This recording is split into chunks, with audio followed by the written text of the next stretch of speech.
Okay, thank you. Welcome elected members, staff and the public to our District Council briefing for Wednesday, the 6th of March, 2024. First on our agenda this morning is an introduction and an update from Tracy Dean. Tracy. Good morning. Give you a quick overview of where you're up to in the LTP process before we get to the reports themselves.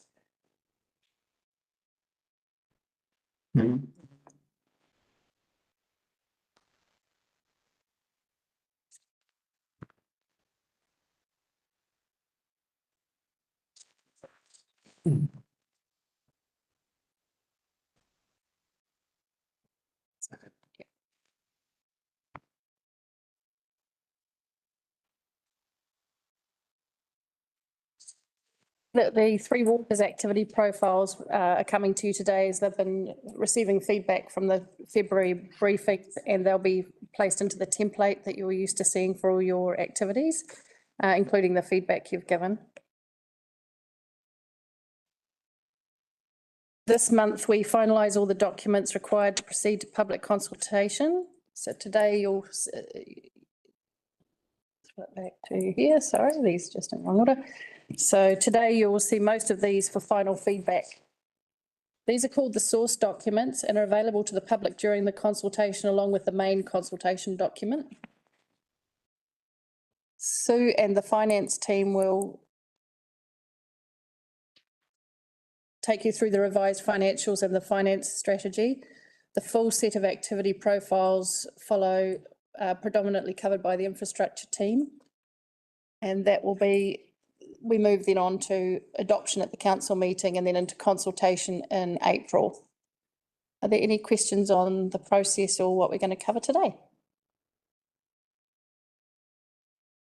And I shall pass you to Sue.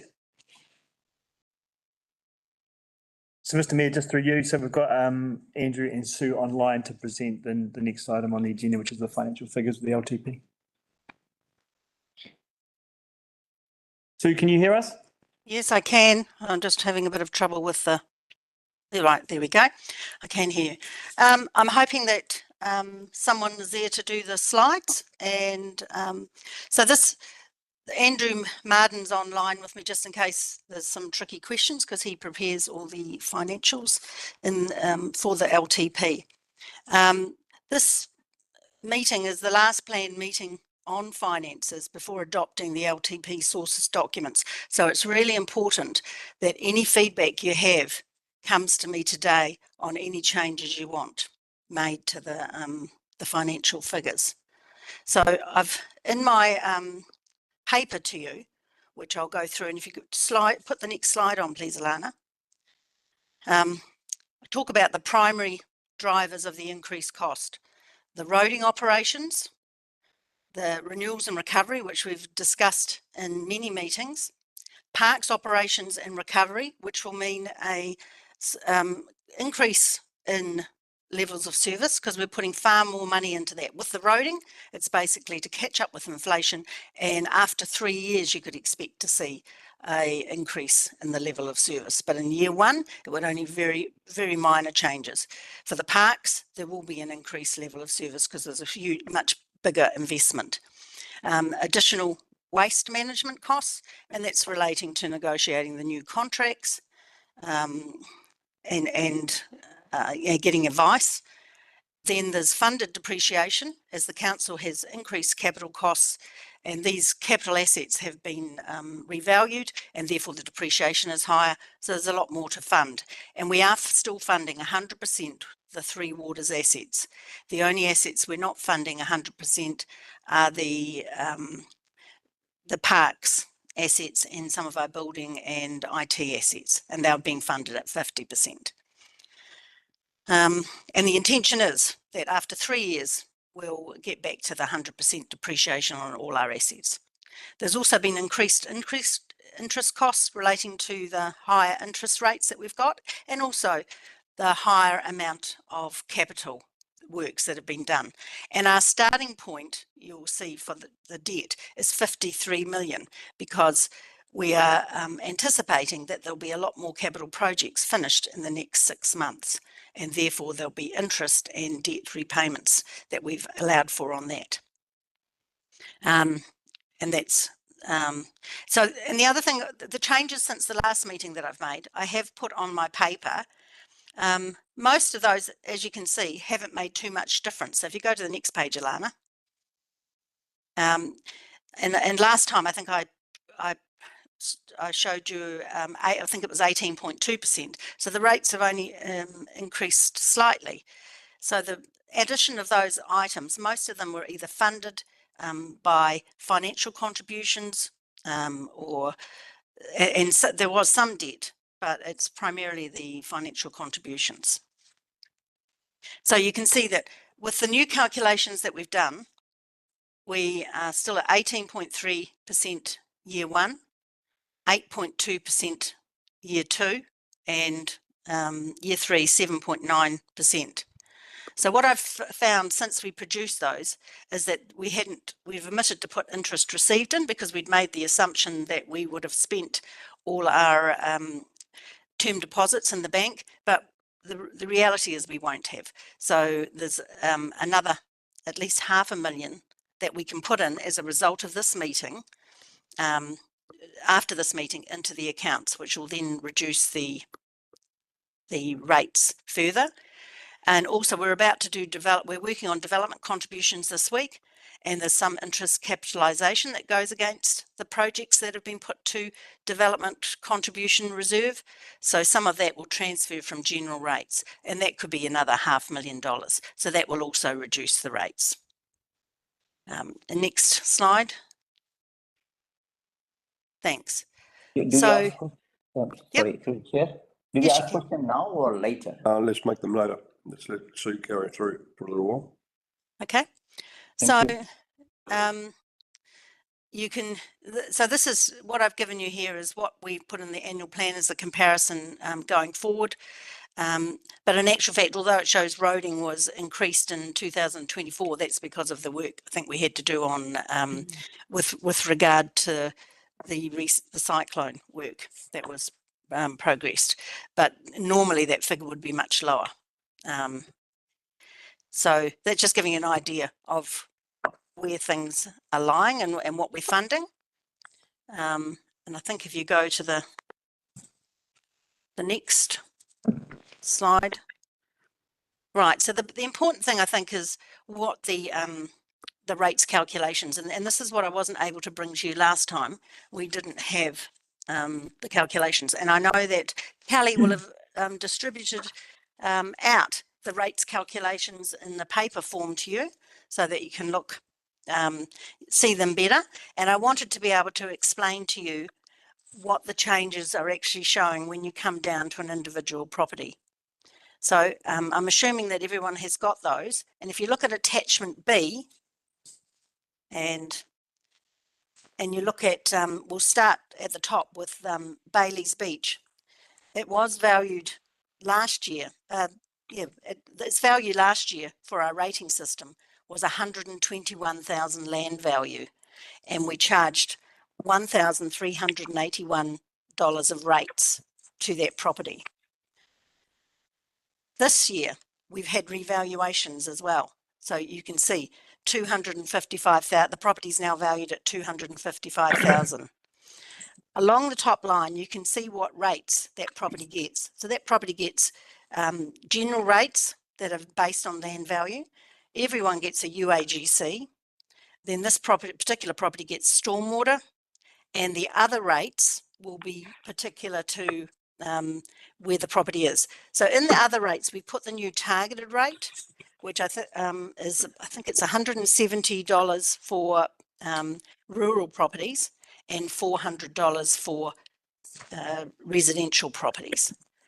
And then it gives the total rates of 1,658. So you can see that the total rates increase has gone from 1,381 to 1,658, which a total increase of $277. Then if you looked at attachment C on the same line, you can see if you go to the middle columns, you can see that it says, what's the change that the movement relating to the budget? And you can see of the $277, 131 relates to the budget changes, whereas and 146 actually relates to the movement due to the change in the valuations of property. So a lot of the changes in the incidents, and when you start moving down and you look down, say at Dargaville, and look at the medium for the average cost, I think for Dargaville, 111,000. That property was 111,000. It's now been valued at 205,000. And this is on attachment C. You can see that of the increase, there's going to be a $982 increase. 897 is due to budget changes, and 86 is due to valuation changes. In Mangawhai, at 360,000 residential, you can see that 660, it's got a total change of $1,003 increase per year. 663 is due to budget changes, and 340 is due to valuation changes.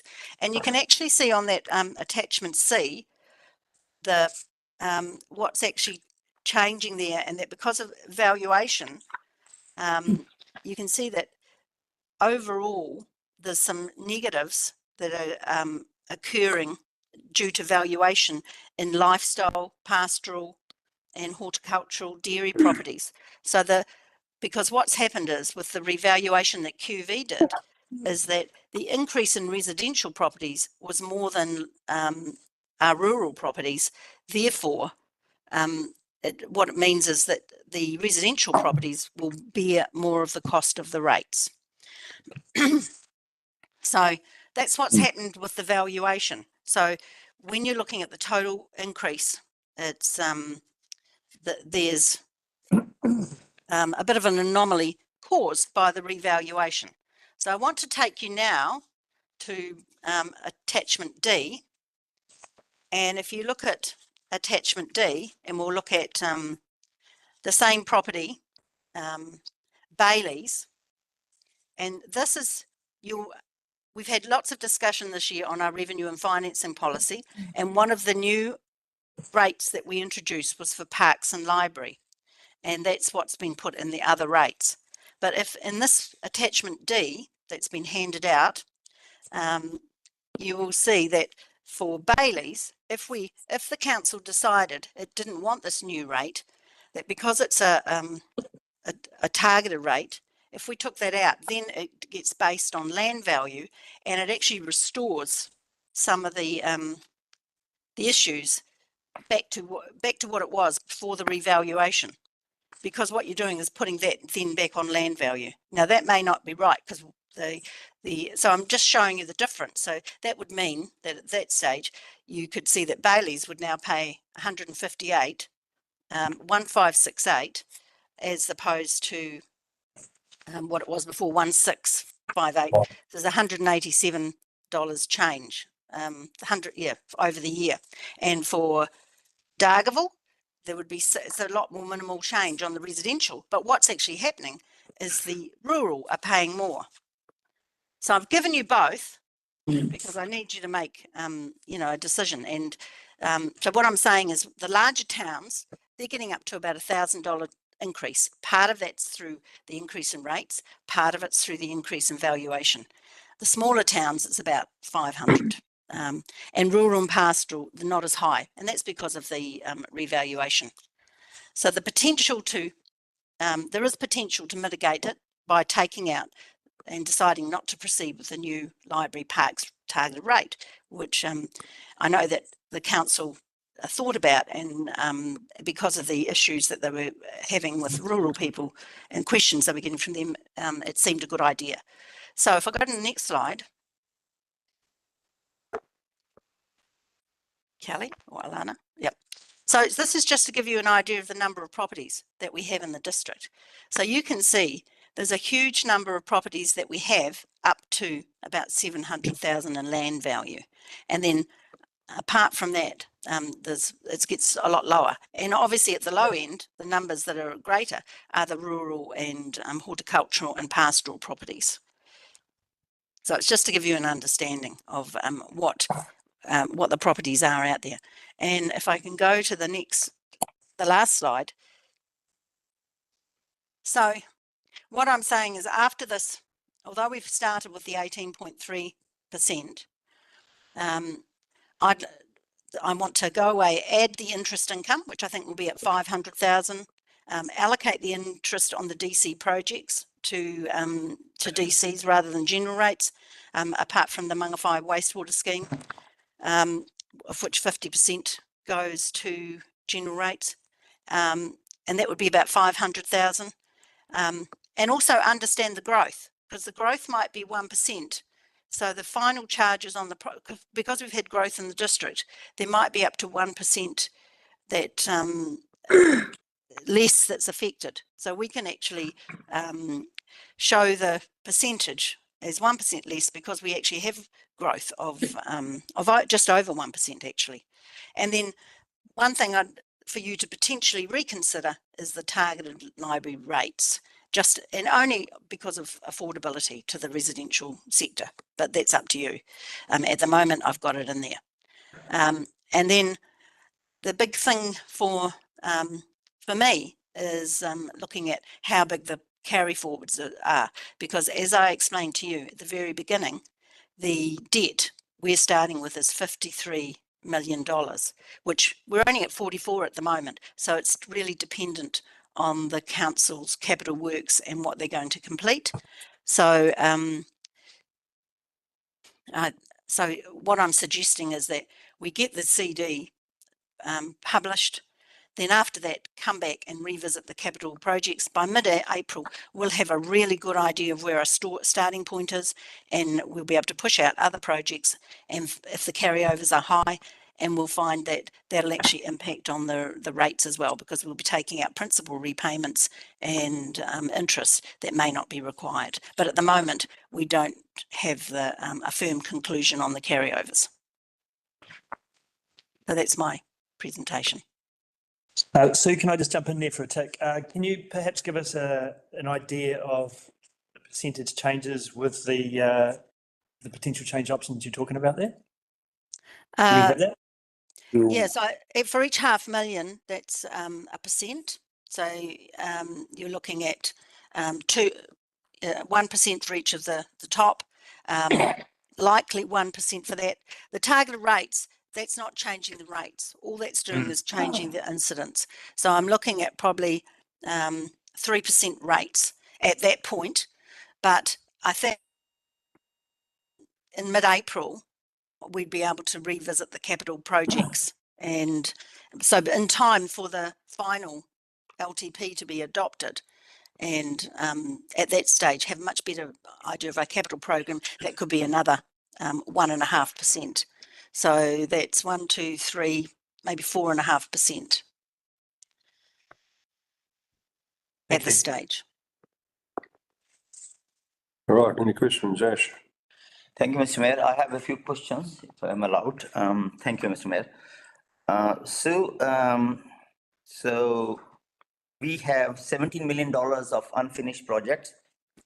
Is it a possibility that we finish that fast and the future roading growth, because the minister, everybody knows, has announced $500 million of pothole prevention fund, which is also for local government as well.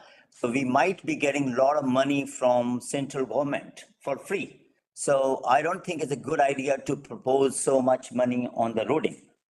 That's fun, and I will leave it for others to add, because there's no point penalizing ratepayers if we can stop it.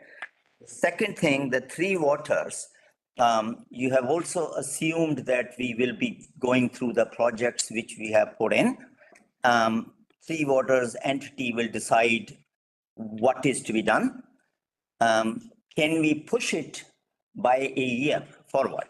So the first year interest 18% on the ratepayers, can we avoid it? Okay, so thank you. Yep. Okay, so the first question was on the government and the new pothole fund. I think we'll get more clarity because we haven't got clarity. All they've done is announce the fund. They haven't announced the criteria, and we don't know what we're entitled to. We have to go ahead as if, you know, on what we know. We may know more before the final LTP and certainly be able to make changes at that stage if we understand that they will allow us to claim far more than just the 62% or whatever for our potholes.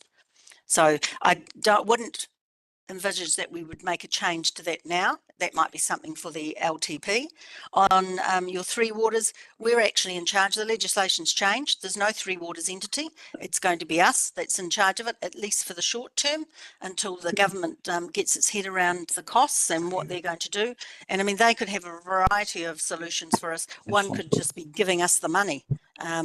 So I think there isn't that much increase from, there's an increase in projects definitely throughout the 3 years for Three Waters, but there's not such a big increase. We've actually minimised the increase. I think it's about 64,000 for the operational costs. So I don't see there's savings there. Council's been through, the last meeting we had on the 21st of February, Council went through those with a fine tooth comb.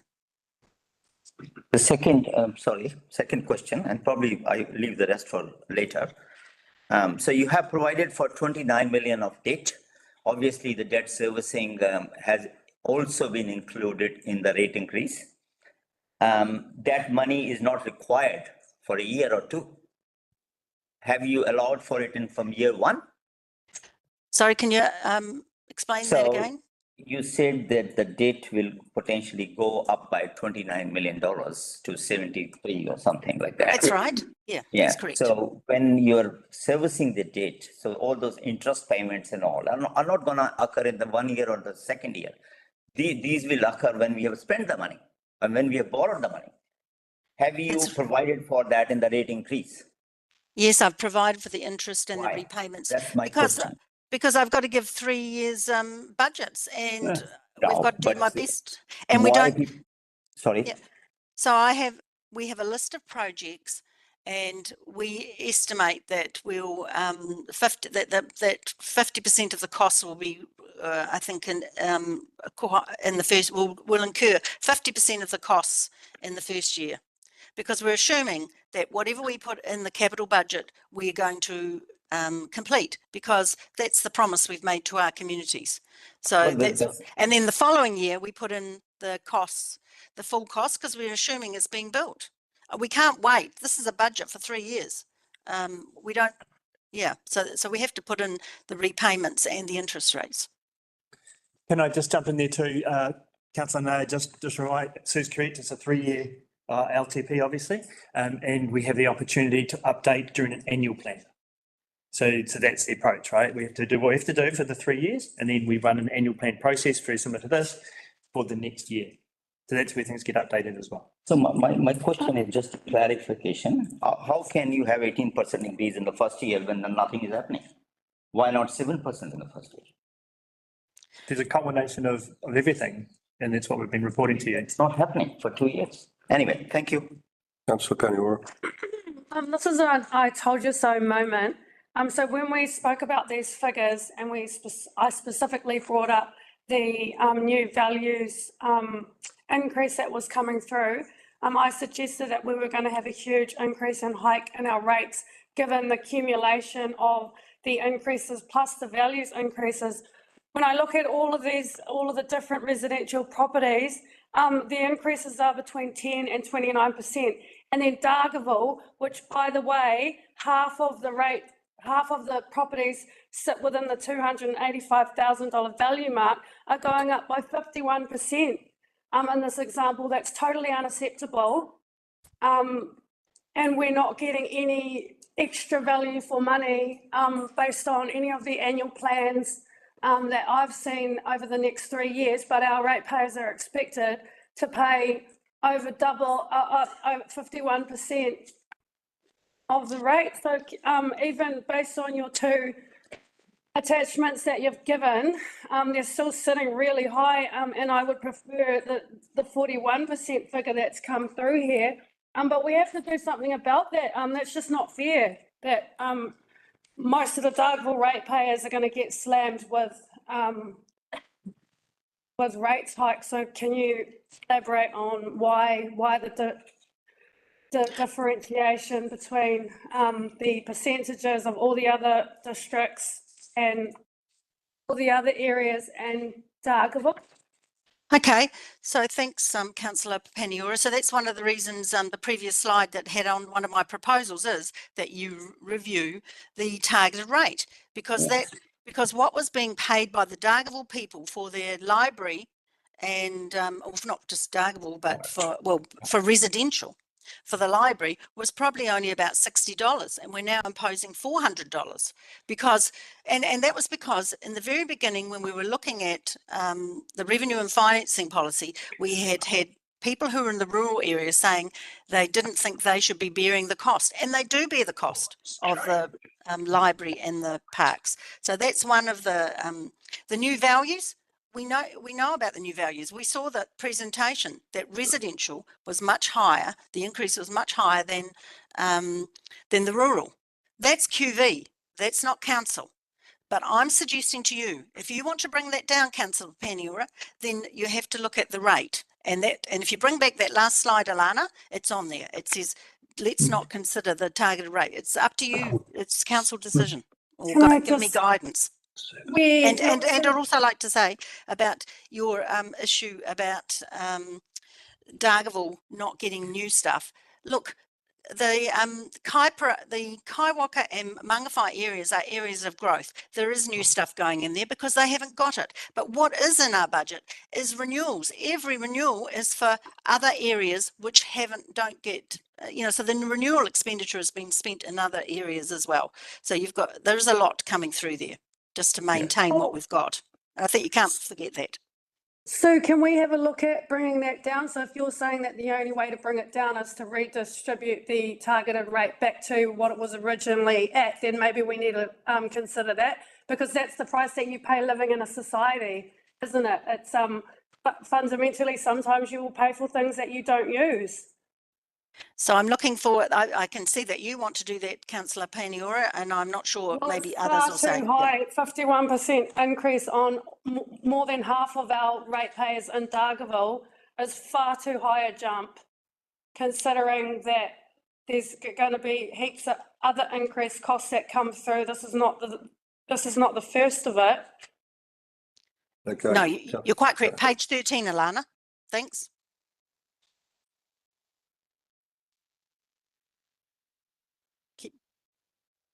No, it was after the graph, graph. No, it's not Thank there. you.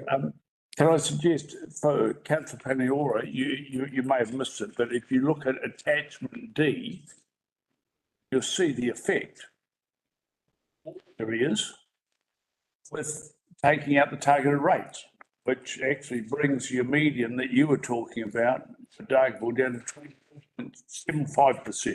Well, that's what I'm suggesting. We take the targeted rate back to what it was originally, because it's too much of a jump for. And I mean, we need to point out that, these things vary by year too. And quite rightly, you're arguing on behalf of your Dargaville constituents. I mean, we got to get it in the year from the Mangawhai, why we've had the higher, even though we've got the growth, why we have the higher increase. Now, it doesn't quite happen this year, but it's the first year that hasn't happened, simply because of our land values over that side.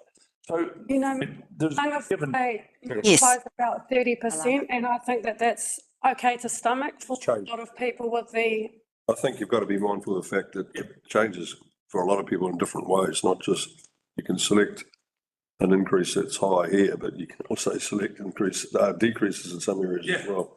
Nothing stopping the people in the rural communities from coming and using the library. It's just because they don't use it as much doesn't mean that it's. I know the argument. I know the argument, but it's possible. And sometimes it's not fair for some and not more advantageous to others. That seems to be how it works. Councillor Howard? Thank you, Mr. Mayor. Sue, thank you for your report and all your insights here. I one question, if I have a major concern, it is on the basis of experiences that we've seen, is the cost impact on the future by not doing things or taking things out and the likes. And I will have an example to present a bit later. But with us taking out these targeted rates, if indeed we do that, is there any implication downstream on the general rates? I know that might seem a very non-specific question. I just want to make sure that we mitigate and we're not leading ourselves down into a big black hole.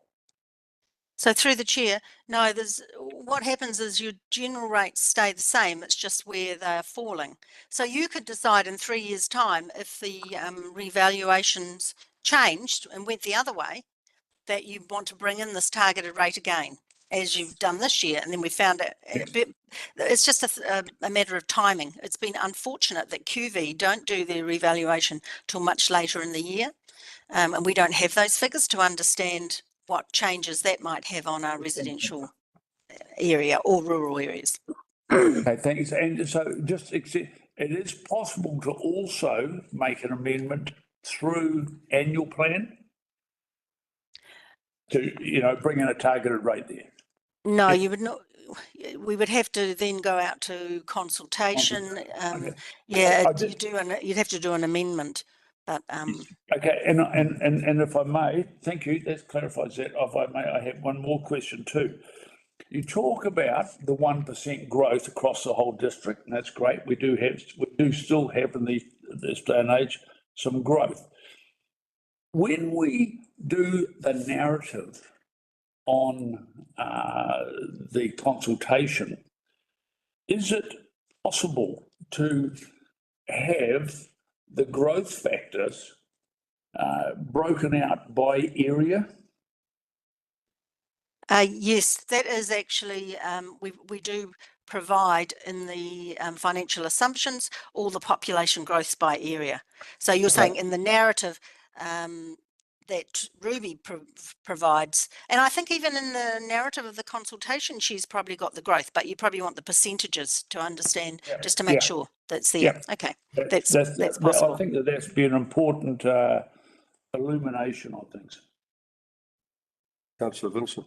Thank you, Mr. Mayor. So I'm trying to clarify, like there are a number of, go with Two Waters projects, sewerage and water supply projects that are going to be funded by debt. Could I just clarify, I would have assumed that the debt servicing those projects would have been covered by the respective targeted rates, or is it going to come back to the general rate? Through the chair. So for wastewater, it's 100% targeted rate. Yes. So it might be 5% general rate, isn't it? In terms of the financials. I think it might have been water that's 5%. Yeah, I haven't got the revenue and financing, but whatever we agreed to in the revenue and financing is how this has been applied. Okay, cool. I'm good with that. Thank you. Councillor Lambeth.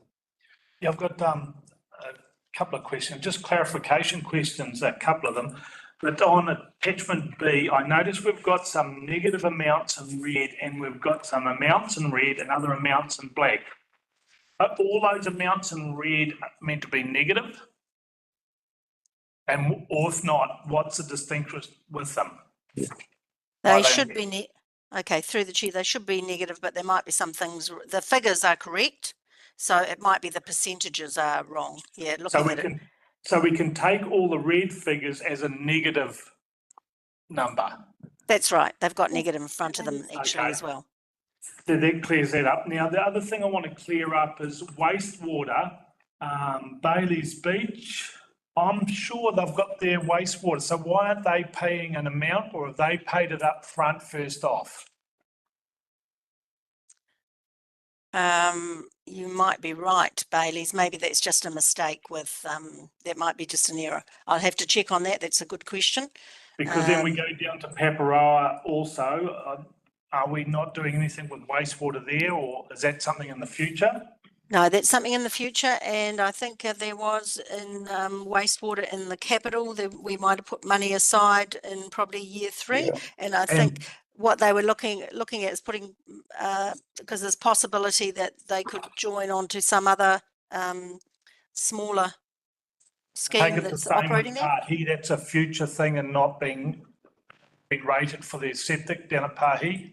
Yeah, so what's happened is, and I explained this last time, that the what we put into Three Waters was what we actually really needed as a council, but we just can't afford it. So we've had to take that. So Arnon and his team have had to take things out, and some of those things are the things we're just going to try and look after what we've got and do what we have to for upgrades that we know are coming. So as far as Dargaville area, West Coast area lifestyle properties, is it fair to assume that they've met the same trend as the other lifestyle properties in the district? Because there's nothing there. It's value. Yes. Yeah, I think that's just because it's not in the examples, but yes, they'll be the same. Okay, and just going, looking back at those percentages, I see it's the same percentage for Mangawhai and for Dargaville. However, the problem is that we get caught in percentages here, and that's why we've got these really big dead rats to swallow for the Dargaville Township, and it's really hard, but it amounts to, am I correct there, it amounts, $1,000 change amounts to $20 a week, basically, doesn't it? So we'd be That's right. expecting all rents to rise by that amount, which would be inflationary. There's one more question I had.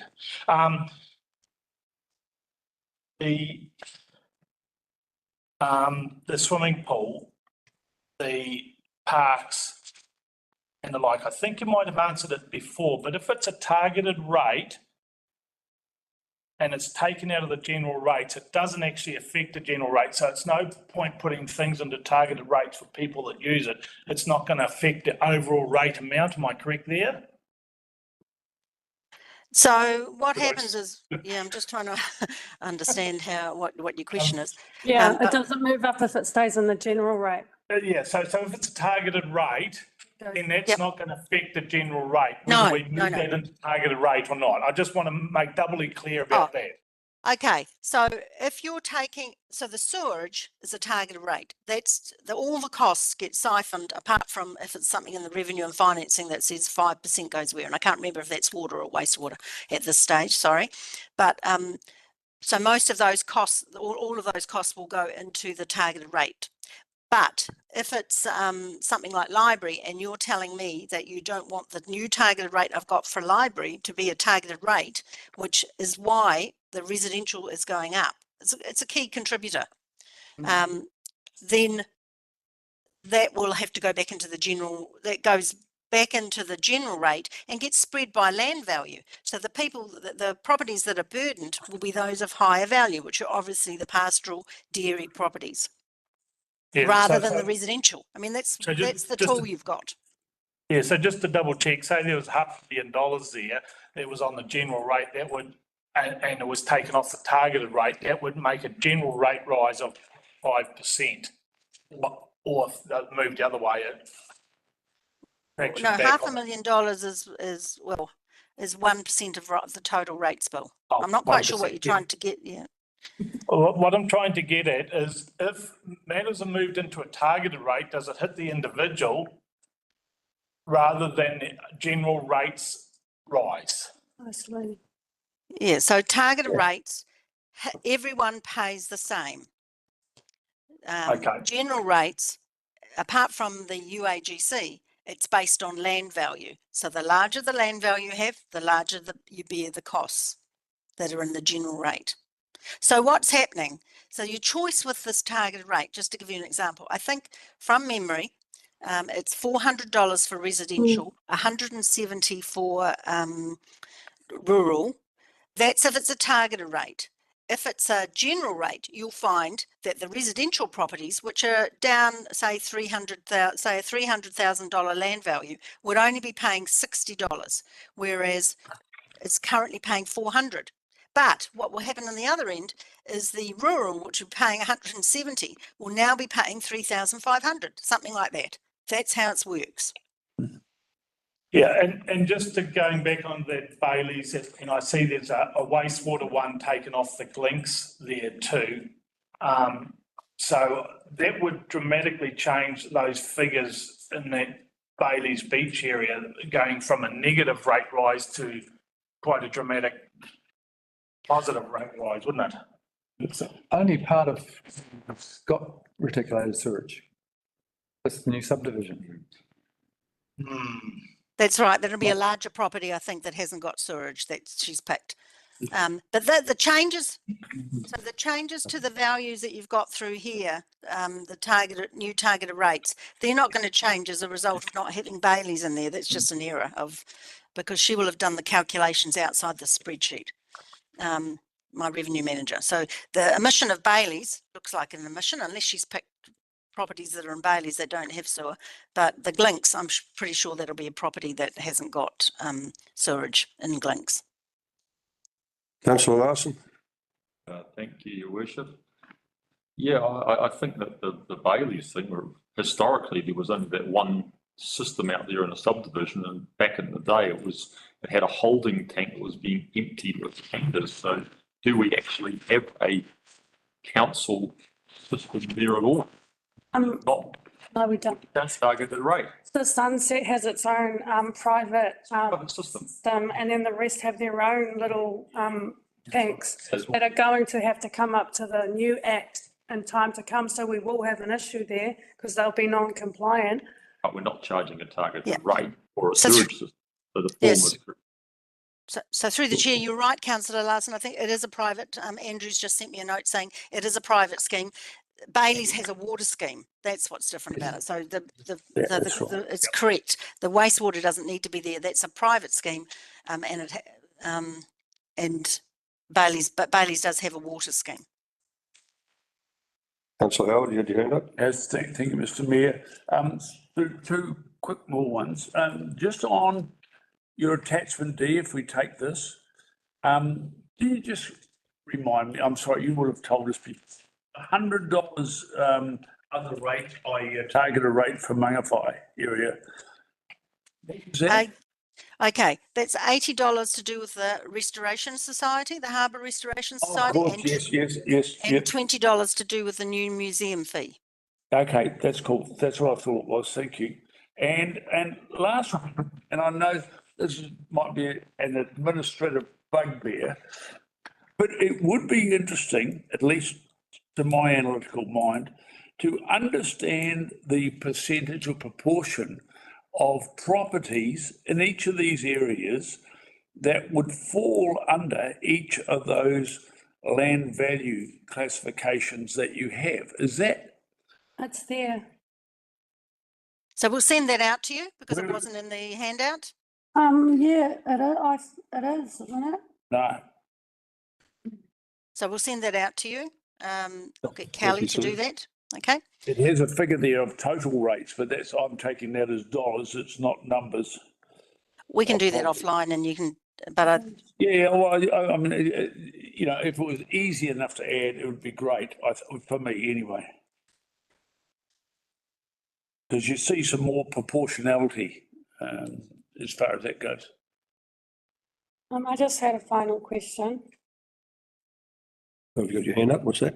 Sorry, I just had a final question. Yeah, sure.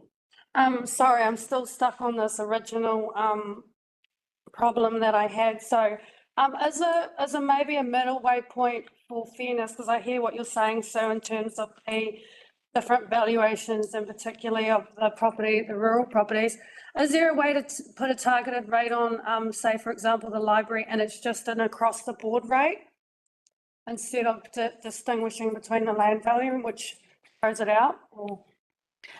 through the chair. So that would still have the fact, it would smooth it a bit, but it would still impact residential because they'd normally maybe have 60. You might get the flat targeted rate out to 150, maybe up to 200.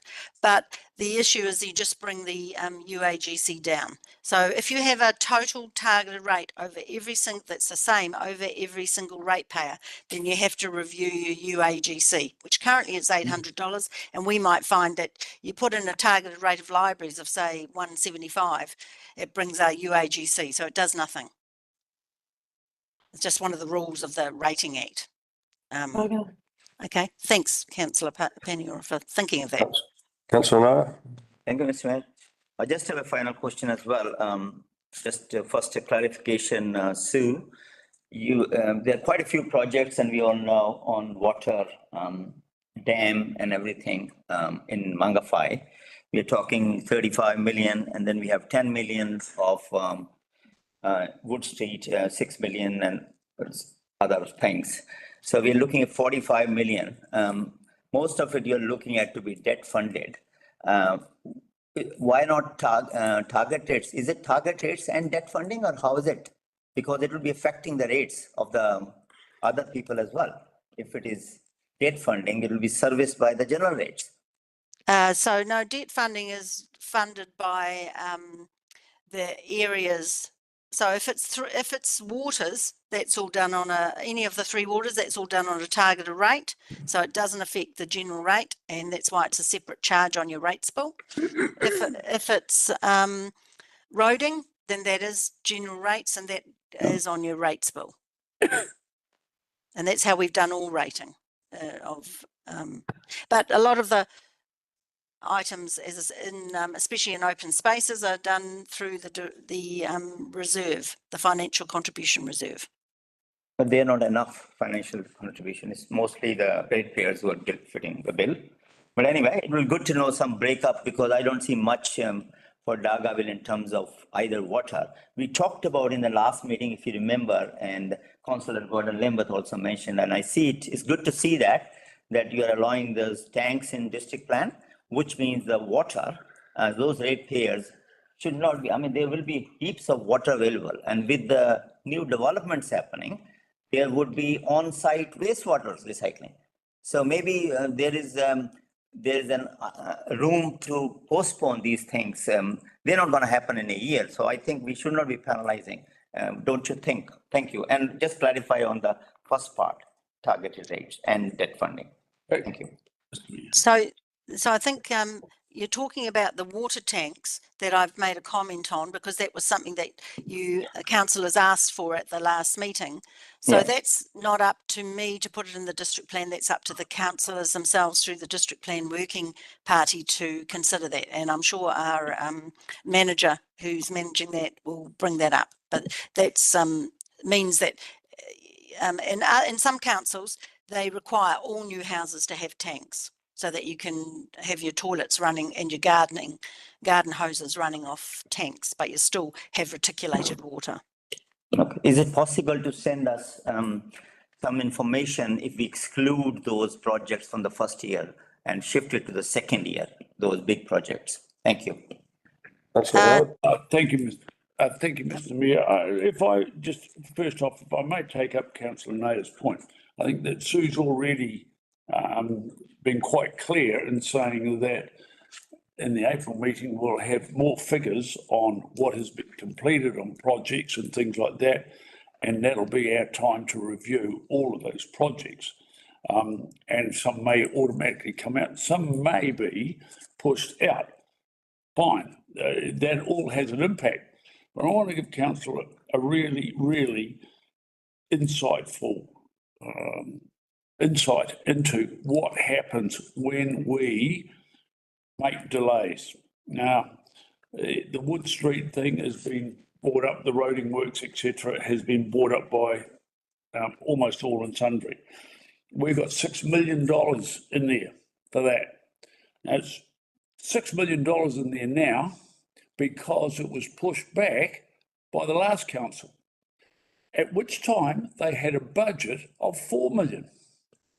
So essentially for the same project, we our dear ratepayers are now being hit with a 50% cost increase, if indeed the figures are in any way accurate, but a 50% cost increase for not pushing ahead, not making, hard decisions.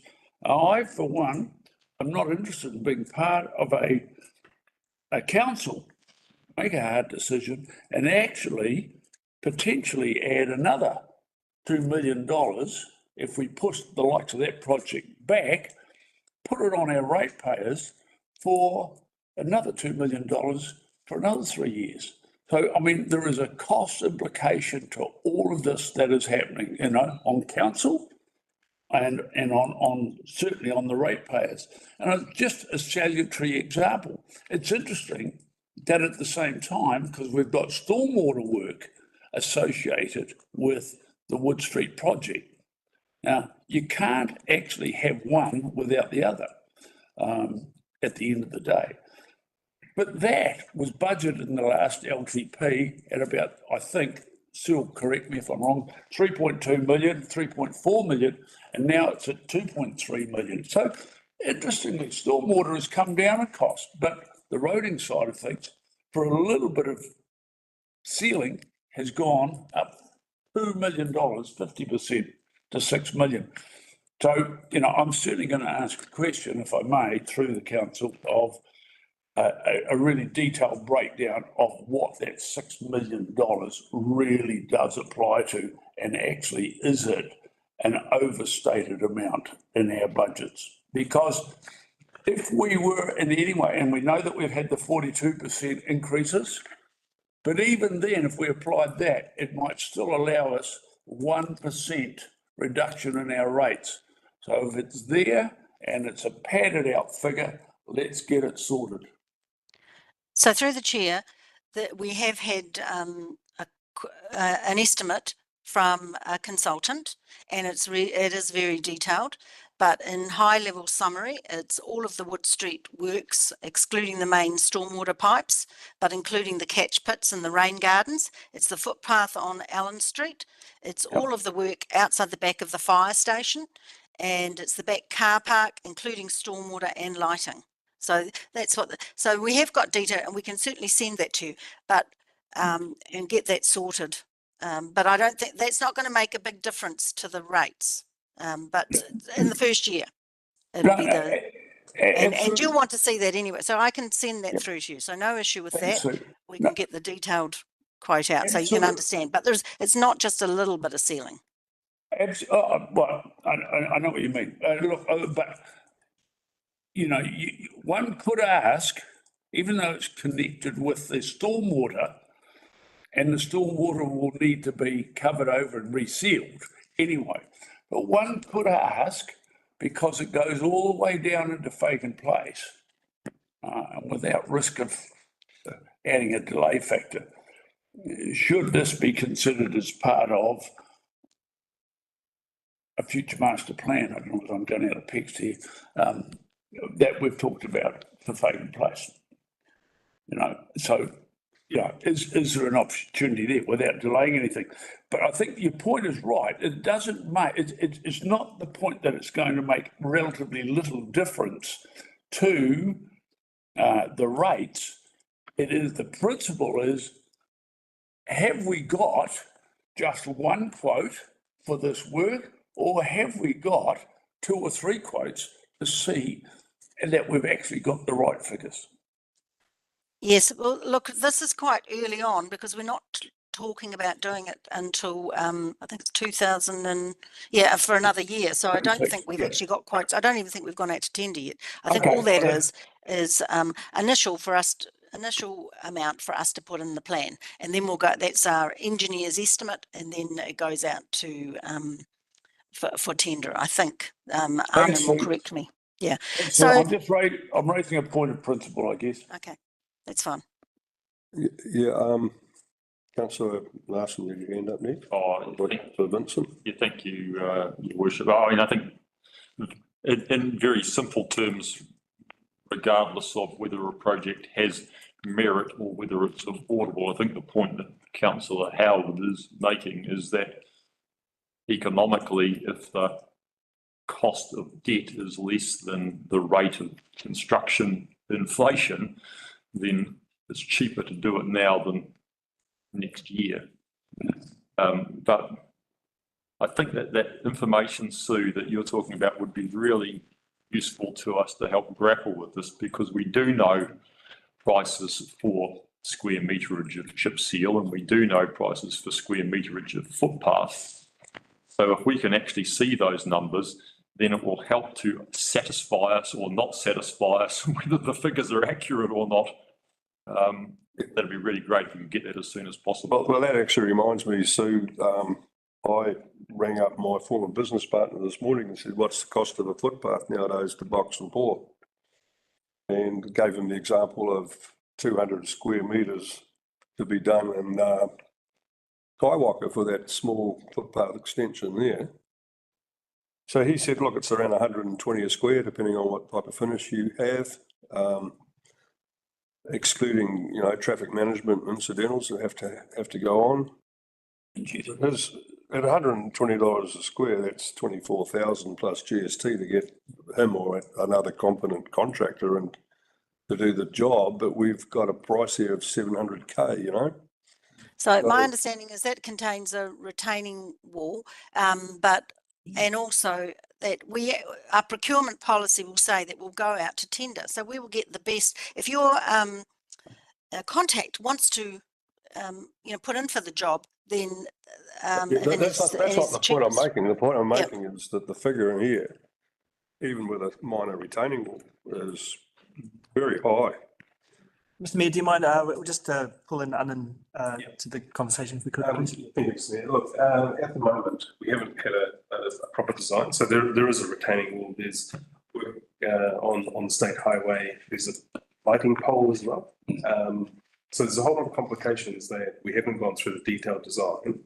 I mean, if the council wish to reduce that number, then that's okay. But portion is that we haven't been through the detailed design to get a firm proposal. So we're putting an allocation in. At some stage it was quite high and they have brought it back. It sounds like the arborist, sorry. Councillor Vincent, Councillor Pennywell, Councillor Nair. Just before I say, is there a subsidy involved in that or not?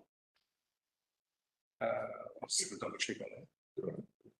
Okay, next on my list is Councillor Vincent. Thank you, Mr. Mayor. Actually, my question is more directed to the Chief Executive. I just wonder if, in terms of his impending organisational restructure, if he's created a department of KTCDTR, would be the department of kicking the can down the road.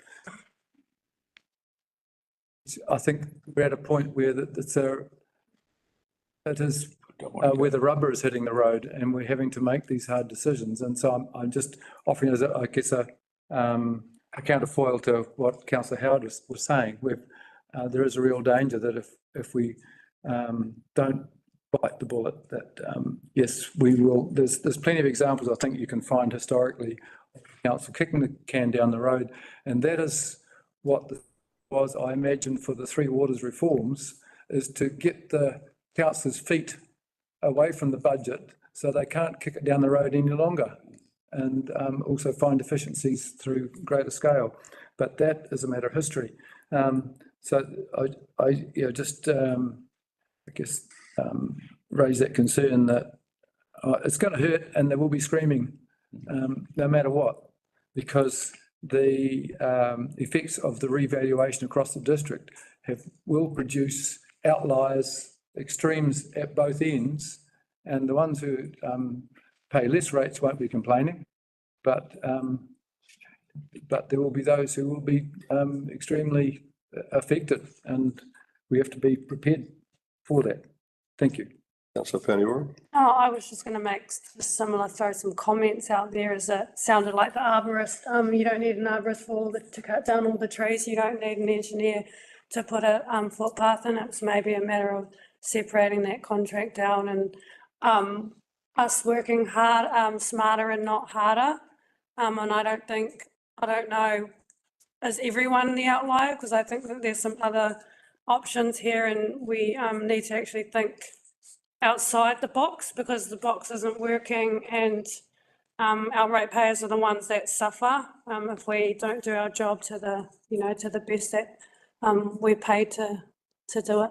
That's comments. Thank you, Ms.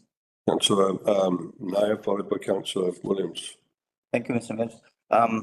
No, I take on board which Councillor Howard mentioned in terms of having another look on projects and Councillor Larson. But I'm just concerned about the ratepayers, and I don't see any logic of having 18% now while it's not required in the first year. So I would like to see some figures whereby we have those project things happening a year after and having a increase throughout, which could be 10% a year. I don't see we have to collect the money from the ratepayers in advance for those projects which are funded. So what's your view on that? Yeah. So through the chair, we have to make some assumptions, and the assumptions we've made alongside the General Manager of Infrastructure as to what will be completed this year. And what I'm saying is we get the CD published. I'll do the changes that I've said today. I haven't heard any other changes for me to make. I still want to understand whether the council is for changing the library and parks rate, because I've heard Councillor Paniora and I haven't heard anyone else to give me guidance. But I'm saying we'll revisit all the capital expenditure once we have the facts on how much have we actually built to the end of March, and we can bring a total, have a briefing dedicated to looking at that in mid-April, before the council has to finalise its LTP figures, so that you can look at what's been carried forward, we can push out what we need to if we need to, and we can have a different starting point. But at the moment, we've made assumptions. We put those in our CD. And so it's quite clear what they are. And I do agree with you. There may be more carryovers and therefore less debt, but that's not the assumption. We've made some assumptions in line with infrastructure. Okay, thank you, Sue. Arnold's just confirmed to me that in terms of the footpath work in Kaiwaka, it is subject to a 62% subsidy. Good man. So just so you keep that in mind. Councillor Williams, you were next. Just to give Sue some direction on the libraries and parks targeted rate. In my questions, I did say, is it actually the right time to do this?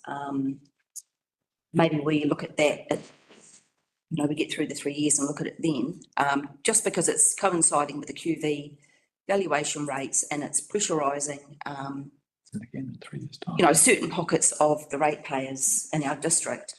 The other thing, I sent through quite a lot of questions on the attachment A, capital expenditure projects. And again, that's looking at the costings, where we can do things differently, how can we kind of rein things in. So I don't know when we want to go through those, probably after this, but it just speaks to what other people have said about, the budgets that are set for jobs and different things like that. It's concerning, and obviously it's all right saying, don't kick things down the road, but there's also the affordability for the ratepayers, and we have to find a good balance. 18% is not going to work for me. So that's all I have to say on that. Thank you.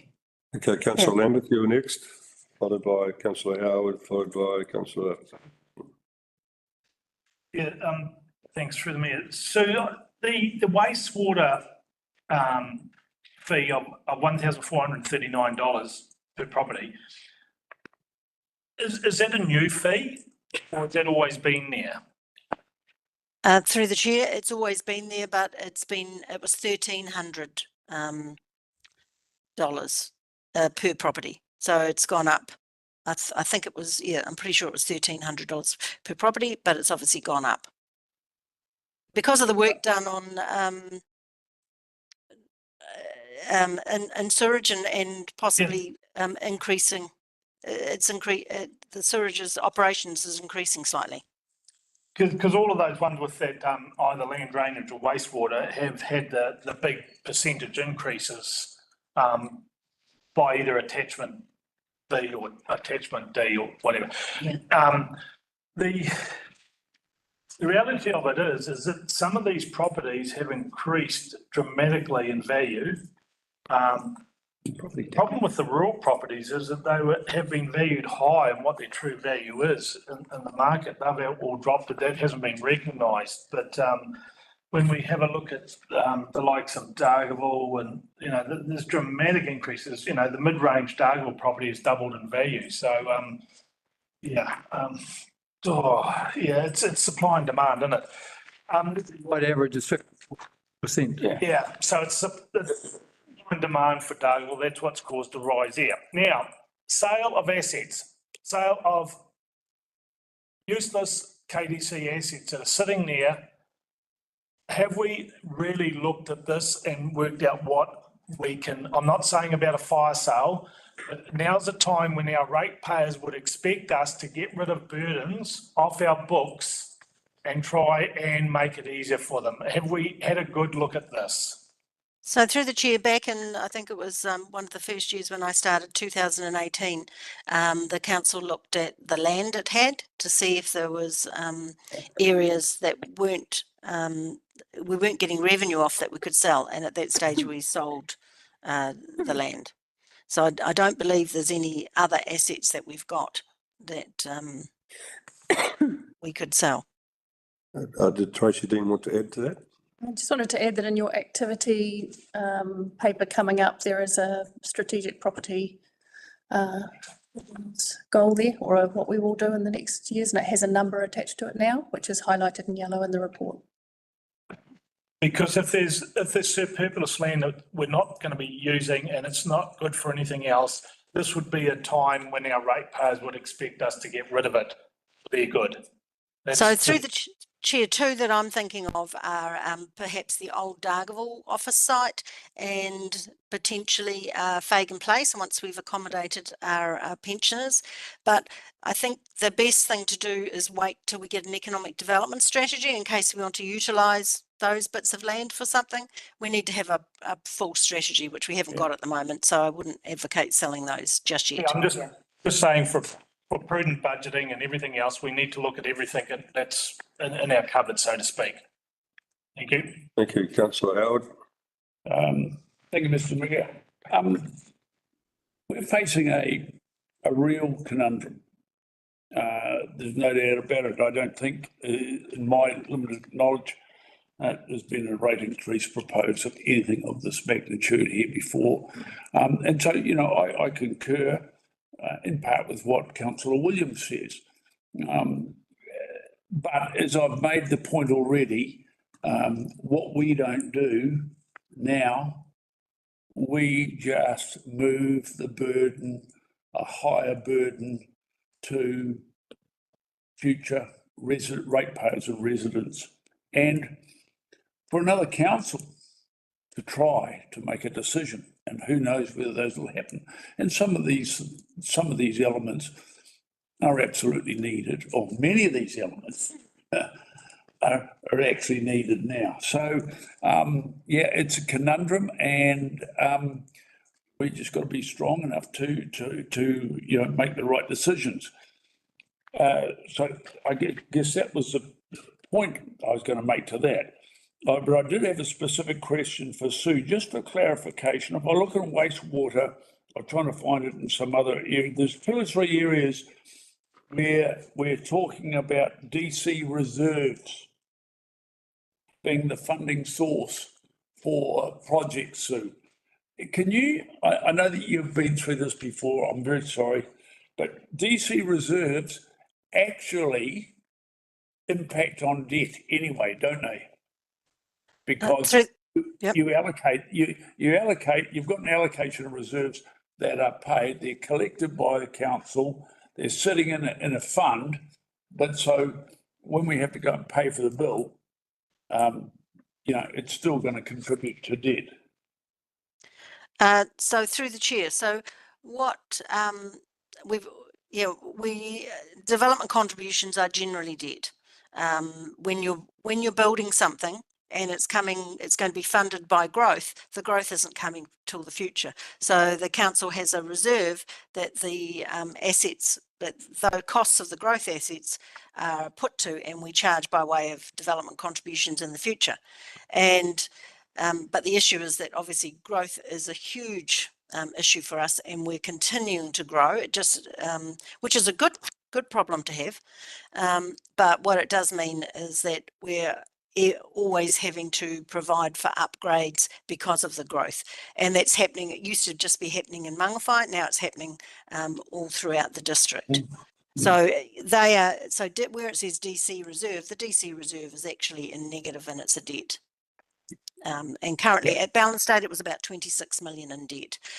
One thing we do have in positive is the money that we have been collecting for, I think it's for the Mangawhai Library. There'll be some funds in there that we've collected over the last 3 years. We haven't built the library yet. We've done nothing. Those funds will be used and more funds in the future, growth, when we actually put a spade in the ground. Okay, and thank you for that. And so it does lead me to one other question, but it may well come up elsewhere. I know we talked about it at the last briefing. The setting of the DCs for future, are we really getting much closer now, or do we have to wait until the whole LTP process is finished to set the new DCs? I'm hoping that through the chair, I'm hoping that the meeting on the 20th, that we can bring something to you. So that's the plan at the moment, so that you'd be able to see it beforehand. It won't have that much impact on our, I think on the accounts at this point in time, but definitely want to try and get your opinion on it going forward before you adopt the CD. Because the development contribution policy has to be part of that. Yeah, that's what I thought. Thank you, Sue. That would be great. Councillor Larson. Oh, you think Sue, just want to come back in a similar way that we've talked about Wood Street to that Kaiwaka footpath costing, which we've now found that yes, in fact, it is subject to a 62% subsidy, and we have a figure that's been put in there into the budget of $700,000. And whilst I'll accept that there are things to do there, like traffic control and a small retaining wall and maybe a light post, it's hard to understand how that adds up to 700,000. So if we can get rid of half of that cost and have 62% subsidy and realise that it is a project that was supposed to happen several years ago and didn't, and it's a real safety issue on State Highway 1, we may end up with something which is almost inconsequential.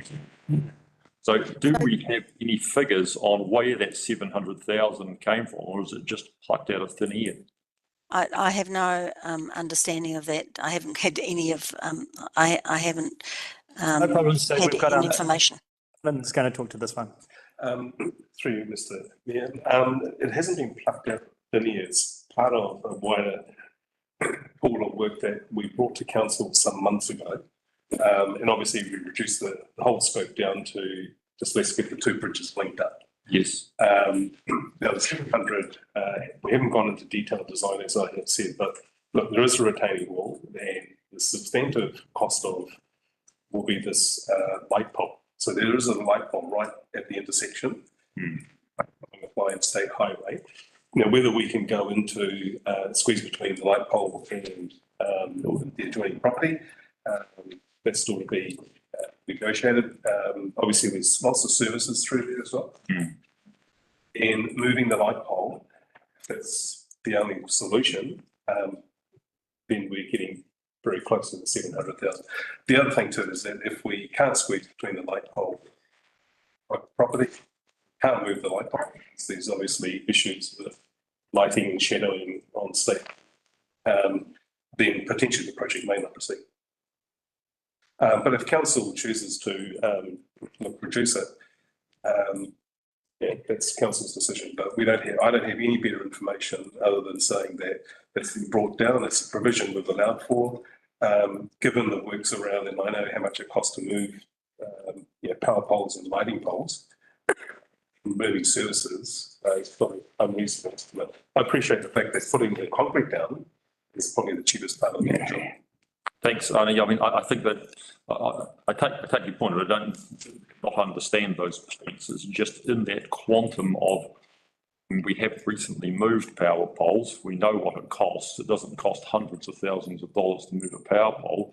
I imagine moving a light pole is not dissimilar. You just got to put down a new footing and bolt it on. And it seems a lot. And if there are some costings behind getting to the point of 700,000, it would be useful to see them so that we can understand them. Just for you, Mr. Mayor, it may well be taking one pole away and putting two poles. It's the other scenario because of the lighting that is required on state highway. So, yeah. Look, I can go away and talk to a couple of contractors and see what they come back with. But what we don't know is, what some of the ground, how much it's going to cost to move. Sure, no, I appreciate that. Thanks very much for that. I just want to come back to the question that's been asked around the feedback on the rating for the libraries and parks, Sue, and you referred to before some figures around what it costs for rural farming property to pay it through the general rate. Could you just go back to that? Well, I don't have all the figures, but I have seen one large particular farm. So I'm just trying, I'd have to go to maybe, okay, let's have a look. If we go to attachment B, and you can see there, let's have a look. We'll go to a dairy, maybe, yeah, we'll go to a dairy maproperty in Mangatoroto that under the, I don't know if that's a good example, or maybe the next one, Poto. Poto dairy property is paying 1974 if we have the targeted rate, a new targeted rate in. And if I go to Poto, appendix attachment D, that's then paying 3,000. So maybe 3,000. So the difference there is just over 1,000 for that property. So maybe 3,000 was a bit of a jump, but it's at least that's what the impact is. The person in residential, we've in attachment B is $400. If we reduce that, that's likely to be around, I've seen the figures around about 60 something dollars that they would pay based on land value, but it is the properties with the higher land value that will bear the cost of library. So that's, you can see there from the example of Poto, that's going to be $1,000. Okay, no, thanks for that, Sue. That's good to clarify that. And I just want to speak to that because I had the pleasure of driving through the Oakley Paparoa diversion route the other day. And, we don't spend a lot of time out in that central area of the district, but it is a vast area of quite a lot of very good farmland out there, and it's huge. It goes on forever, and when you start looking at the signs and seeing, am I in Whangarei yet? It surprises you how far we actually go in the Kaipara. And so I come back to the information that you did bring back to us on request about did we have data on the usage of these facilities, and we did get some decent data that those in close proximity to them do use them more, and there is a principle around that. And so, I think of those people way out in the back blocks who realistically don't go to those facilities, but they're paying, $1,000 a year for not using them. And I think that we actually do need to go out and maybe consult with our community and see what they think about it. So that's where I'm sitting with this at the moment. I think there's an issue of parity and reasonableness that needs to be tested. And I don't know that we necessarily are, we're not making a decision on anything, but I don't think we should avoid having the conversation with our community and see what they think. Thank you. Councillor Howard. Thank you, Mr. Mayor. Sorry to ask another one. Question, or that conversation has raised, and I think that another note regarding narrative when the LTP goes out for consultation, and I think it's implicit on us to ensure that it's very clear to ratepayers that we're presenting them with some figures that are at best estimates. And actual figures may well come down through procurement, etc. It's not a matter of giving false hope, because any time an estimate is looked at through procurement, they could go up. But I think, we've got to tell them and be very clear that some of these are at best estimates. On Sue's query on targeted rates or not, I have to say that in the current environment, you would probably support dropping the good principle of looking at targeted rates. And I agree with Councillor Larson, is that I think we still owe it to our ratepayers to go out and ask the question. Personally, right now, I would say I'm comfortable with dropping the targeted rates, at least at this time. It's not to say they won't be applicable in the future, but I think still, that's just a personal opinion, but I still think we owe it to the ratepayers to ask the question about what they want. Through Mr. Mayor, if I can just jump in there. So the consultation document is a discussion later on the agenda. Yeah. We're very clear with the ratepayers about the costs. So can I just clarify? So you're comfortable with the parks, libraries, targeted rate for consultation? That's what you just said? Put it out for consultation. I think we have to put it out for consultation. But I'm also happy with Sue's proposal that she's put forward in, what was it, in attachment B. But just to clarify, I'm very sorry. Sue put this forward as a way of spreading the cost and reducing it down. And given that you've asked us for ways to do that, if you put it out for consultation, it stays in. Okay. And we're asking the community. It needs to come out. I don't know where she's getting that $1,000 figure from for Tinapai and Potal properties. It's got $10 on it. So I don't know, can that be clarified? So we have to make a decision today about whether it's in or out. To be made, but so we need direction though, and that's why we're putting this in front of you. For example, Councillor Williams said 18% is not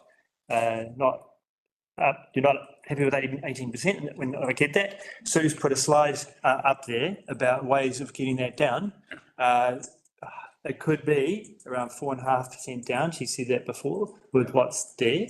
The targeted library and parks rate for affordability to the residential sector. That's where it affects. To spread it, I'm hearing a mix here. It needs to go back into the status quo for how it's usually paid for the libraries. It's service that's offered to. Move the targeted rate.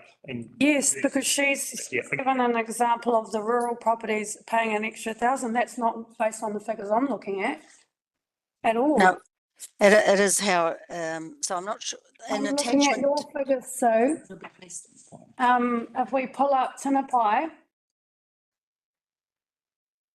By being residential properties. There's no $1,000 figures on any of those examples you've used. No, so I was looking at the rural area, and I gave Poto dairy property, and I which is talked about $181 for that targeted rate, which sounds it's right only to me. that's right. It's only getting charged $181, or it's actually just it's getting charged. That's not all for libraries. I think it's getting charged. Well, we're specifically talking about libraries at. Okay, I think it's 170. Okay, so attachment. So just to try and clarify for you, Councillor Paniora, attachment B shows the Poto pastoral property. No, it's a dairy property of a value of 2.3 million is getting charged. Is that the one I was looking at? Sorry. 181. Yeah, it's getting charged 1,974 is the change. on that in the dairy property. So if you look at it, the same property on attachment D, you will find that's when we've taken out the library charge and we're showing it back in the general rates over land value, then you can see it's getting charged 3,034. So there's an extra $1,000 in rates. And that's what happens, is that if you put it in the general rate, because that's based on land value, the properties with the highest land value will bear the charge. And that's why the council in the very first, when we discussed this, looked at this and said, well, this may not be fair. What I'm suggesting is it may not be fair, but this is a way to get affordability to your residential sector. And at the moment, I've got 2 each way, I think. Which is really difficult. So I'll probably revert to the. So the other thing is, should we be paying for the road out to their properties, seeing as if we're going to get into this argument about user pays, why should the Dargaville residential properties be paying for roading that goes any way further beyond where they need to go to access their essential services? I still don't agree with a 51% increase for the residential properties in Dargaville to have the burden of a library when it's open to every single person, whether they choose to use it or not. The same principle applies to any service that council offers. I think that in these times, it's just too big a burden to carry with the increased costs in every other aspect of petrol, food. We also have a duty to our ratepayers in general to make sure that it's an affordable increase. So I'm pushing this council to look at making it the status quo that it's been for years with the library. Thank you, councillor Larson. Do you mind can I just jump in just before you give councillor Larson? So I just want to float an idea. So at the moment, you've got the target rate included in the draft budget, and we've got that included in the consultation document. What you could do is take it out of the draft budget and still consult on it. Do that, please. But I'm putting options out there. That's cool. I was going to come back to that. Yeah. Minutes. Because to that. Hang on, Mike, I've had councillor Larson. Yeah, I just think it's important to give this some context around this valuation, because those of us who have seen this multiple times have seen how it is a case of swings and roundabouts. I don't know whether Councillor Wilson Collins is online, is she? Or? No, she's an apology for today. So only probably myself and the one immediately to my right have seen it multiple times. And to be quite frank, the rural, and particularly dairy, and the rural lifestyle in probably the majority of previous evaluations have been hammered by far the hardest and have had to soak it all up. And then it comes around and it changes the next time and they go up another way. So it's not something you can really look at as an isolated one-off. It does average out over multiple cycles. So you may see it going up a bit in some sectors one time and it goes the other way the next time.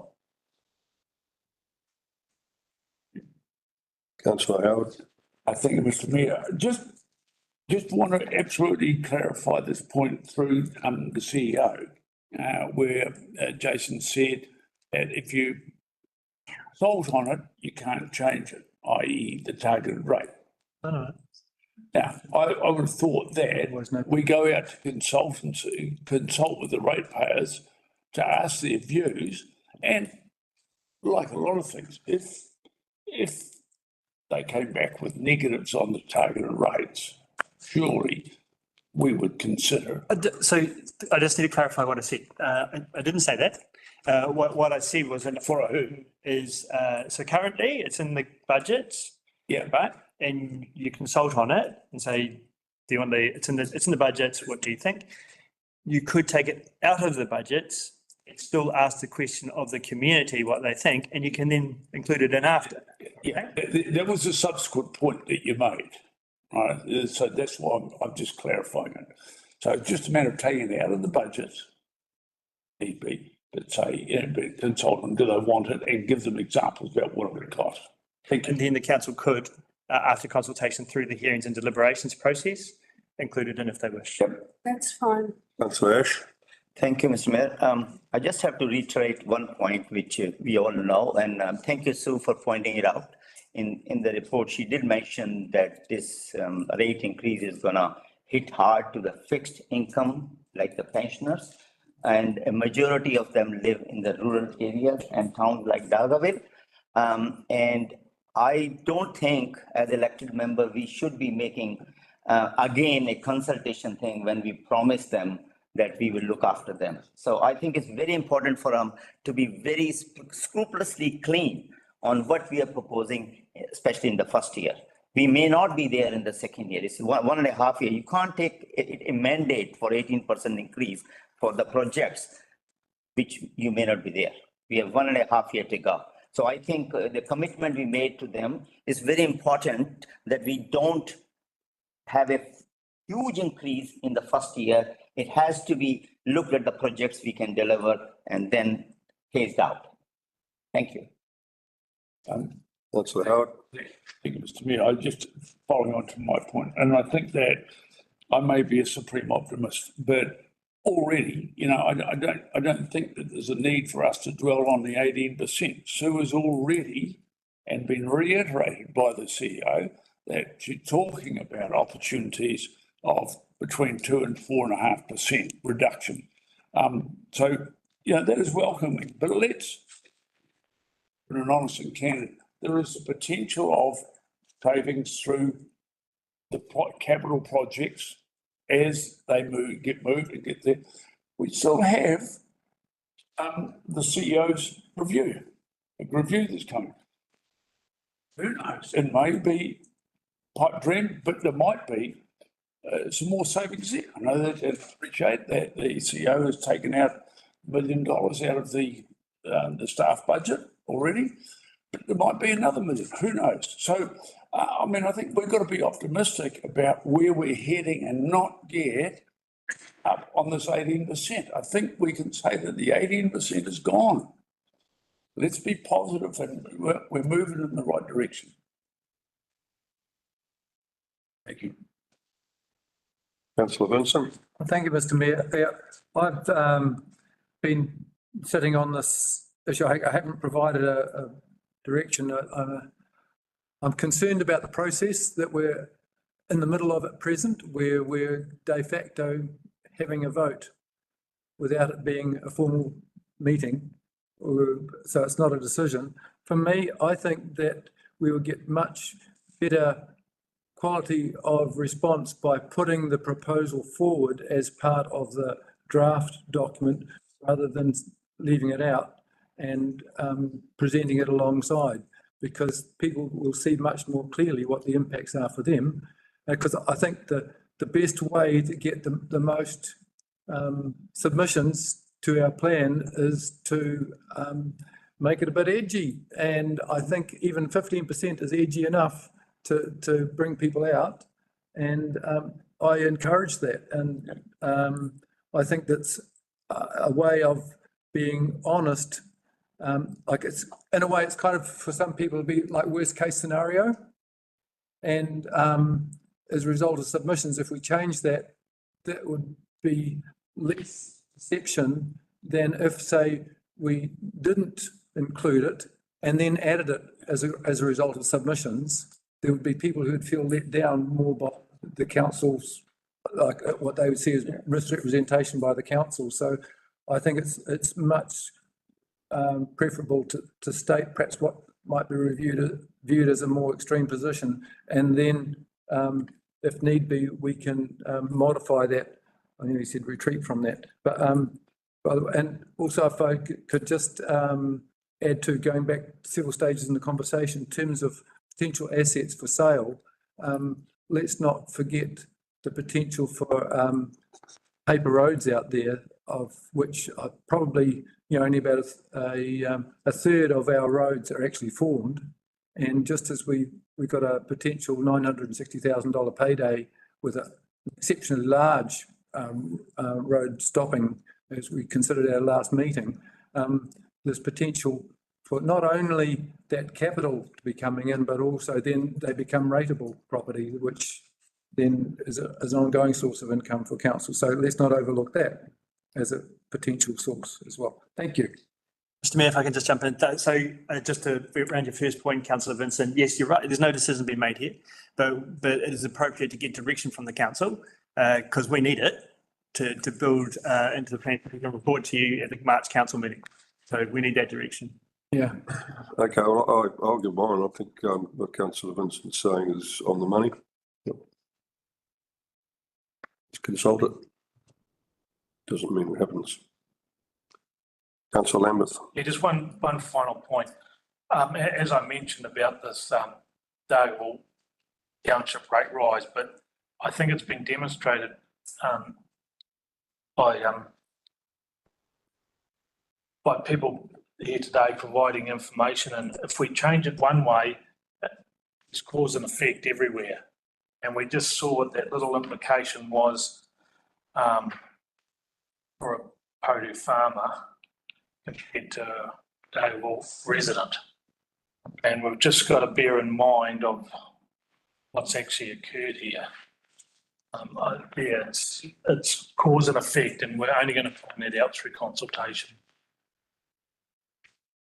Thank you. Councillor Larson. Yeah, I've already sort of spoken to this, but I mean, on that point, that example is quite striking. They're paying $1,060 a year membership. Yeah. And they're not isolated. That's not an isolated example. And as I alluded to, there is a huge area of rural land. Most of our land is rural land in this.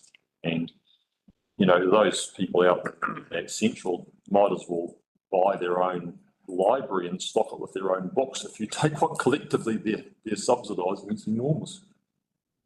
What about someone who pays 400 and doesn't use it either? Take your turn, please. Thank you very much. Thank you, Councillor Paniora. That the same applies to a person who pays $401 a year and doesn't use it either. So shall we just go to a user pay system then? If we're going down this road, then we may as well keep going down it and have the users that actually use it pay for it. Okay, so we know what your direction is. I'm just Want to add the fine. thoughts? Okay, let's move on. Mr Mayor, can I just, so what we're doing as far as direction goes from today is I've got the slide in front of you that Sue's sought direction on. We're going to do obviously the first 3 points. We're going to include what I'm hearing is we keep in the targeted rate for consultation, and that's what I've heard as the direction today. So we'll do that. I just want to remind councillors and you, Mr Mayor, we are just going back to Tracy's presentation at the start. We are working really hard now to make sure that we come to the council meeting to adopt the source documents and the consultation document. The consultation document is a topic later today. So we'll continue down that path to adopt the source documents in the consultation for consultation as we have advised our community in April. We might want to have a break. Time for a break, is it? Okay, let's have 10 minutes. Okay, 11:10. So those online back at 11:20. So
On our agenda, Sue Davidson will present the financial strategy, please. Sue? Thank you, Mr. Mayor. So if someone can bring up the PowerPoint presentation. The first points are just about what the requirements are legally, because every LTP has to have a financial strategy. And basically that's the story of how we're accounting for the money that we're spending. And the first slide is about the financial strategy, section 101A, and it's to facilitate prudent financial management. It's to consider proposals for funding and expenditure, and it's to provide a context and impact on the rates, debt or investment. So if you go forward a few slides, Alana, thanks, because I think you're on the financials Sorry, one. so it's just taking some time to load, Oh. so. Okay, I'll just keep going. So basically, the legislation basically says we must look at some significant impacts. So included in the financial strategy is the growth and its impact. We have to detail the expected capital expenditure and detail the levels of service that we're anticipating and whether there's a drop or an increase in service, and also detail the rates and debt impacts at a high level. So, and next slide, thanks. So part of the story, so if you go to the next slide, sorry, Alana, yeah. So part of the story is that, that I've narrated, and I welcome any changes in narration or anything that you want to add from a councillor or mayoral point of view, but I'm saying that this LTP, the strategic direction is completion of critical repairs to roading and resilience of the network, where the focus is on recovery, because that's what we have to focus on, and we've adjusted costs to include inflation, and each year there's a minor level of, for roading, there's minor level of service improvements. There's an increase in investment in the infrastructure for Three Waters, and there's also additional investment in parks maintenance. Partly the backlog caused by the storms, and the growth in Mangawhai, and then in prior deficits funding, but an increase in service as well. After that, we go to the next slide. At the end of the 3-year period, what we're telling our community is that the level of service for roading should have improved on what it is now, which is what they're wanting. The program for Three Waters, that it's been reduced from that provided to Entity A, but that was unaffordable for our ratepayers. So we've had to mitigate that by taking projects out, that the growth is over 1%, and every new ratepayer helps to reduce the overall costs to the current ratepayers. And we're still getting growth at a high rate throughout the district. And council's goal is to provide the best value to residents for the money that council invests on its behalf. And we're also saying debt has been at a consistent level of 44 million, but throughout this LTP, it's going to rise to 73 million. The 8 rates increases will be, and I think this differs actually from what I had on my, whether I had 18.3, but it'll be down to 15 or 16%. And then there'll be flow-ons to the following years as well. And it'll be before taking growth into account, or we say it's after growth, which is probably what our message is, that it'll be so much percentage after growth. So we understand that rates affordability is an issue with people on fixed incomes, and council knows this year, the first year increase will be difficult for its ratepayers, but recognise the council wants to improve its current service levels and reflects the true costs of delivering the services. So there may be other messages that you want me to deliver. I think that's the presentation. So I'm looking for feedback. I've written this financial strategy, and it's well, how many pages? 11, 12 pages. And I'm just looking for feedback on it. And if there's some way you want to change the narration, add to it, that would be really helpful. Thank you, Sue. I think an important item. Councillor Howard, did you have a? Yes, thank you, Mr. Mayor. Thank you, Sue. Just one point at this moment, and we had a quick chat. Just wonder whether it's worthwhile. But once we get to a final figure of where we go, are we able to try to smooth things out by saying that the average rate increase over the 3-year period is X? Yes, we can certainly do that. And I think I may have even said that in the documentation, but we can say that up front in our narration.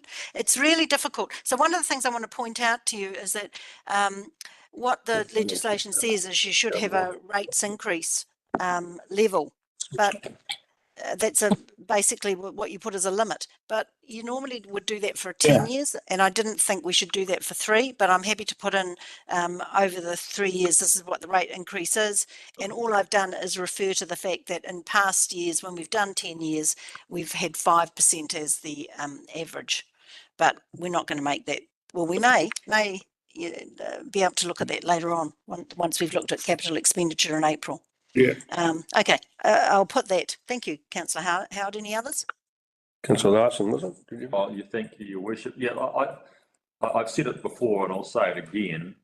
Whilst I know that it's customary for everyone to talk about average rate increases in percentages and continue to do that because that's a sort of required metric, we do need actually talk about real dollars average increases, and you can do that quite easily. You've already got the summary data there where you can actually go the average residential increase, and you can put it into subcategories if that's helpful, is so many dollars per year, which is so many dollars per week.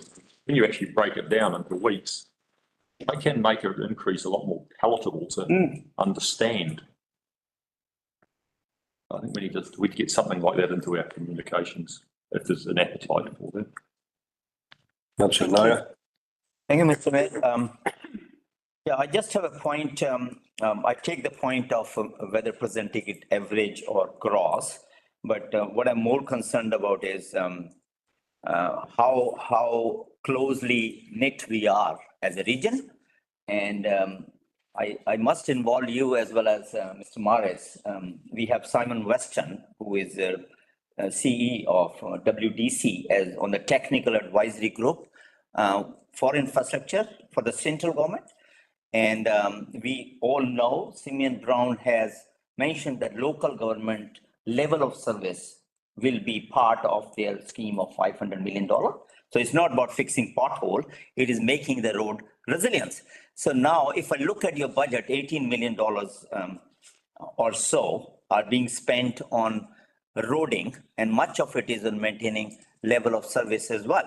So I think it'll be fair to assume if we talk to those people what is in the kitty beforehand or on a regular basis, in a 1 month, it'll be very clear in terms of how much money we need to take from the ratepayers and how much is coming from that big fund. Is that right or not? Yeah, so I appreciate that. Once we have more clarification, we might have to change our story a bit. So that's what you're saying. Once we get clarity from the government, then the financial strategy story might change slightly.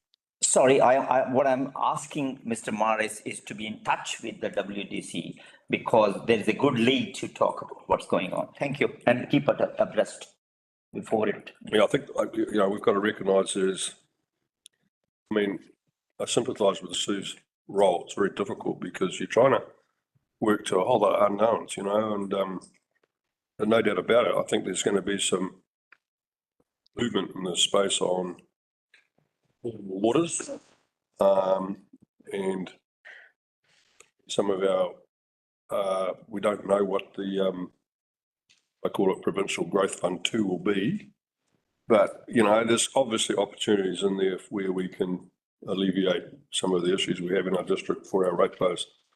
Councillor Manderson, you wanted to say something? Yes, I think it's important that we understand the impact of these higher council expenses on the ratepayer businesses involved. For example, the farmers will just reduce their expenditure. That will reduce the income to many sectors in society. They have little alternative to meet almost statutory charges like rates. So they will deny their businesses other inputs in order to meet them.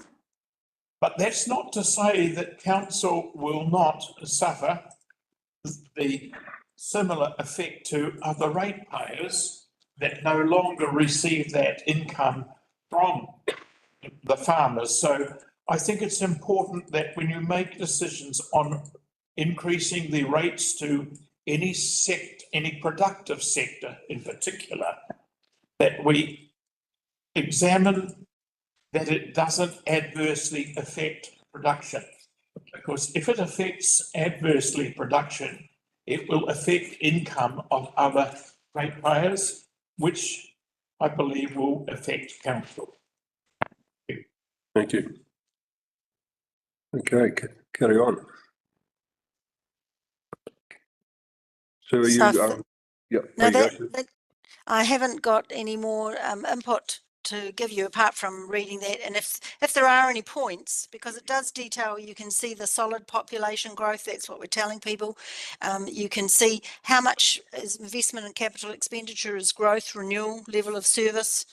And so there's quite a lot of information in the financial strategy sort of broken down to give information to our community, but it's just an information for them if they want to have a look at it in some of the context to what council's been looking at. But I'm looking really for advice. This is your financial strategy. I've written it up, but if there's any specific narration that you want softened, that you think isn't there, then let me know. And you can let me know after this meeting as well, if you've... Councillor Larson? Well, yeah, thank you. I mean, as it stands, I'm in a similar mind as Councillor Williams has already spoken to, in that I'm not happy to go out with a document that says we're proposing 18.4% in the first year. But through you, Mr. Mayor, that ties into the last item, and we've got the direction to reduce that down by what Sue was proposed. Councillor Williams? I sent in quite a lot of questions that were to do with the attachment A capital expenditure projects. We don't need to go through them here, but will somebody get back to my questions and I'm asking. Yes, through the chair, I've got some questions from Councillor Larson and also yourself, and I'll make sure they're actually grouped together and as a team, because a lot of them are things that I can't particularly give you the answers on it now. Like I think your first one was Pine Beach ablution of 1.7 debt funded. The response when I've gone to talk to infrastructure has been that if we can actually do the treatment plant first at the Pine Beach, then the ablution block might be year 4. We could push but it might be 800 in year 1 to fix up the disposal field and treatment mechanism, and then there'll be less later. So that I can't give you the answers to roading. On waste management, I think you'll be talking to Donna later on, and she'll be talking to you about the funding there. But my understanding of the funding for recycling at the moment is that the bags actually pay for the service. So virtually council doesn't pay much for the service of the recycling, because the bags are where the profit is. Once we take away the bags for recycling, then the cost has to be borne by the council at that stage. And that's why there's an offset in that the community in year 3 won't have to pay for the bags, but there is a greater cost with the bins. That's the offset. So we can, so I think what I can do is, crates, so I can, no, it's not the purchase of the crates. The purchase of the crates is $720,000. The 2.5 million is an annual cost, and that's the cost of picking up the recycling bags. And Donna might be able to explain that more when you talk to her this afternoon. But some of the other stuff, certainly on consultation, that'll be, I imagine that Ruby has got hold of that, or that when she comes to talk, you can talk to her about that. But certainly the other stuff, I'll make sure that we come back to you with answers. Yeah, it's just so that it gets directed to the right people, just to answer the questions. So then I can factor all that into what I'm. We'll have Tracy doing it. Yeah, Tracy will Tracy will coordinate that. So thank you. Thank you. So can we just clarify what our current position is? Going out public with a status quo position as our proposal, with the option that they could spend $2.5 million to not have the bags, or are we going out saying have a targeted rate that raises $2.5 million, and then if you don't want that, we'll go back to the status quo? So the consultation, I think there is something in the consult. I'm not sure if there is actually. If there's something, I think might be a comment. So that might be something that you're asking Ruby to put in, and you're asking Donna to put in, that they actually put the costs for year 3. Yeah. Well, it's not just that. It's that, I mean, yes, we do need to consult on and give specifics of what it would cost, but at the moment, in terms of the budgets, are the budgets saying we're going to go and do that $2.5 million, or are we saying we're sticking with bags? No. Included? So the budget says that we're buying the bins of 720,000, and then from year 3 there'll be a $2.5 million operating cost against council. But you've got to remember that there'll be a lot when that boils down. I think it might be 200 and something a year for each as a targeted rate, but it's offset by the bags that people are buying. So depending on how. At the moment. Yeah, but if you have it as a targeted rate, then they have to pay it up front whether they use the service or not. Whereas if they buy the bags, they can choose whether they're opting in or out. Would that be correct? That's right. But the reason we're bringing the service in is we've already consulted with us at the last LTP, and it was the biggest issue. People wanted to have bins for recycling. So that's why, but Donna will be talking about that and how it's going to be, how she proposes it to be funded. You can then choose how you want it to be funded and what consultation we should be doing on it at that stage. So that'll be later on today. Thanks, Sue. I think the key point there is that we haven't gone back and told them this is what it will cost you. You may have said nice idea, but you haven't been told what it's actually going to cost you. And so I actually I know we haven't got there yet, but my preference at this point is actually that we go out with a preferred option of status quo and ask the question, or do you want to have this as a targeted rate? And if you do want to have that, then this is what you'll be paying on top of what you normally pay in your rates. Notwithstanding that, you currently pay $2 and $4 for the bags as in how you choose to use. That's what I would prefer. So you're going to kick those empty cans down the road? They're actually bins, Councillor Vincent. Councillor Paniora. Thank you. Yeah, I totally agree with what Councillor Larson is saying. In an age where we're looking at camping plans, and even Auckland Council's looking at freeing up its porting through leasing, why are we continuing to bring operations back into council when we've already got commercial operators outside that are willing to do it? Now, an example that I have, actually back a step, is not everyone has the ability to live in a utopian where they're able to afford recycling and general waste. So there has to be a halfway point between the ratepayers that want to opt in and ratepayers that don't want to opt in. And actually, I've just signed up to a new rubbish collection business in town, which costs $12 a week for a bin. There's also bigger options as well, right up to commercial. And so why are we not allowing the operators that are already doing this to carry on doing it for the ratepayers, and then just to facilitate the use of that, or actually support these operators? Now, I had a discussion with him, and apparently he's had a big runaround with the council on having to supply permits and traffic management plans, and it's just crazy that he's not being supported in a business where he's actually providing a service to the ratepayer and to the council actually. And why are we looking at purchasing all of the bins when we could just bring on contractors that are already have taken the initiative and are already establishing themselves, and there's huge demand out there.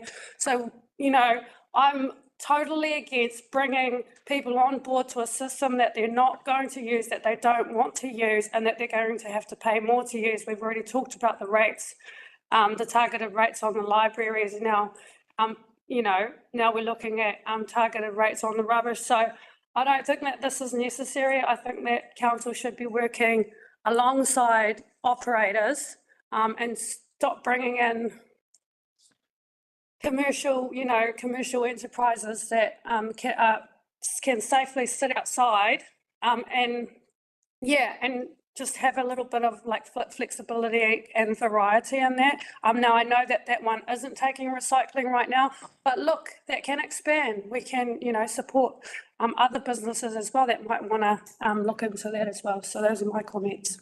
Thank you. So what I'll interrupt you a little bit. I think we're discussing this in detail later on, according to C. Maris. Yes, we are, Mr. Mayor, and the activity profiles. I'm just also mindful that Sue needs to go at 12, and this is not really who work.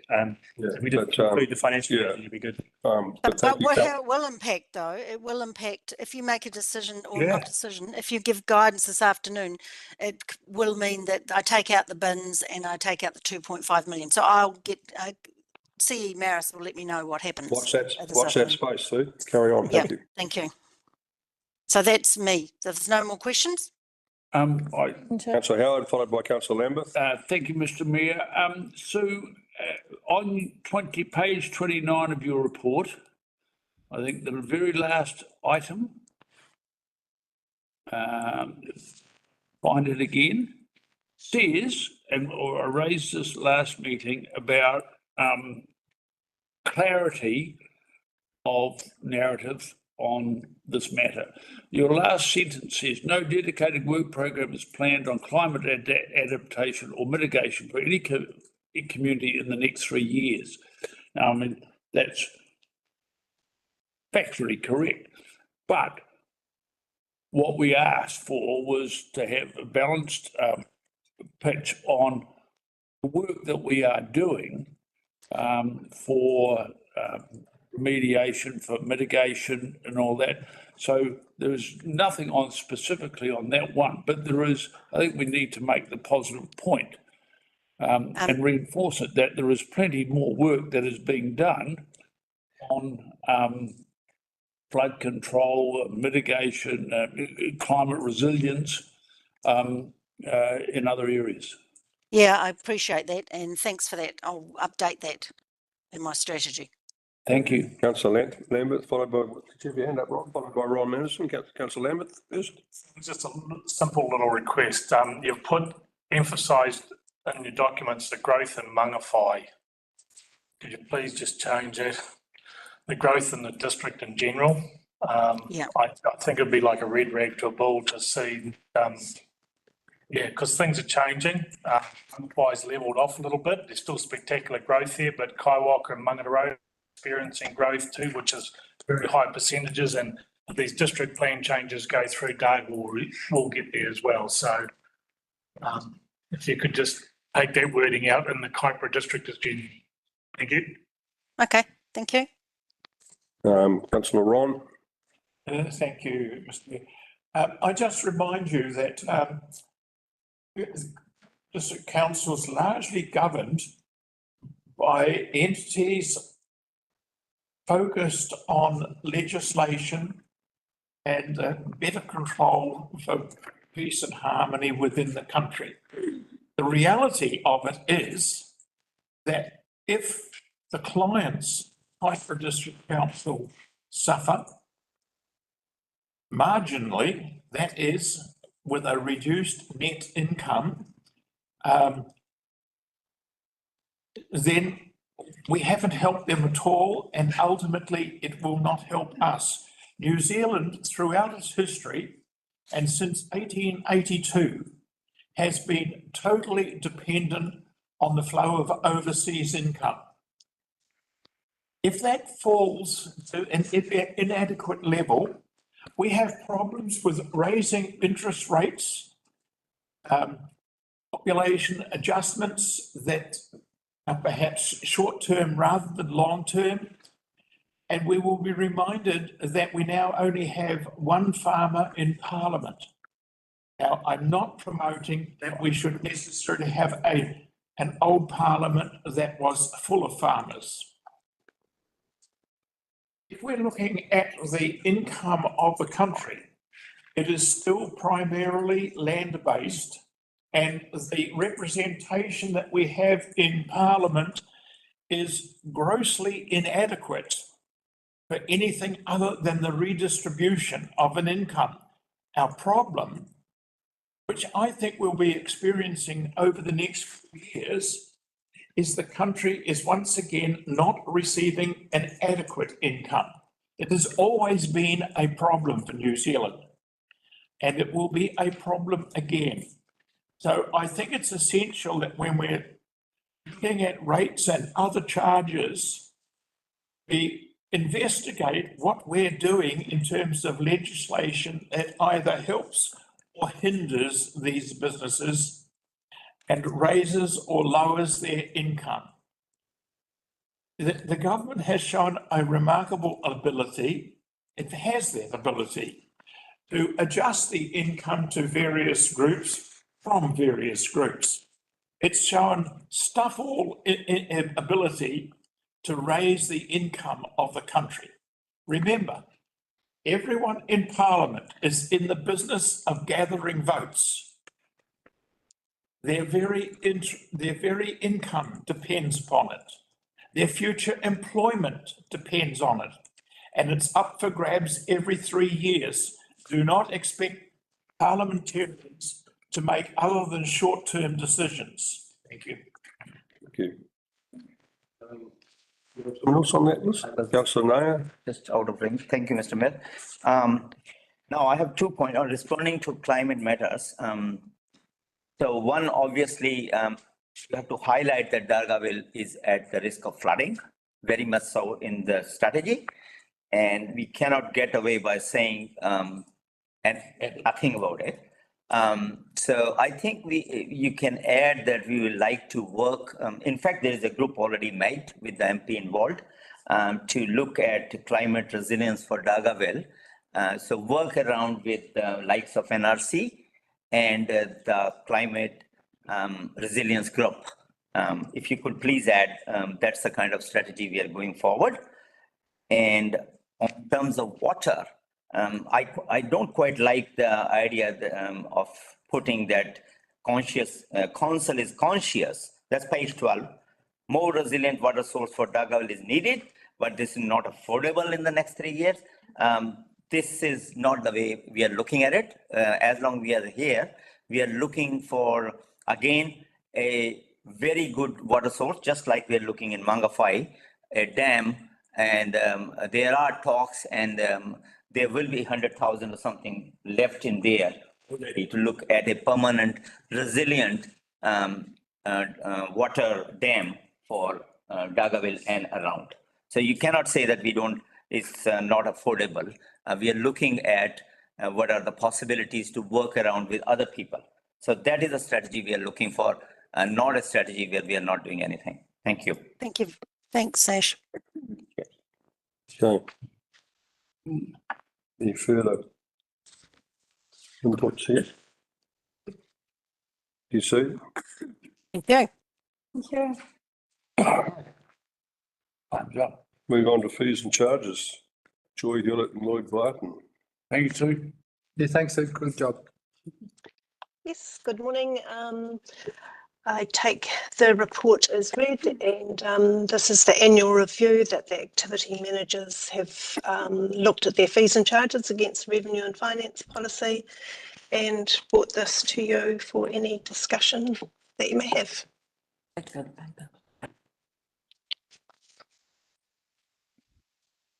Any questions, Mr. There being none, we'll continue. Now, we've talked this through in quite a few previous briefings, haven't we?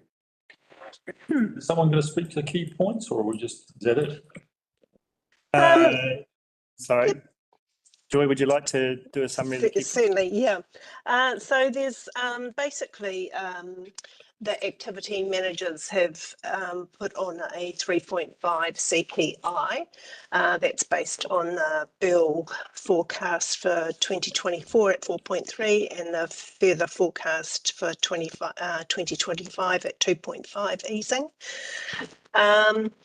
Apart from that, there has been some proposed new fees. One is the food safety directed food verification. So this comes from MPI. We are a recognised agency that a registered food importer could use to verify their business. So this is a service we haven't done before. So because there's only limited councils in the North Island that are able to undertake this on MPI's request, we've put it in as a normal verification fee plus travel expenses just to cover if it's outside the area. Resource consents. There's 3 new charges there, and brought Lloyd along just to give some explanation if you need it. So there's a charge for work related to iwi referrals. So the way we're structuring it now is hopefully to substantially reduce the number of applications that are forwarded to iwi and therefore reduce costs to applicants. So we're just forwarding them a summary of applications received, and if they actually want the application, if they want to have a look at the application that's forward, we forward it and we charge that fee to the applicant. The hearings, the RMA hearings, that the panel of hearings was recently reviewed, and so we've just brought in line with the new contracts, we've put those fees in as what's agreed in their contracts. And their road naming's been brought in-house from NTA. And so previously we didn't really have any fees in there for that because it was charged through NTA. But so we've got an administration cost there, the cost of the blade, any additional signs, and perhaps contractor charges for installing the road sign. So that's a summary, really. Councillor Larson. Oh, thank you, Your Worship. Yeah, I've got a few questions there. This road sign thing, when you say installation of a blade, does that mean that they're also installing an upright? A blade to be attached to? Yeah. That's what I understand, Lloyd. Yes, that's correct. Yeah, hopefully, yes, they put it upright. Yes. Okay. That's a direct. Just to clarify, that's a direct on charge from the contractor that the NTA engages to do that work. So the process is once council approves the sign, then we contact the NTA and put through the order for the sign to be put up on site. Oh, okay. No, I knew you were a talented guy. I just wasn't sure how you were attaching them in the air. That was all. Yep.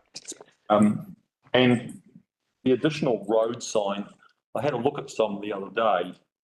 These no exit private access things. They're about the size of a cell phone. They seem very expensive at $115.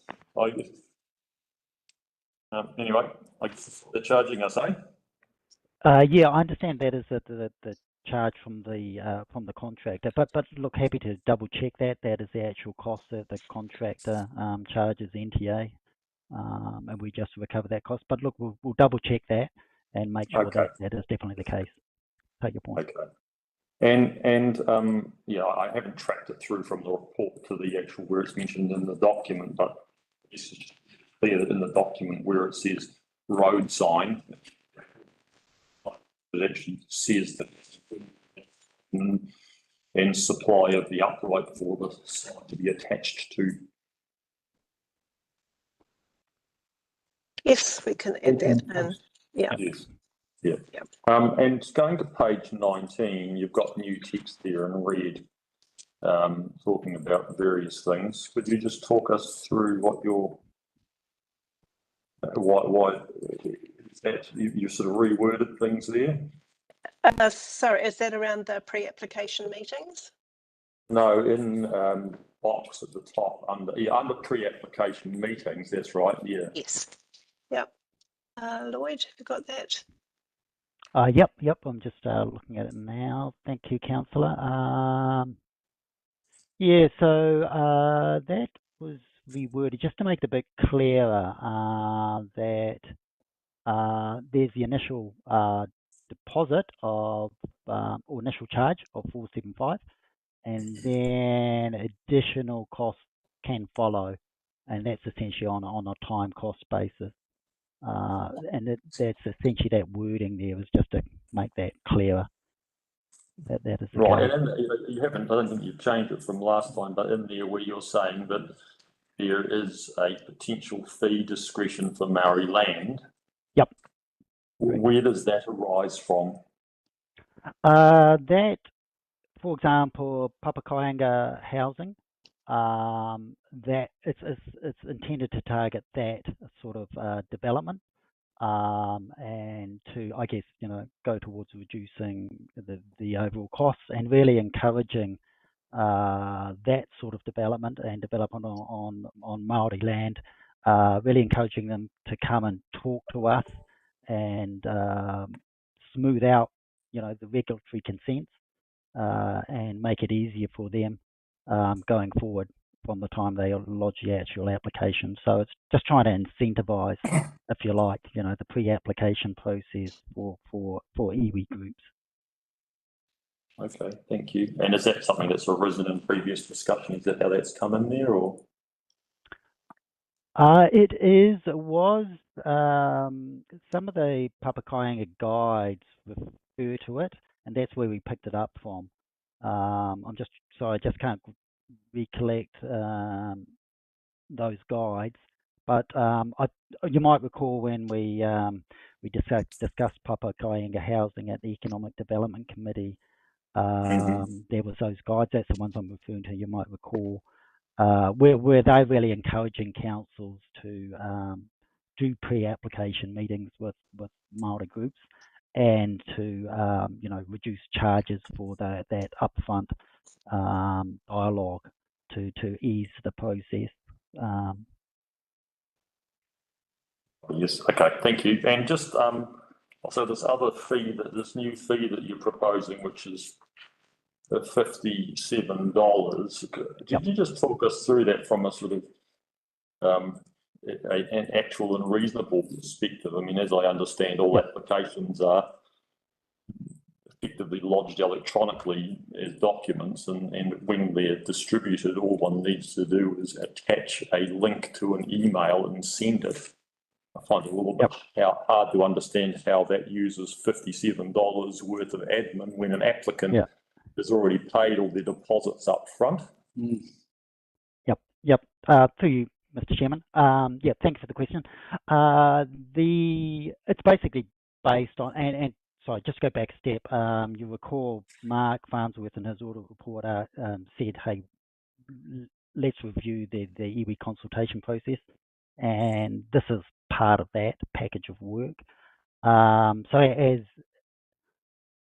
as mentioned, what we're doing is we'll provide a summary of reports, and this follows more accurately, our legislative requirements under the Settlement Acts to provide summaries to the iwi group, Te Raro or Te Urio Hau, and then we'll respond if they are interested in a particular application. We'll provide that application to them. Look, there is, in terms of that fee, it's based on half an hour of the officer rate for that, which is $114. So it's based on a half an hour fee to provide that service. Look at it as the estimate of that. I estimate it will bring in approximately $3,000 to $5,000 revenue per year. So, it's not a great a revenue source, but I think it's, well worth picking up because, every dollar does count. In terms of the electronics, yes, we will provide them with a link to access to forward on the application to them. Roughly, I think half an hour is about right to provide that service, and I think it's, fair and reasonable. Okay, thanks very much. I'm happy to give feedback on that, if that's okay, Yep. Your Worship. Yeah, I mean, when I look at the schedule of fees on page 19, that has, a 1 to 5 lot non-notified subdivision, they're paying a deposit there of $3,312. 6 or more, they're paying a deposit of $4,658. I think that this is a kind of a bit of a nitpicking fee that's unnecessary, and I mean, you can keep adding on fees and charging half an hour for something that takes 2 minutes, or you can't. I think as a matter of principle, I think that we shouldn't. I think that the applicant's already paid, and the fact that you send one email and attach a link to it now and then, neither here nor there, and we should leave it out. That's my feedback. Thank you. Mr. Penny. Yeah, just following on from those comments, my understanding was a little bit different. My understanding was that the iwi has sent a list of, as per the suggested link, a list of the applications, and it's only, a fee is only charged when they want to actually request the application and then review it. Is that, so there's another step in this, it's not just a blanket fee. Am I correct in that? That was the process. So just to clarify, we had a process where all applications within the rohi of either Tūreo Hau or Tūrera were sent to the hub, those iwi or hapu groups. And then we did realise that, hey, that wasn't reflected in the fees and charges. So hence, why we're introducing it now. At the same time, we've also had the audit from Mark Farnsworth, which said, hey, you need to review your iwi consultation. So we think a better way and a more efficient and and to reduce cost to applicants, a better way of going is to, sorry, I'll just get rid of this call, it's come up in a timely manner. A more efficient way to do it is to provide simply the summary of the applications up front to Te Reo and to Uriria Hau. And as I said, no charge for that. But if Te Reo or Te Reo Hau actually ask for a copy of the application, then there will be that $57 fee is proposed to be charged to the applicant. So hopefully that clarifies it, Councillor. Yeah, so that was my thinking. So if the fee's removed to the applicant, well, the cost is still going to have to fall somewhere, isn't it? So is that going to fall in the overall application fee, or? Through the chair, if that fee is not there, then basically, what I estimate the total cost of that to council, somewhere around the $5,000 mark, that will be ratepayer funded. So we'll fall back to being subsidised by rates. I'll come in here. I can't see the justification for it personally. I'm sorry, I hadn't finished. I just had one more question. Finished? Okay. So the final question that I had was, if we remove the cost and the applications are not sent to the iwi, then do we run the risk of the applicant going through a very long process that's going to cost them a lot of money, only to find out that there's an issue with the development that could have been picked up with right at the beginning when they were setting the application for review, and then they're having to pay more money through the resource consent process to try to rectify the issues at that stage? through the chair, we would still provide copies of the application to Te Reo or Te Reo. We're not proposing to not do that. Or we're So considering hang on. here. Sorry. But you wouldn't expect them to have to review an application that they're not being paid administrative time for, surely? Through the chair again. Sorry, just to clarify, what's on the table here is just the question of whether council charges a fee to the applicant for forwarding an application onto Te Reo or Te Reo. Right. So that's the fee the will only still be question. We'll charged still either do way. it. Right. So we'll still do it regardless of whether council accepts the fee or if it declines the fee. We'll still do it because we think we've got a legal obligation to do it. Thank The you. Building That Act. answers my question. Thank you. Okay, thank you. Councillor Manderson. Thank you, Mr. Mayor. I think it's a mistake to look at fees and charges on any racial basis. Oh, I think that should just. it's not a fee. Be quiet, please. He's entitled to speak. Councillor Manderson, can you continue? Right, I've made the point. They should not be apportioned or examined on racial basis. It's not. It's not. Put your hand. Really not. Are we monitoring fees and charges as a percentage of our income in absolute or relative terms? You can ask that question of the presenters. Sorry? Can you comment on that, Lloyd? Yes. Through the chair, yes, we do monitor our resource consent budget, as do all managers. Part of my role is to manage our budget and track both income and expenditure.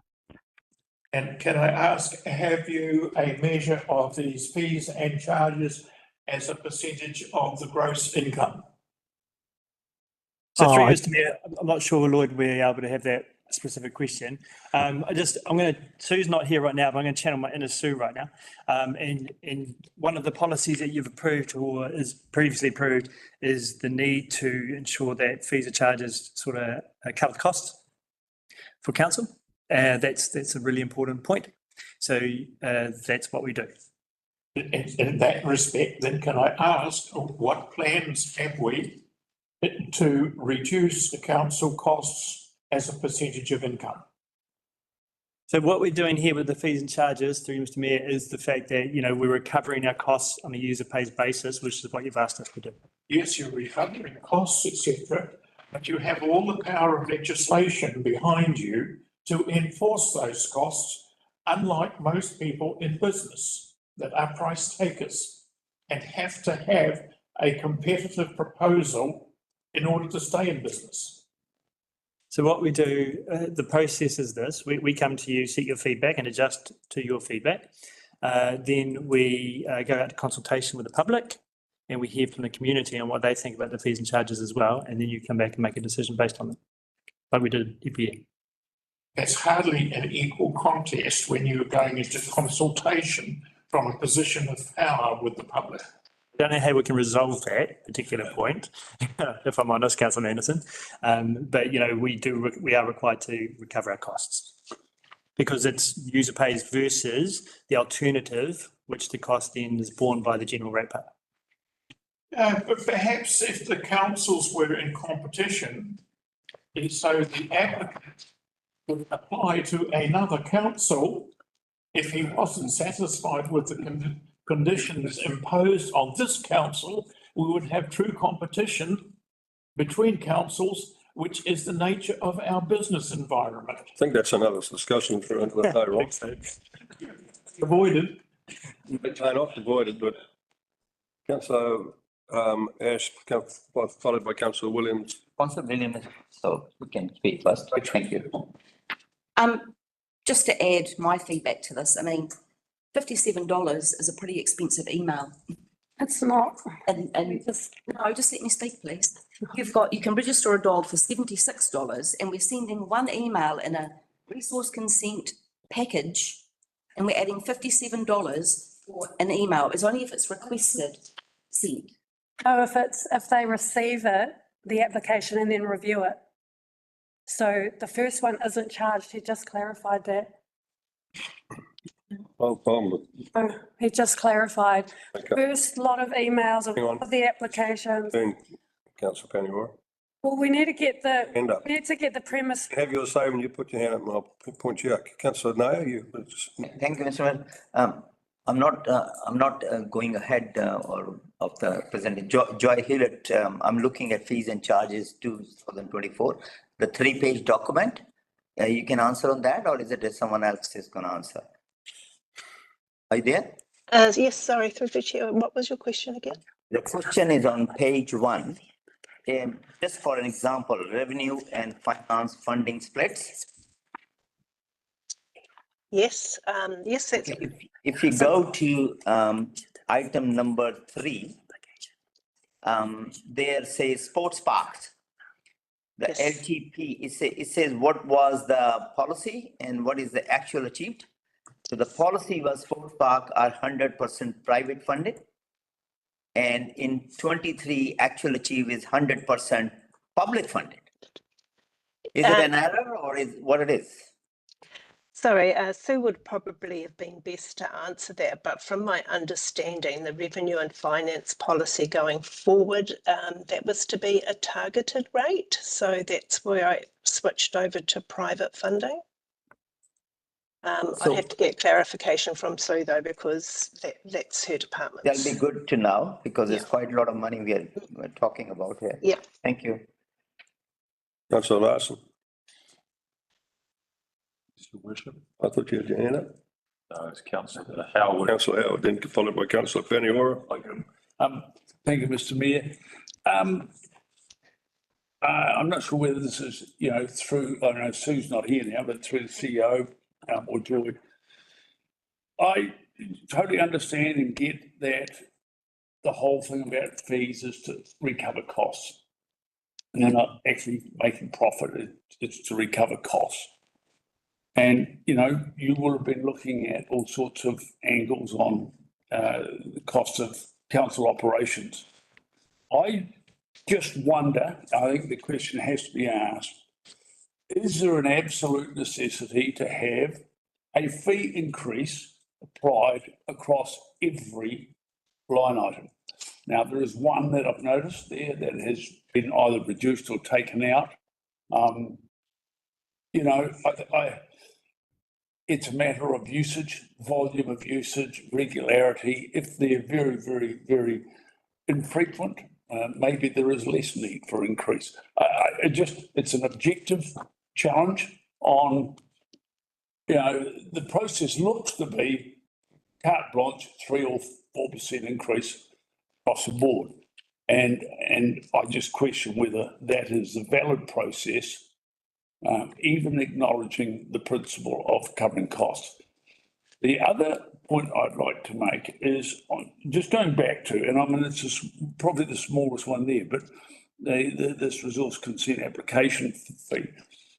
I'm sure that Mark Farnsworth related to a cost that was being charged for this process. And I have it in the back of my head that it was $44.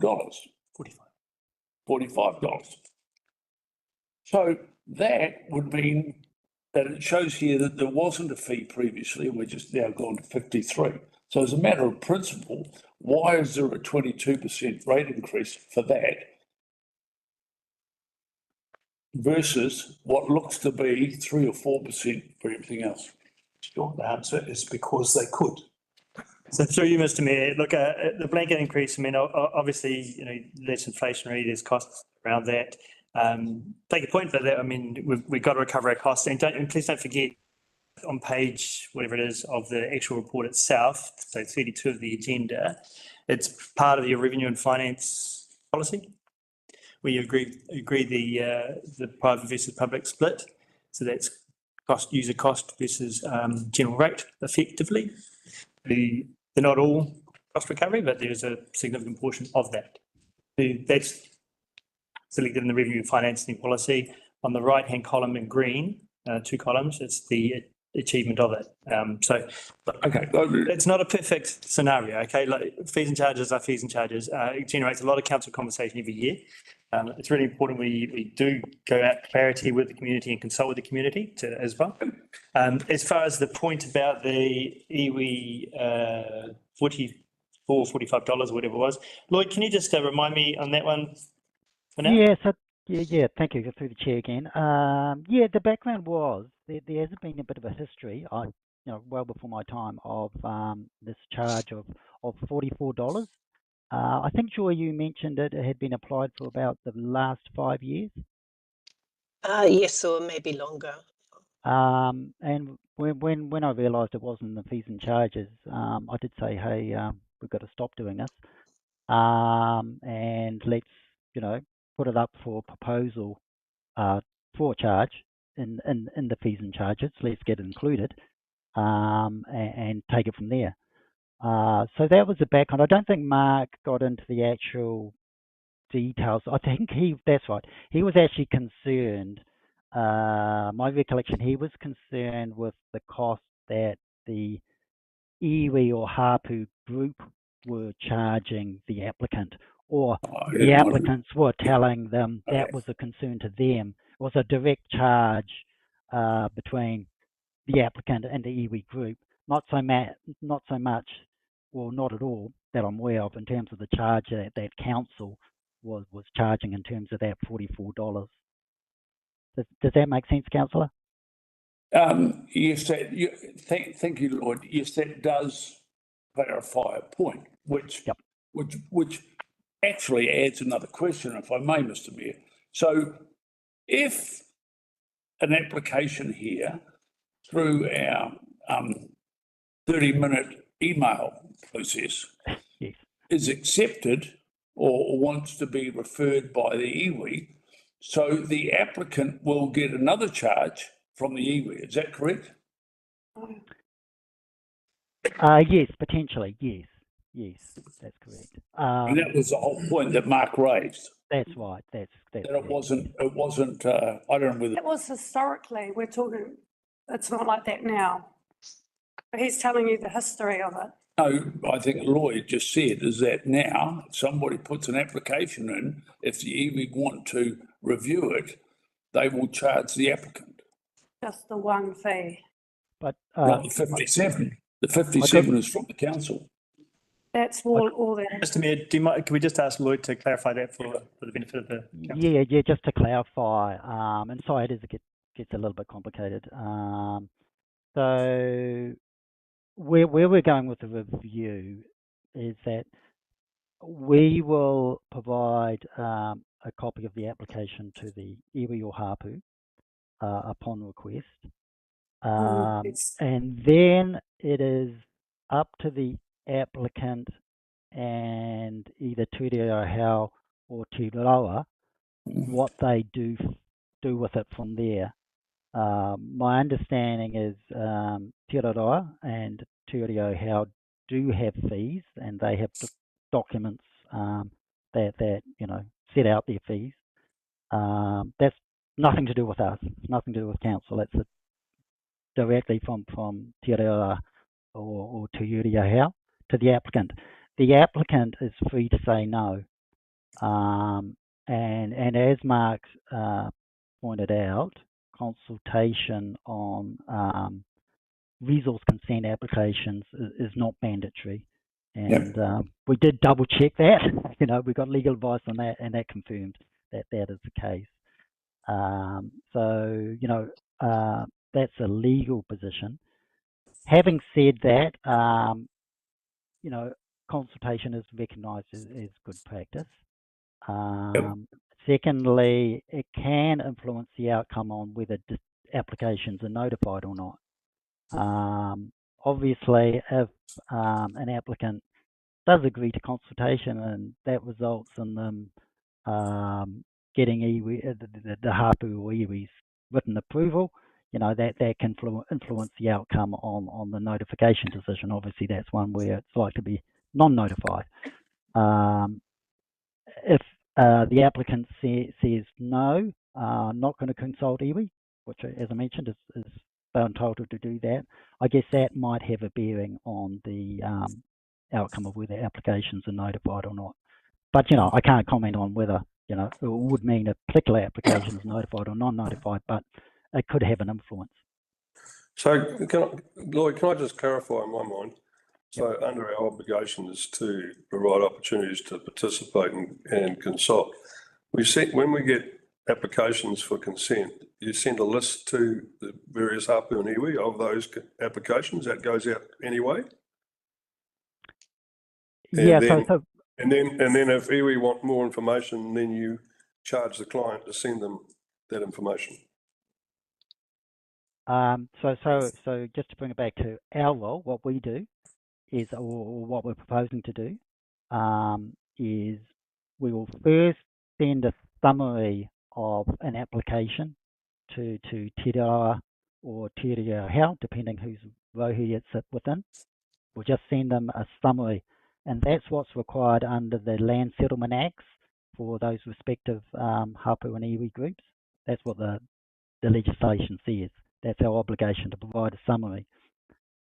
The next step would be, if, having received that summary, the iwi hapu group say, hey, we want a copy of it, we're saying we will do that, we'll provide a copy, but that's where the proposed fee to the applicant is triggered. So if anybody else in the community wants a copy, the applicant doesn't get charged for that? No, they don't. And that's correct. And they're entitled to it under the Lagoima legislation. Right. Look, I'm in agreement with Councillor Williams. He's simply sending an email shouldn't be charged through to the client. It's not equitable. Councillor Larson. I was next. I was next. Councillor Larson. Yeah, I just kind of feel like this is, I'm starting to lose the will to live with the amount of time that this item is dragging on. And could you do something about moving this on, Mr. Chair, and get on with it? All right, well, I think we've had our inputs. I think we've had our inputs. Let's move on then. I agree. If someone else that hasn't already spoken wants to have input, can we have that happen and then move on? Anyone else other than whoever's spoken like to have one little say? I said before, I don't know whether it's typo or real, but the revenue and financing policy, what it is and what is being done is just exactly opposite. So first item I gave you sports park. Now I take you to flood protection. So we had floods, and the revenue funding policy says that 100% private funding. I don't think anyone has spent any money on flood protection privately. So is the policy wrong or the actual is wrong? Is the item? Thank you. Thank you for the comment. Sue would probably be best to answer that, as she sets the revenue and finance policy. As I said, it was shifted around this year, so I will just have to connect you with that. I think if you put that in writing, send it to Sue, send her an email, and ask that question. You should be able to. I think it's like everyone else. Yeah, I think it's time to move on. Thank you. Okay.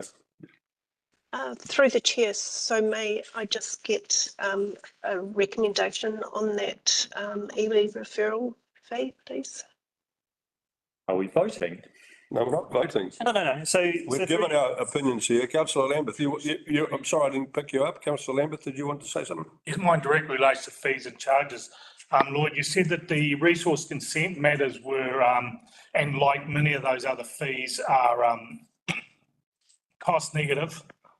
I'm assuming that parking and dog enforcement, would that be on a cost user basis, like the fees have risen to deal with the costs of manpower and dealing with it?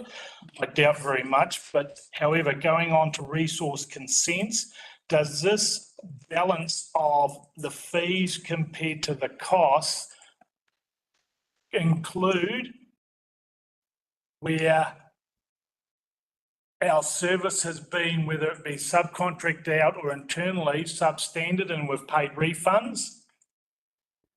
Is that included in these fees and charges? I think the answer is yes, councillor. Just to clarify, you know, the fees and charges for resource consent are based on recovering 70% of our total expenditure, and that's as per the policy. So, you know, we will, time to time, I hope it's not frequent, but time to time we will make mistakes. I'll try to minimise that. And where a mistake is made, happy to consider removal of fees, discounting fees, that sort of thing, because we want to reach amicable resolution of these sort of issues. So hopefully that answers the question.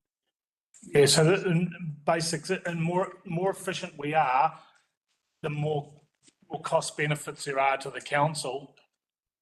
That's right, and a good example of that is, you know, with the penalty fees for timeframes for resource consents. You know, we have been achieving the 100% consistently, so that's resulted in fairly significant savings in not having to pay out penalty fees and refunds to applicants, like has happened in previous years. Thank you. Further questions? Through you, Mr. Mayor, if I can just sort of wrap us up then. So, you know, thanks for your feedback. We'll obviously have a look at that iwi hapu charge as well. And then Councillor Larson, you raised the non-notified subdivision cost, I believe.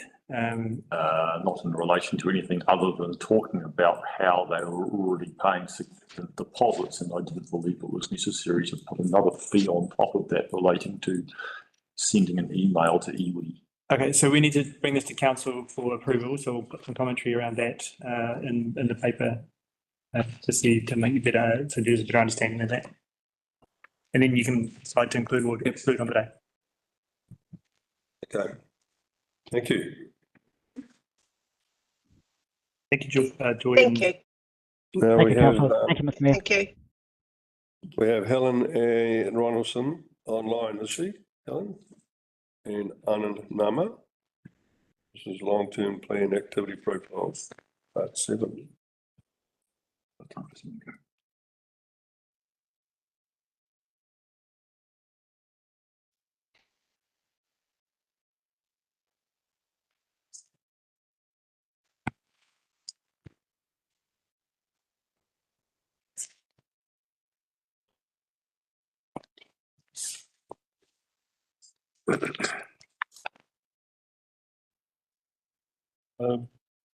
Yeah, thank you, Mr. Mayor. Take the paper as read, but we'll take you through each of the activity statements. Helen, are you online? Yes, I'm here.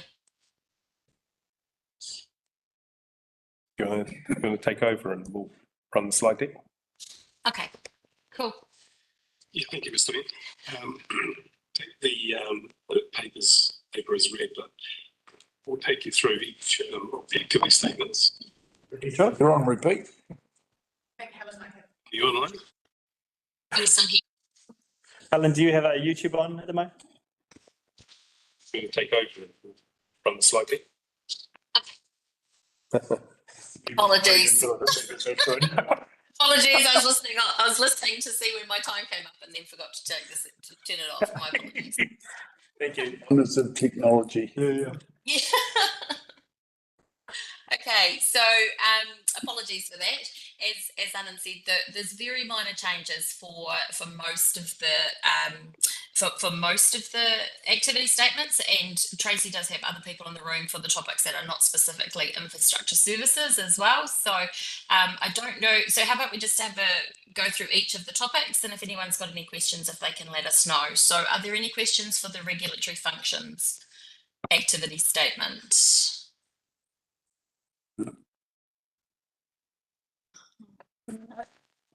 Okay, cool. How about for district leadership, finance and internal services? You're rushing these out a little bit here. Okay, this is good. We'll make up some time, hopefully. Open spaces and facilities. The document is largely, as you've seen it before, I've just added in the comment that has been raised about the large challenge that we're facing, getting all the routine schedules of maintenance back on track. So that has just been added in. Can I interfere, Jonathan? Did you have to? Yeah, I did actually go through the earlier draft in quite a lot of detail and had a number of comments. I might have overlooked actually sending it through, so I'll track it down rather than belabor it here and just see if there's anything that still stood out for me. I just don't. Thank you. Okay. Okay, flood protection and land drainage is still the same proposal to revisit Councillor boundary. Mayor. Thank you, Mr. Mayor. Yeah, I have a question, and I think it's very crucial question on flood protection and drainage. It is something which is it's regulatory as well as functional, and the pain is real. So if you look at what we are supposed to do, I am also on the Kahu Valley committee as well, which is managed by NRC and KDC together. And in terms of what is being done is very dismal. And same thing we don't want to see here in terms of actuals versus a policy. So I think we need to improve on the flood control. I mean, rapport drainage is a good example, but I mean, there's so many areas to look at. And I think there is a need to work around with NRC because we just passed the buck. This is not our responsibility, it's NRC responsibility. But what we are actually doing, we are responsible to ratepayers. So I think we need to work around, and that's a message for Mr. Morris as well. I mean, nothing much has been done. It has been my personal effort as well. So if you can do something, if you can add something, that'll be awesome in terms of working around alongside with NRC in flood protection and land drainage. Thank you. Through you, Mr. Mayor. I mean, thanks, Councillor. No, if you've read the actual documentation, it does refer to the responsibilities in there, and it actually talks about what we are going to do, what we're doing, how we fund the service. It's all incorporated in that. I understand your higher level question is to make sure that we work with NRC to get some change, and we are definitely doing that.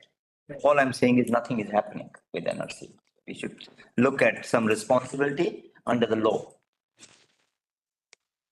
So through the chair, Councillor Naya, that is part of our infrastructure strategy, and we have started having those discussions with NRC to understand where those lines of responsibility lie for river management versus flood protection. And that is totally part of the work that we're proposing to do over the next 3 years in this space. So that is confirming who's responsible for what, and we have a multi-agency approach that we're proposing. So it's not just NRC, we've got to bring the state highways into this, and we have to bring our own roading. Our local roads into this as well, because there are lots of things that play a part in both flood protection and land drainage. Thank you very much. Okay, so on to the one that I think is probably going to be the most contentious, having listened to the last discussion, is solid waste. We have commented on this before, and I'll just pick up on the feedback, the commentary I heard earlier. So just to be clear, the assumption for funding for solid waste is that refuse continues as user pays. So currently they buy the bags.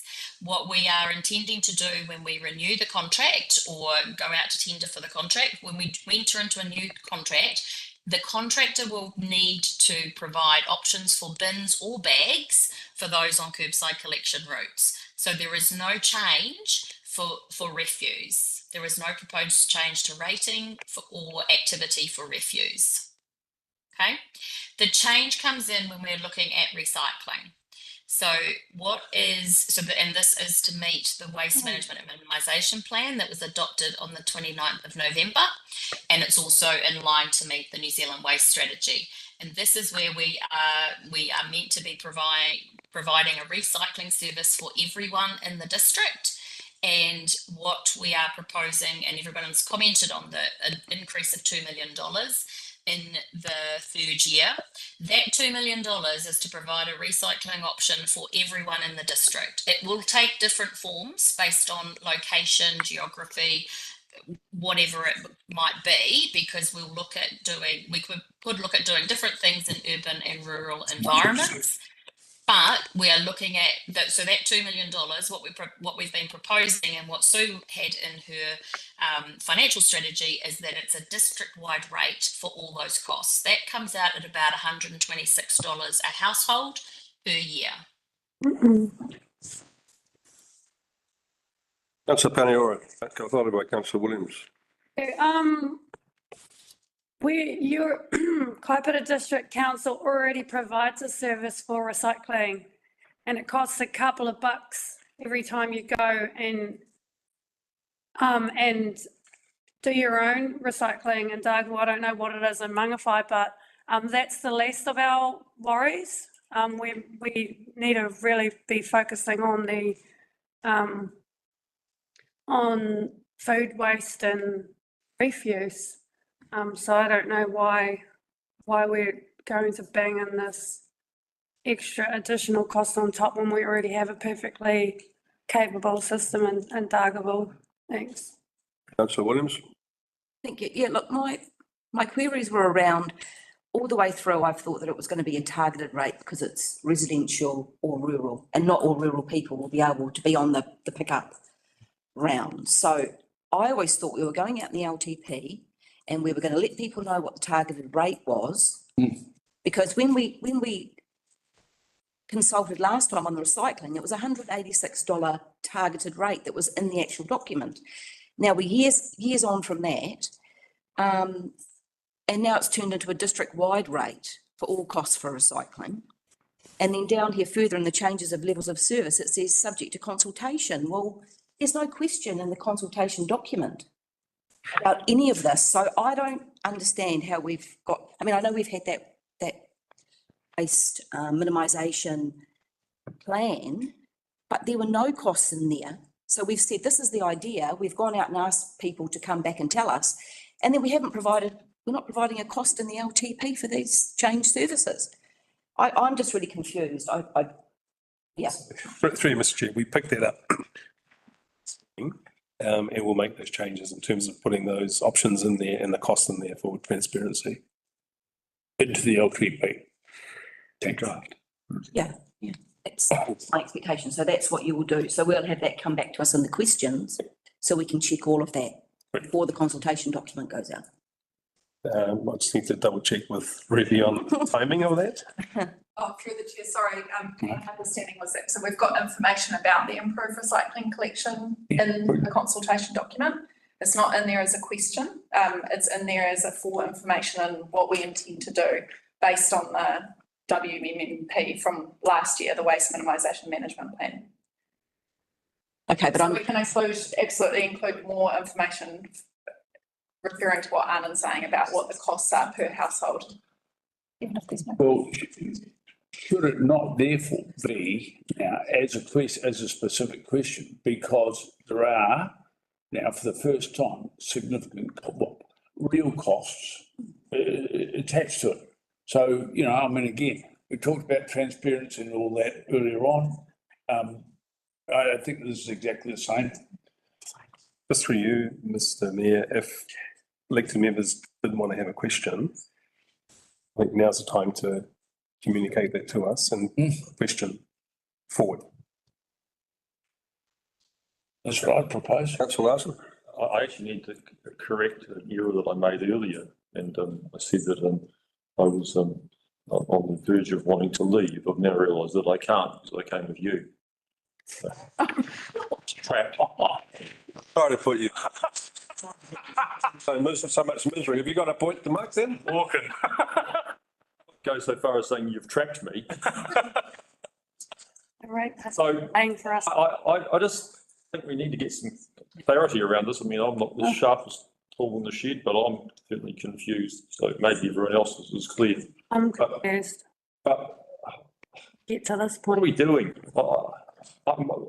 I have a position on this, and it may be at odds with everyone else in the room. I don't know, I did speak about it earlier, and what I said is I don't want to go out and say we want to strike a massive targeted rate. I want to go out and say we want to stick to the status quo, or do you want to strike a targeted rate and this is the areas it will apply to and this is how much you'll pay a year. That's what I'd like to do in our consultation document and in our strategy. So this seems like our strategy's around the other way from that. Now, I might be on my own on that. No, I'm in total agreement. I don't think we want to. I guess that's what I say. I just look at my own situation at home. You know, we separate all our bottles and stuff, and then once a month when Jeanette's doing something else, she takes it down to the transfer station and puts it all in all the relevant bins. And you know, and I think that's what everyone wants to do. Don't want to be around to pay money for systems that we know get abused in any case. Check out your. Lambeth? Yeah. Separate them out. Or a third option could be, do you want to deal with it privately yourself? Yeah. Pay for it yourself and deal with it privately, because there are companies out there doing this already. Company that's just started up. Well, see, the incentive's there too, because if you separate your stuff yourself and you reduce your waste, you put what you put in your paid bag, you've got an incentive to do, you know, to produce less, right? So let's do that. Sorry to speak over you, Tim, but there is even more incentive in that regard because the cost of the recycling is half the cost of the refuse bags, and the vast majority of the recycling goes into the landfill anyway. So you're actually paying half the price for your landfill waste by putting it in the recycling. Thank you, Mr. Cynical. Councillor Ash. Thank you. I'm not cynical, by the way.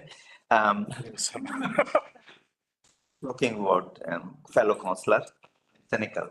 But I did, one of the constituent actually approached me and he said, and I think he was right, can council say that just like in Auckland, inorganic collection day, you say that we have this day, put all your rubbish out and somebody will take it, because there's so much rubbish in Dargaville, in so many houses, if you walk around, and because of the cost of it, they don't care.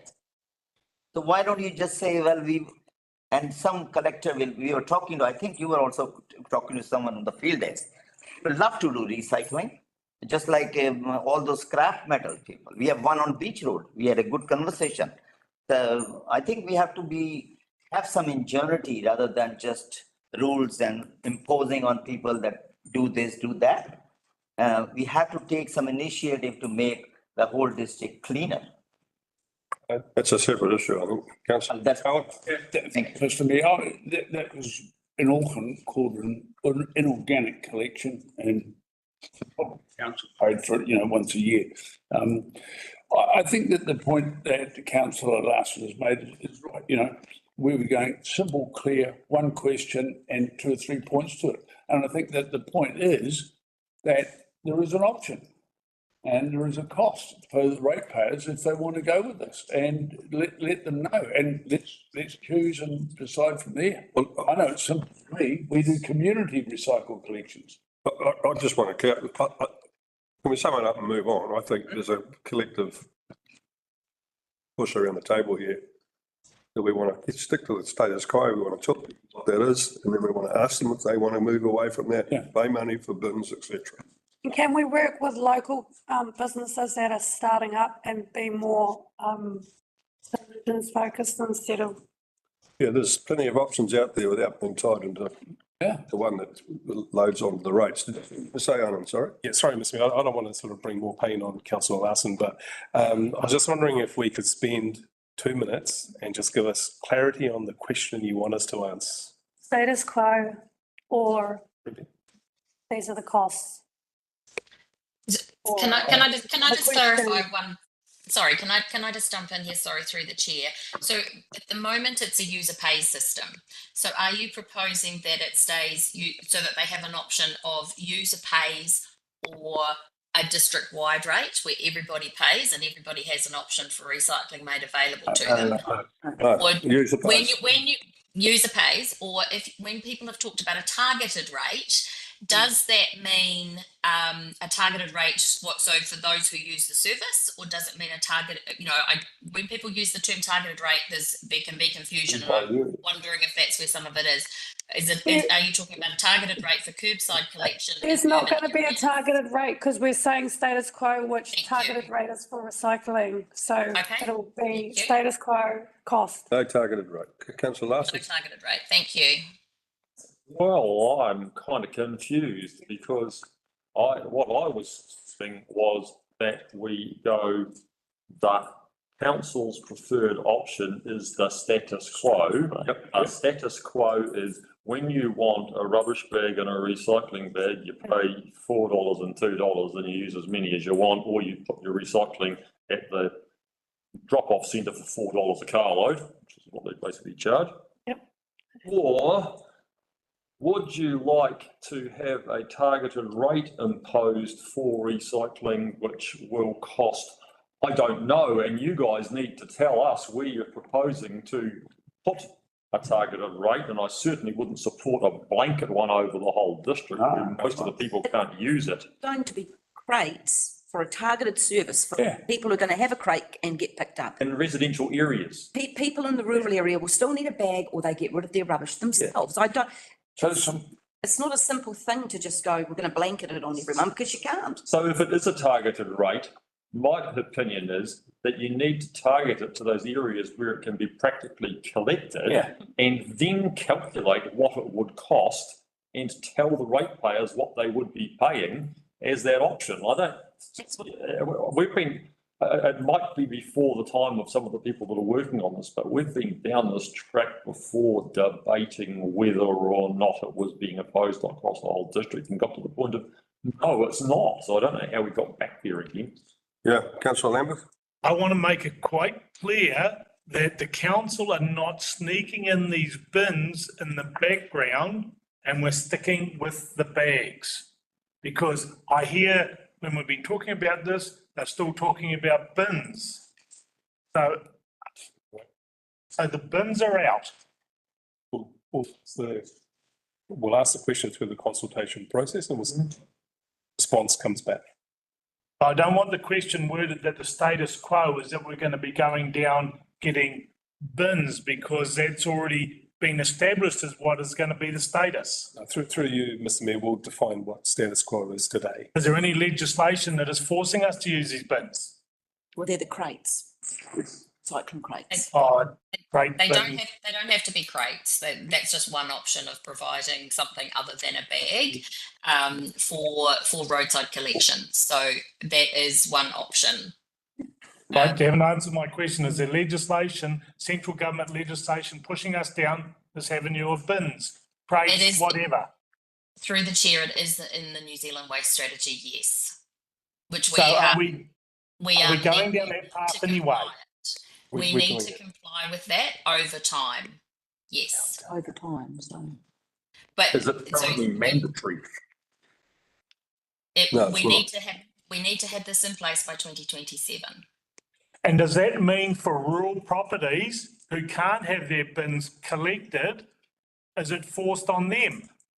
No, so this is where we've talked about options for recycling for everybody. So in the rural areas where curbside collection is not feasible, there will be a collection option. It may be that we have mobile bins that are put at a road end collection point that people can use.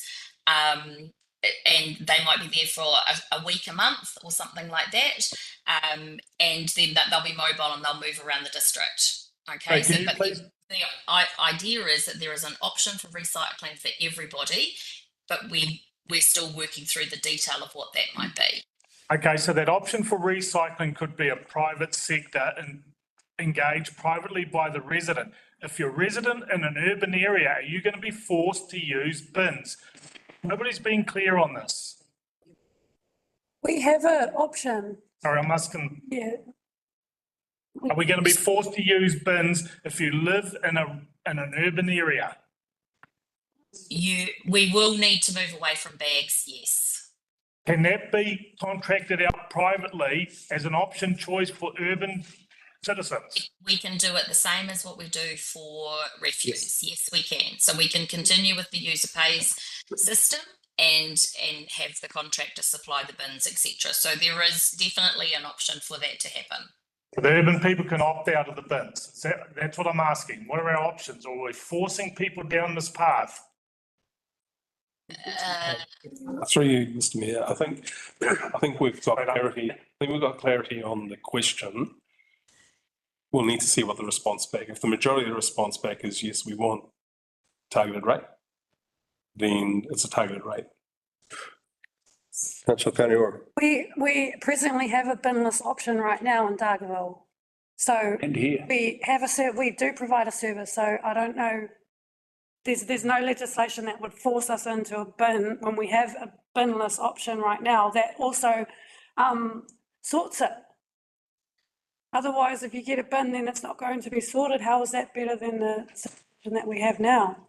Yeah, look, I think we're pretty clear on what we want here. I know what we want. Yeah, what we want is we want the status quo and we want to present that as our first option. And if you people want to spend money on crates where stuff gets taken to the landfill, as Councillor Larson believes, well, you know, why would you do that? Well, they do, yeah. Thank you, Mr. Mayor. Look, I may well have missed something in all of this translation. We are quite clearly asking for status quo. But did I not hear from Helen that actually under the legislation we're going to have to follow, that may not be the case, that we may not be able to do that? Yeah, so can I just want to clarify through Helen, in terms of the 2027, it just says we need to recycle, have a recycling scheme. Is that right? The expectation in the strategy is that bins are being used rather than bags to reduce the plastic use. The question comes down to the legislation. Councillor I will need to check the legislation and come back to you. Yeah, if we can do that, please. I think we're getting mixed messages here because in one breath we're being told there is an expectation that we will use bins. And then earlier it sounded like that the use of bins was mandatory. We need to know which it is. And if it is mandatory, are there any consequences for not complying? Because if there aren't any, whatever. But we actually need to know what we're working with here. And at this point, we don't. And I think we've done enough on this. And I'll effectively suggest that we now move on and get some clarity behind the scenes. Okay, let's do that. I agree. Thank you, Helen. Okay. You're right, Ruby. Yeah. Okay. I mean, I'm not clear on whether or not we're asking this question now. We're getting more clarity. We're going to get more clarity and then We have to get clarity because we're potentially in conflict with legislation. I know we'll be in conflict with the New Zealand Waste Strategy. What I don't understand is the consequences of that conflict. We've got a new government too, that could change. Let's move on to wastewater, stormwater. Okay, so these are new activity statements that you have not yet, that you will have seen. This is the first time you're seeing them. I think we've talked a lot in the strategy about what we're doing. We've talked a lot about what it means to bring them back in. So I've just put a summary of the key points onto this slide. A lot of the information in the activity plan, as I talked about when we looked at the strategy last time, is that we are taking the information from the strategy, we're taking the information from the operational and capital expenditure, and this is our key points in the activity statement. A lot of the content is legislated that we have to use here, and we have used the basis of the activity plans from the previous LTP as the basis for these activity plans here today. So I'm happy to go through it individually if you want, or if you want to just go with questions for each of them like we did with the others. Okay. Has anyone got any questions about water supply?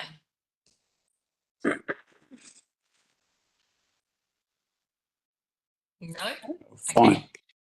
We'll carry on. Wastewater. Has anyone got any questions about wastewater? No. And stormwater. Any questions about stormwater? No. Okay. All done. All done. Thank you. Thank you, Helen. I'll give you the phone. On to running a footpath. I'm just, you want a lunch break? Fill me on the way. Good time, it's a good time to take a lunch break because we're almost being on 1 o'clock. So we'll take a 30-minute break and return at 1:30. Where are we going? And we'll to the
Resume.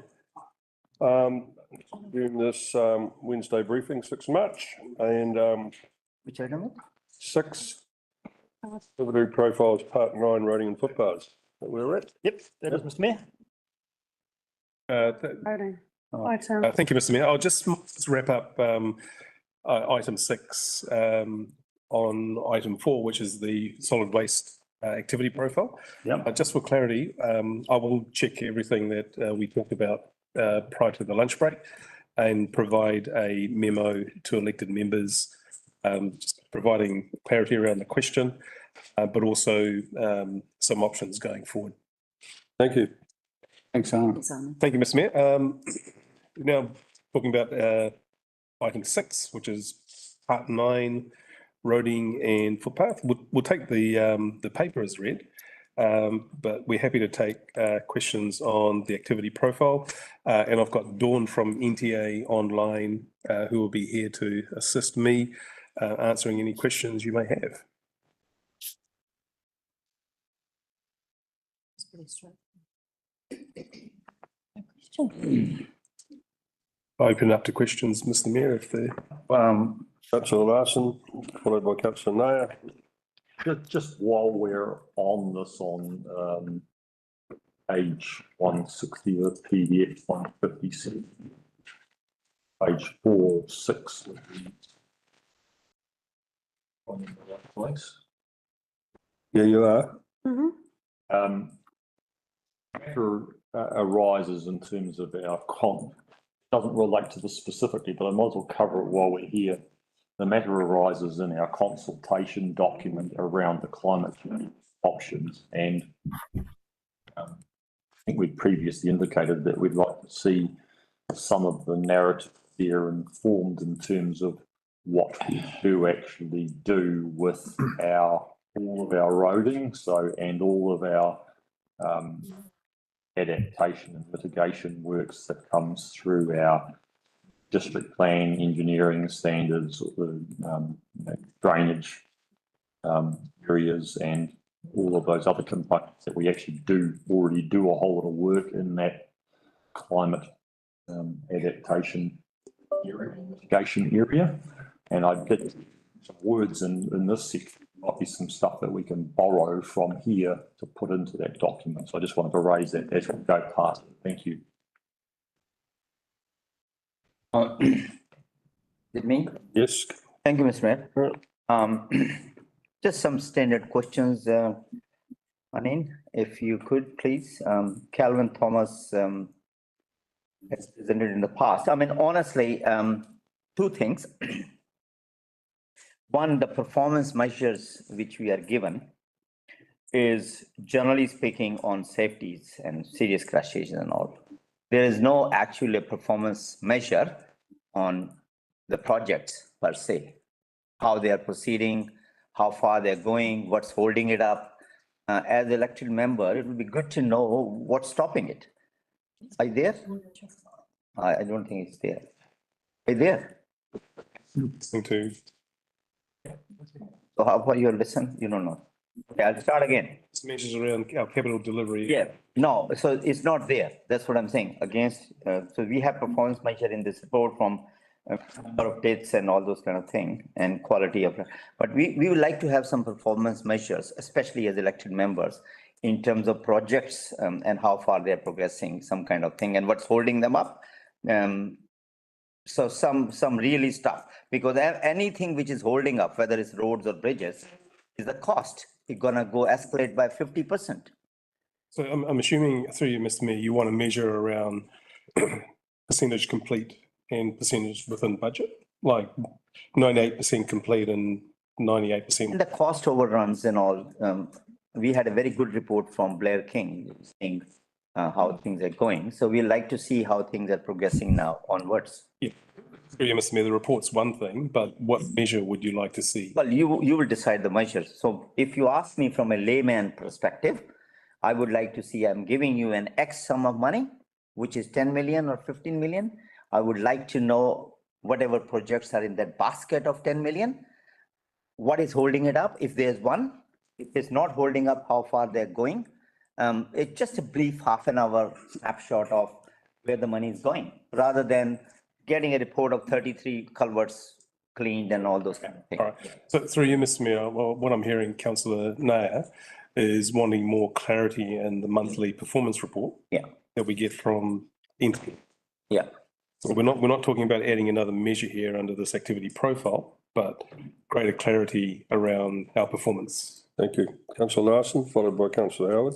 Yeah, thank you. Just further to the point that I raised before, where I suggested some of the ways that we are already mitigating and adapting.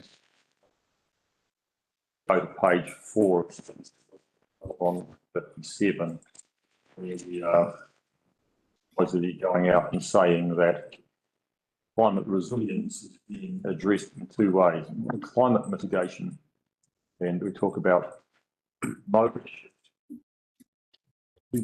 Tell me what mode shift is and how that works.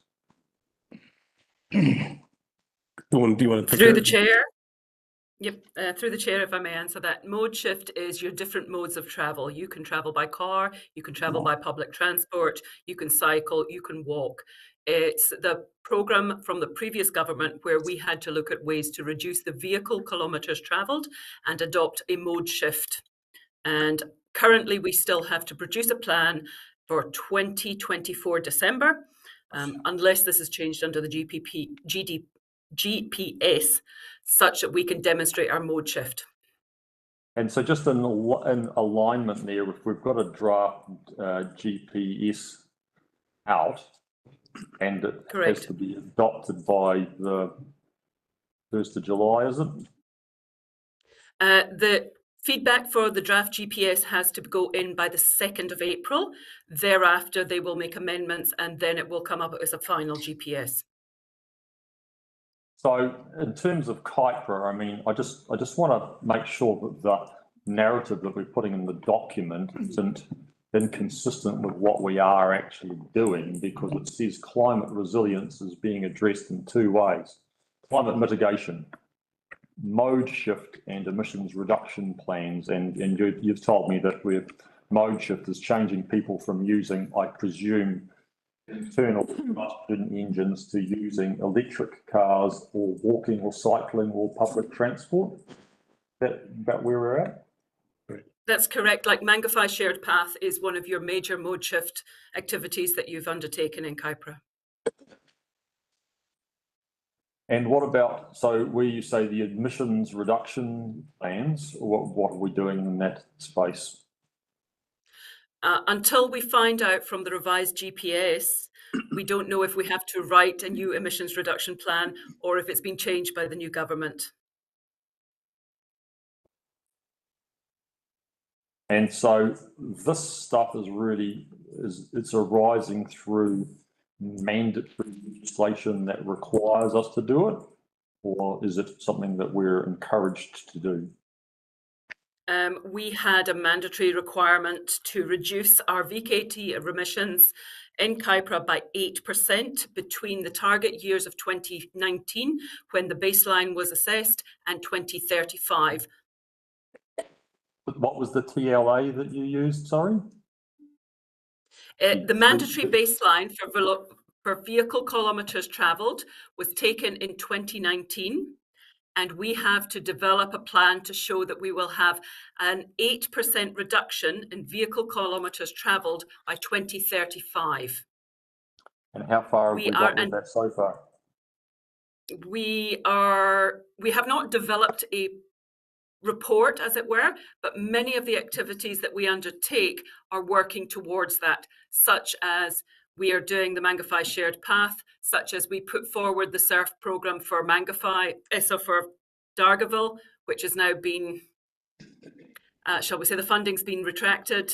But those are the type of activities that we can demonstrate we are making alternative modes available to the public. Yes, and in terms of that 8% reduction target of vehicles travelled, have we got some stats on how much of a reduction we've had from the Mangawhai Shared Path? I don't have specific targets. They basically take the traffic count data and they model against that to address what is the VKTs, whether it's heavy freight, light freight, or etc. It's a calculation that Waka Kotahi does. Okay, my feedback, your worship, on this wording is I find it quite ridiculous. If we are required to put such wording in there, I mean, in a district like this, are we really reducing people using cars when there's no other way of getting around the vast majority of the district? I think it's bizarre.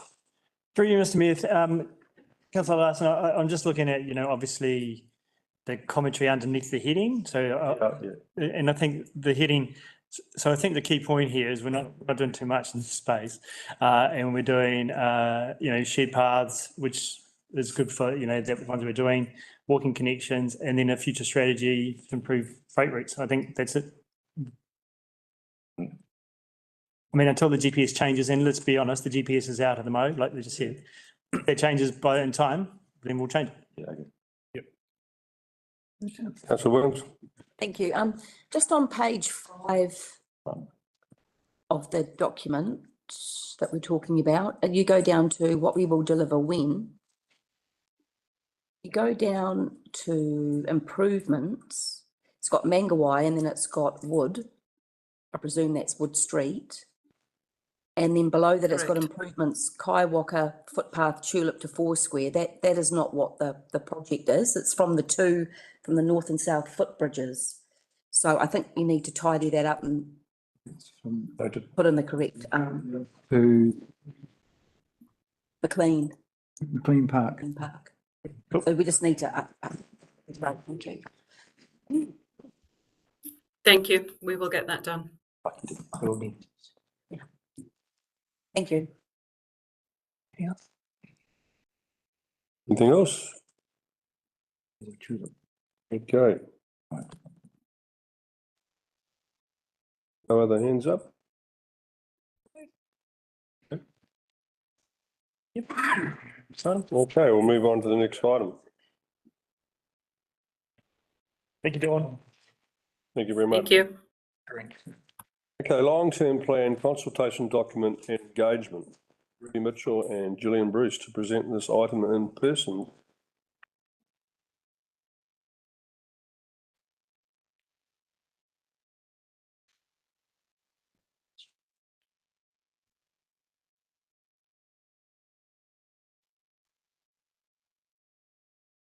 Kia ora koutou, good afternoon. We're here today to talk about the draft consultation document and also the communications and engagement outline for formal consultation, which is planned for 4th of April to the 4th of May.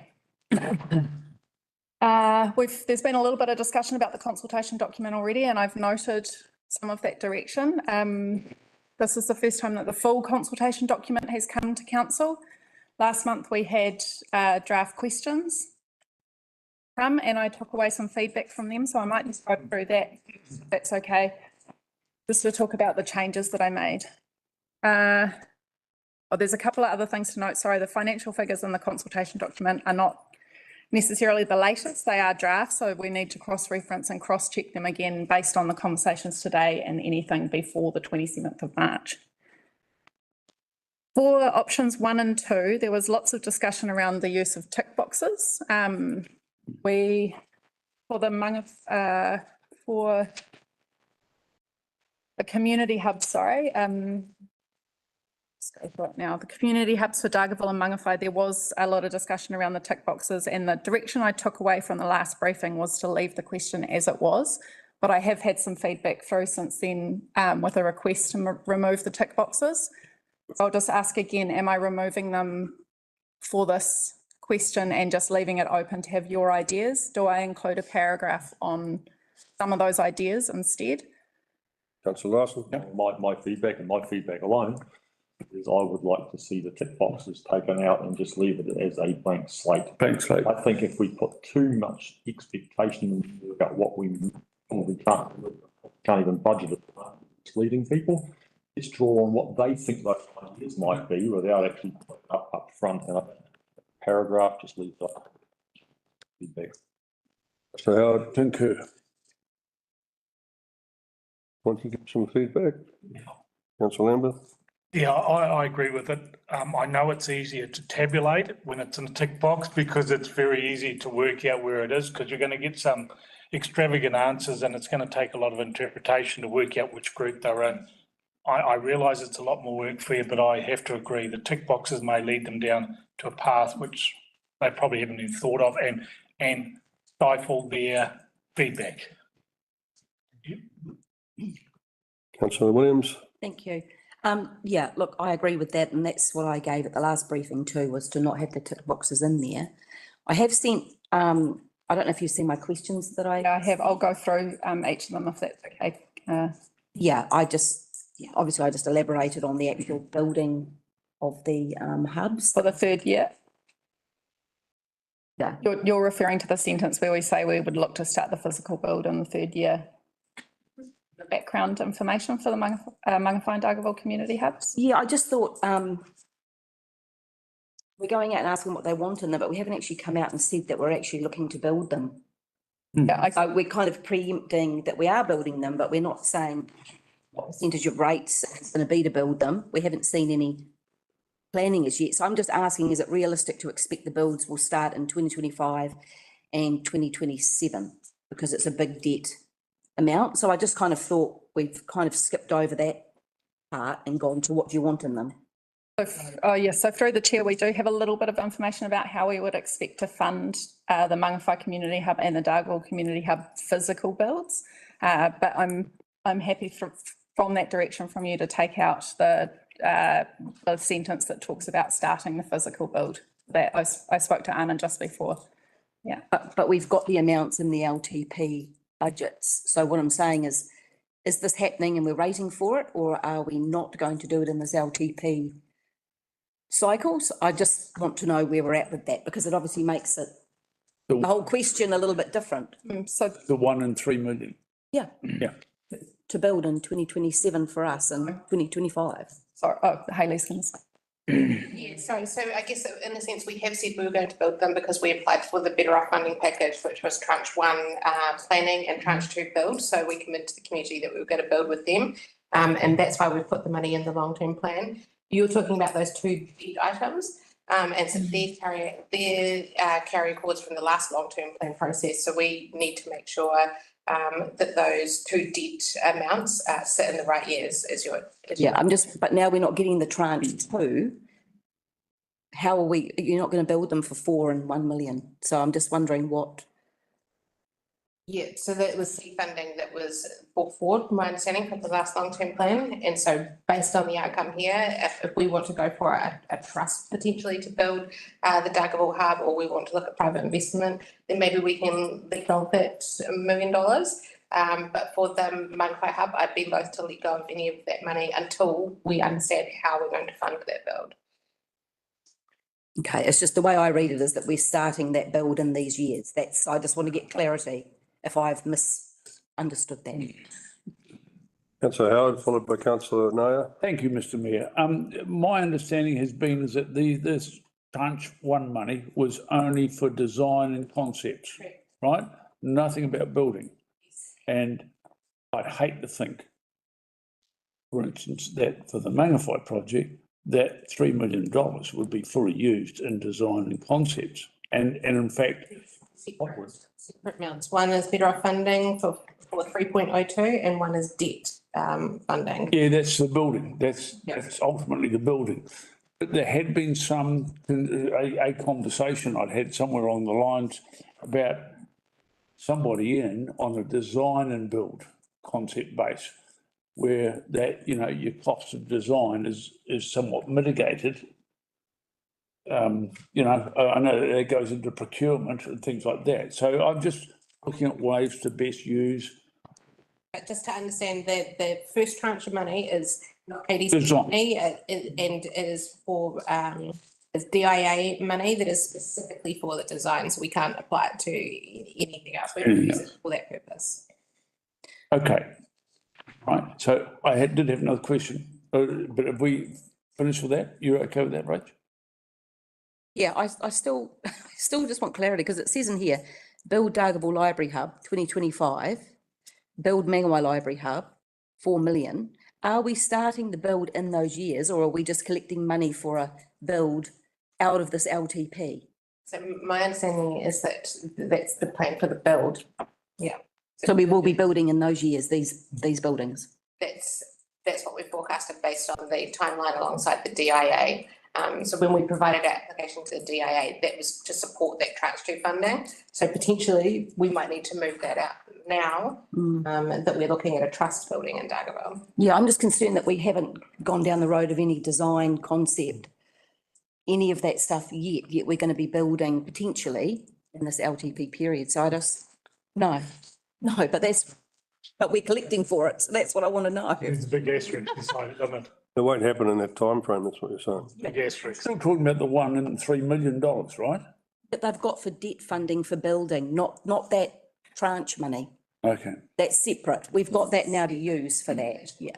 Right. But it's just saying that there is the build and it's got the money in there for this LTP cycle. So I just want clarity around the process of if we're not going to be able to build it in that time frame, then what happens with that money? Do we push it out or? And should we have some just? It will come out of here into the next 2028 LTP process. I would say so.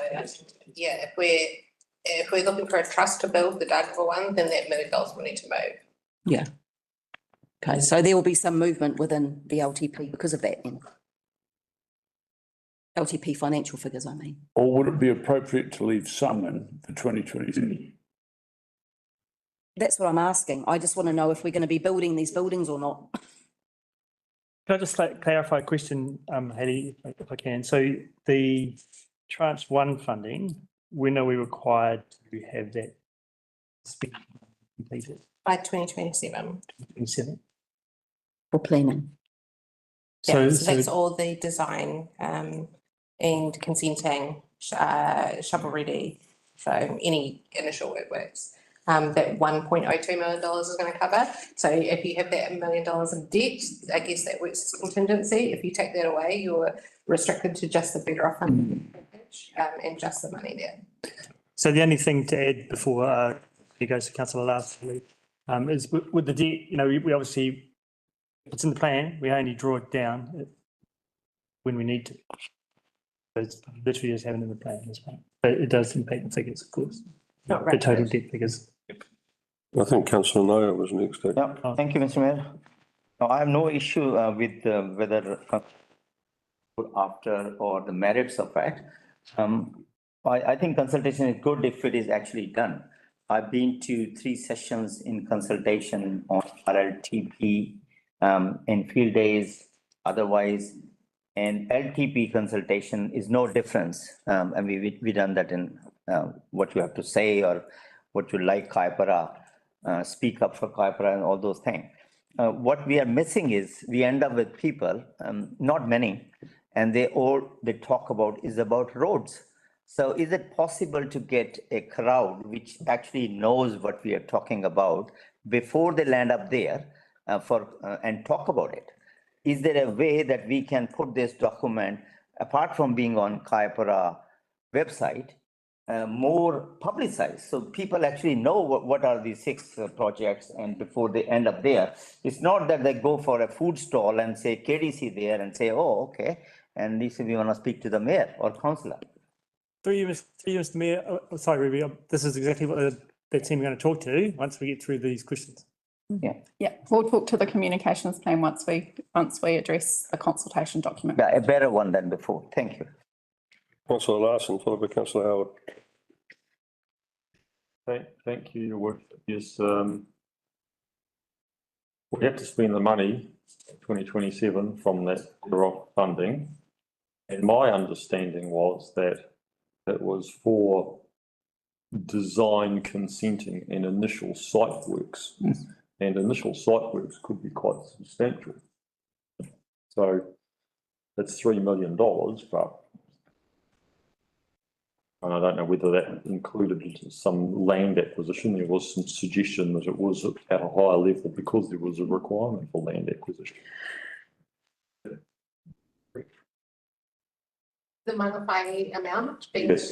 the Mangawhai amount was because we hadn't confirmed our site. Yeah, and so can we, our obligations under Better Off funding and do that preliminary work, but not actually carry on and such time as we fund it? My concern is we've already got pretty decent rates rises signaled for 2026. And I just think it might be better to push it out and go, well, we're going to meet our obligations so that we don't, waste this money. But if we haven't got a funding mechanism, can we put it out to our year 6 or something? And then gives the new council, when they come in, a look at it,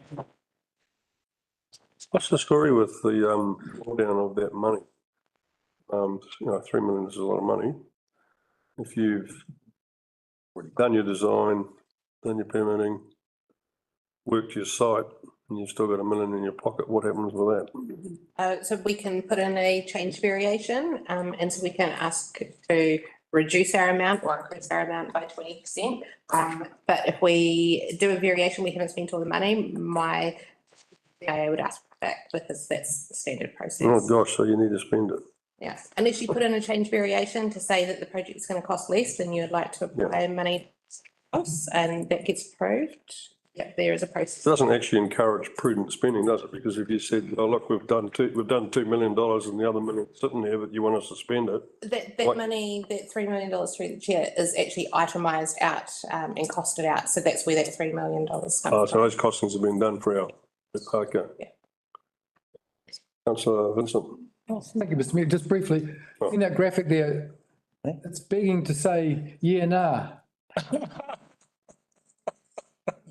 The speech bubbles. Second that.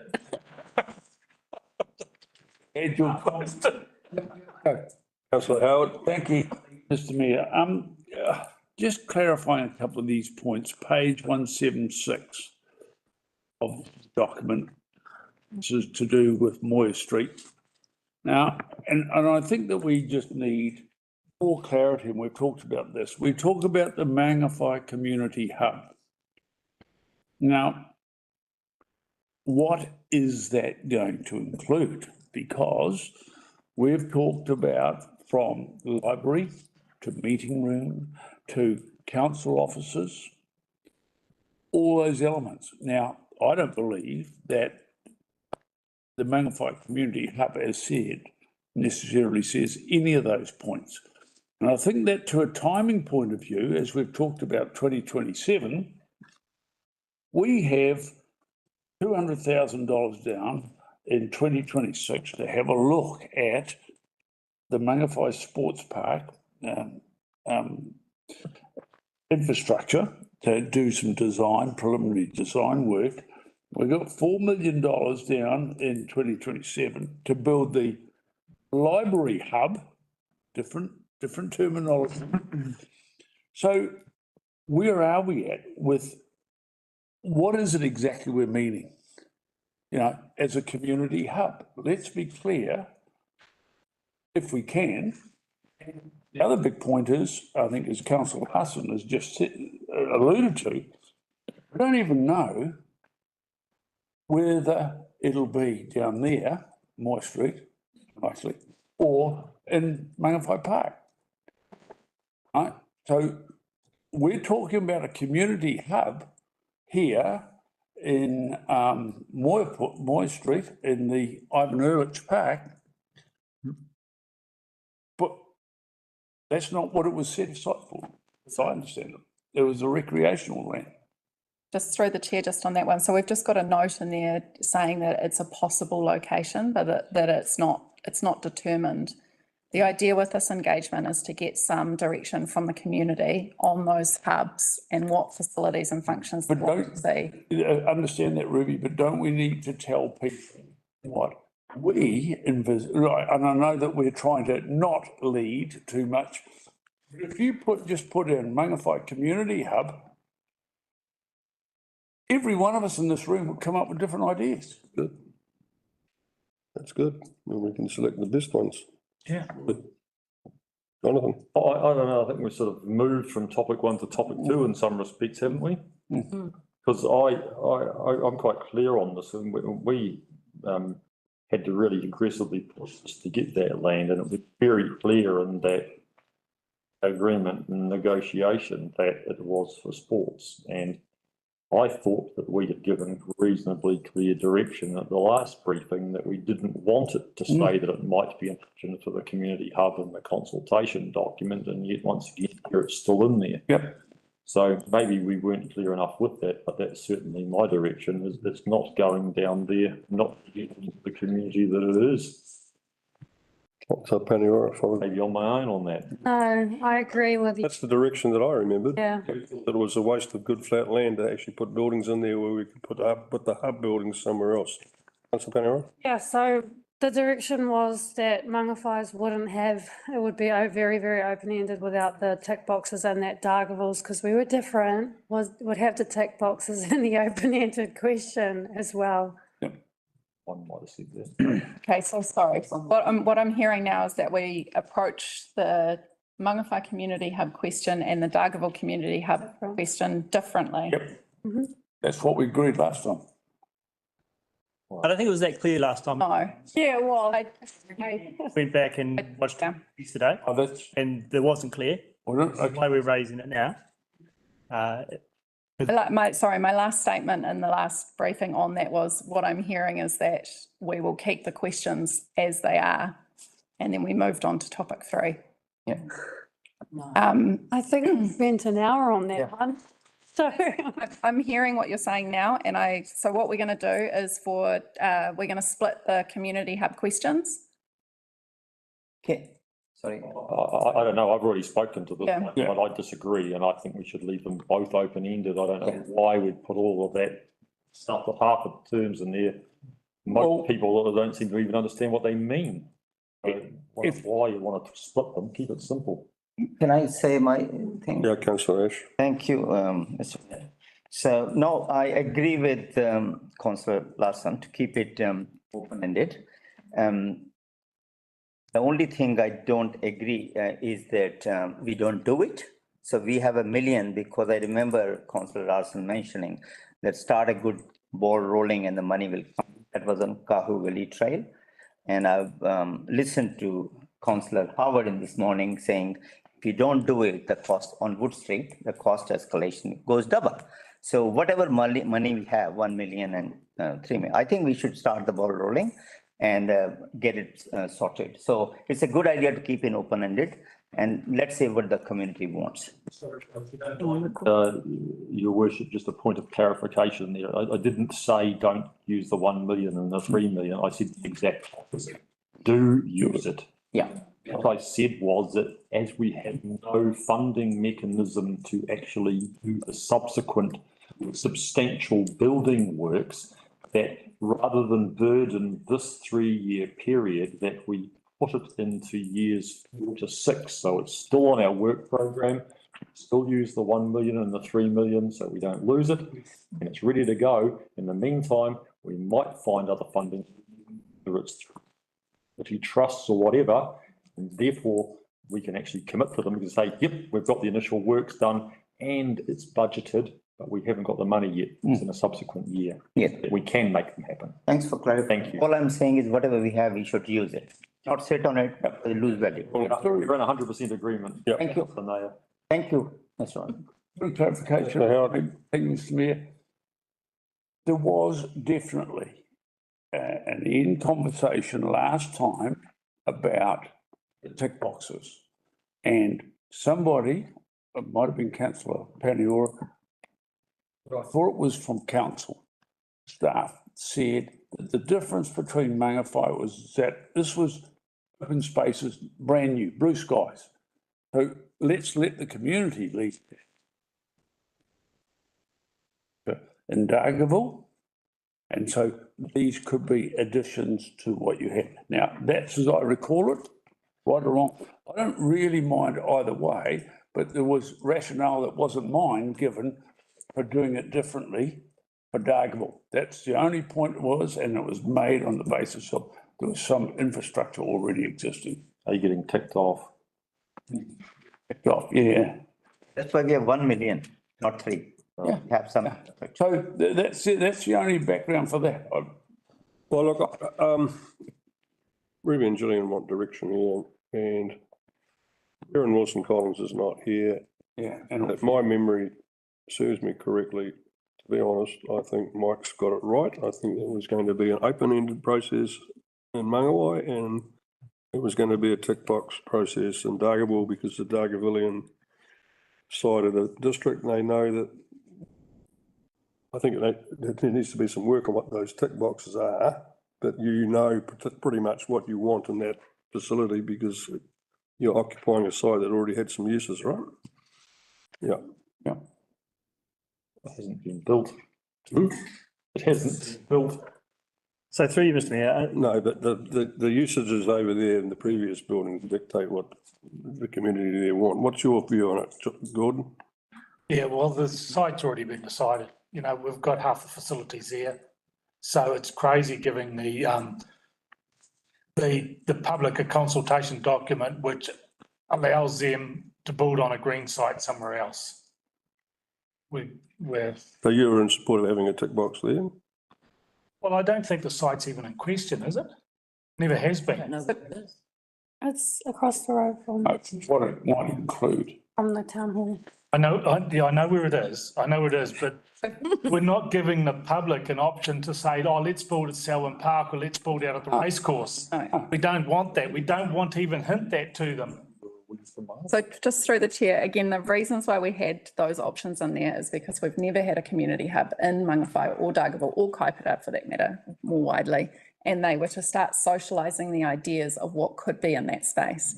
My recommendation would be not to treat them differently, because you want people to go through that process in the same way, and it could skew the questions that we get, or the responses that we get, sorry, if you treat one site differently to the other.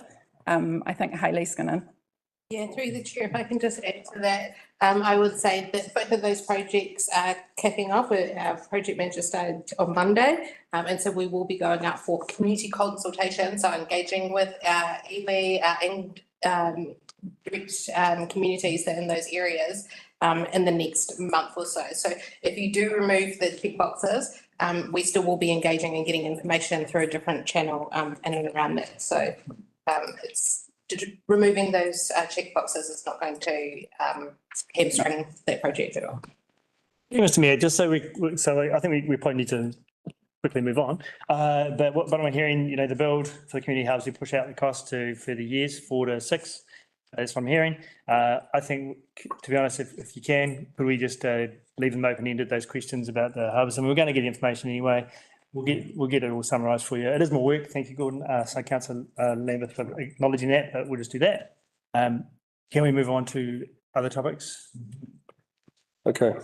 So just quickly on the Moir Street land one. So we've added in an infographic which will be graphically designed by our designer for the finished document. And we've also added in a paragraph around some of the ideas that people had given us through the purchase engagement that we did back in 2022. There was some conversation about that note around Moir Street land that we just brought up again around the community hub, and I've had email feedback to remove that. There was a conversation later on in the last briefing where councillors discussed leaving it open-ended in terms of understanding where the location may be for the community hub. If the direction is to remove that note, I'm happy to remove it now. Remove from say Erdich Park. Cool. I just had a question on that, if that's okay. Yeah. With regard to this graphic here, it's sort of showing the overall sort of parks of the area sort of thing. I just sort of personally found a little bit confusing to have that here when we were talking about Moir Street. Is that necessary, or so a photograph of the land of Moir Street land? Yeah, you know what I mean? Yeah. Moir Street could be sort of goes off into a different idea about sort of the park strategy of the whole area. So it could be specific piece. It could be provided as text instead. I think there was just a discussion last time about trying to give people the starting points for discussing what could go on the Moir Street land. So by telling them about Lincoln Downs, by telling them about Mangawhai Domain, by telling them about Mangawhai Community Park and putting that in the conversation so they could go, well, what are in those places that we don't yet have in Mangawhai? That was what I took from the last briefing, but yeah. Yeah. Wait, text and then have a photograph of the actual land so people know what we're talking about? Well, I think that there's a You like that? perspective. Okay. Yeah, okay. I think there's a perspective in that. it will look different in the final graphically designed document. And sorry, just to extend on what Councillor Larson said, because in plans that we've seen, there was a cycle track and all that sort of thing, and another hump track drawn in Moir Street, which is totally superfluous to what we've got at Maz, and now that people can see that there's an outdoor recs area up in Lincoln Downs. So, you know, there's a bit of perspective about there are some other elements there, so good. Okay, so I'm keeping that in. Yep, but I'll keep that in. Yeah. You might like to add a photo on Moir Street. Moir Street. Okay, moving on to the next topic. That was climate resilience and adaptation program. So following the last briefing, we added in a paragraph around what level of climate resilience is provided for through the land drainage scheme. I've added that in, but I've also heard further conversation today about some of the information that's in the activity profiles as well.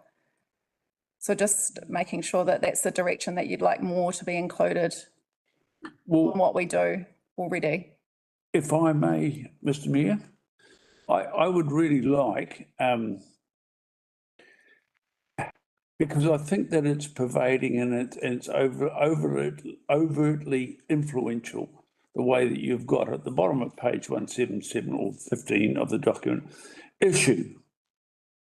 And highlighting that, I think that, you know, I want to have more positives, and I can't recall what we've got in all of this now, but that's highlighting things. I think let's accentuate the positives, the things that we are doing.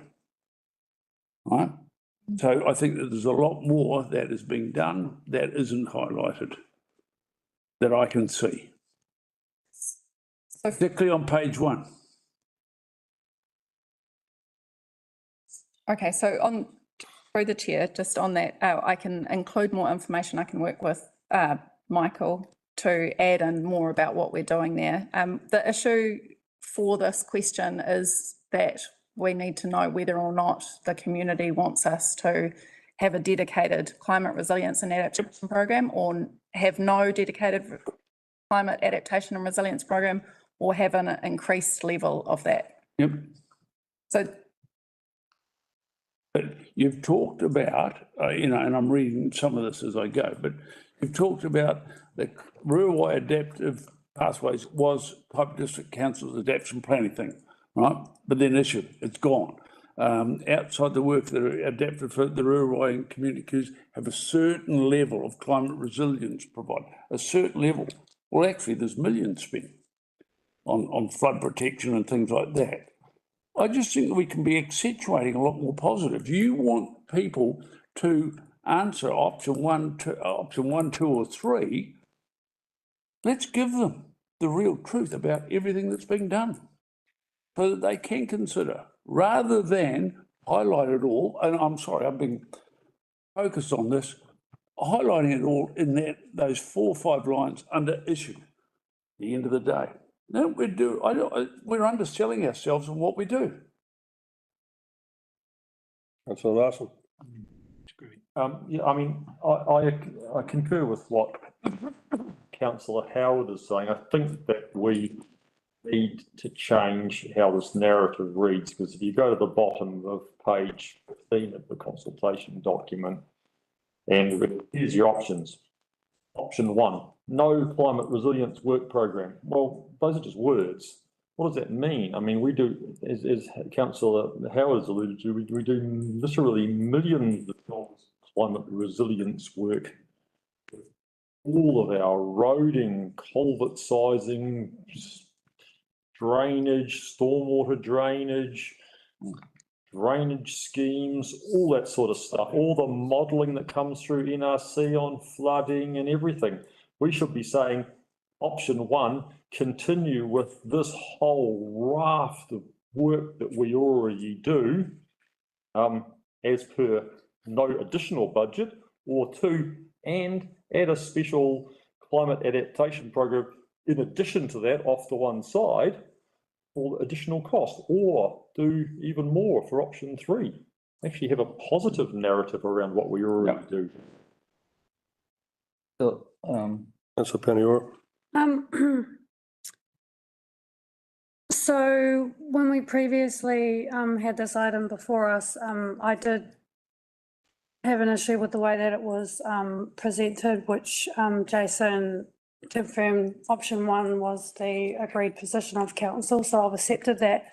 But my understanding was that we specifically have this in the consultation document because we have deviated from what was previously consulted on and agreed on. So now we've got a situation where there's a narrative being introduced to frame it in a different way to get a different outcome. The whole point of a consultation document is to hear from the community, not try and actually do what you're saying that you're trying to stop, which is to make it positive. Well, it's not positive because it's negative because we've removed it. And now the issue is, does the community agree retrospectively, given we have a legal opinion that says that we're going to have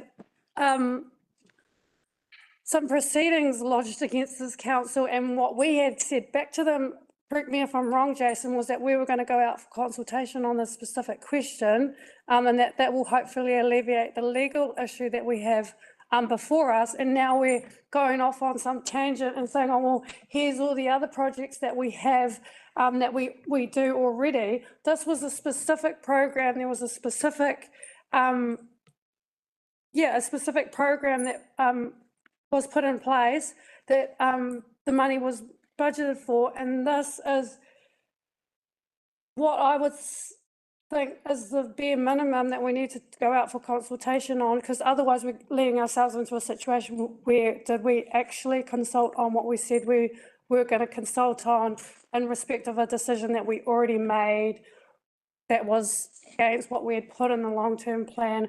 So let's just leave it as is and trust that the staff have covered off everything that they need to cover off. Councillor. Mr. Chair. Oh, Councillor No, were you next? Councillor.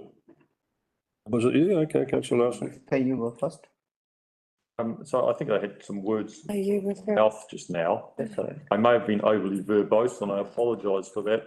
I'm not saying anything other than let's state the facts about what we do actually do so the public understand that we don't do nothing, which is effectively what we're currently saying. Yeah. And actually, I think that's very reasonable. It's just informing people of facts. Yep. The second point I want to very quickly make is in terms of our timetable, I think we've got to a point where we're about to break for lunch at 12:45 and it's now 2:30. And if we don't move on, we're going to be here at 10 p.m. So we might have to start. I've used my time. I'll say no more. Mr. Mayor, I mean, be with me, Councillor Nair. We do need to move on, but this is really important because as expressed last briefing and this briefing, you've all got different opinions, and it's incredibly hard for Juliana Ruby, particularly Ruby, to write this thing as well. So I think there's a little in the middle on this one with the climate change. Add a little bit more context around what we currently do in the council in the adaptation space. Look on that, and should we move to the next topic? Is that okay? So, and I just, I'd make that because I raised the, sorry, Ash, I raised the point, and I want to be quite clear. There is no attempt here to deviate from, yes, there is a question that has to be addressed, but, we're not being proud enough in what's written about what we really do. And I think we should be. And that's not deviating from facts. That is actually, we're deviating from facts by not having that in. Thank you, Councillor No. Thank you, Mr. Mayor. Unfortunately, I agree with everyone, all four of you, on what you are saying. But I'm more into clarity as a person who knows nothing about climate adaptation, knows nothing about emission accounting, to give a clarity in terms of option.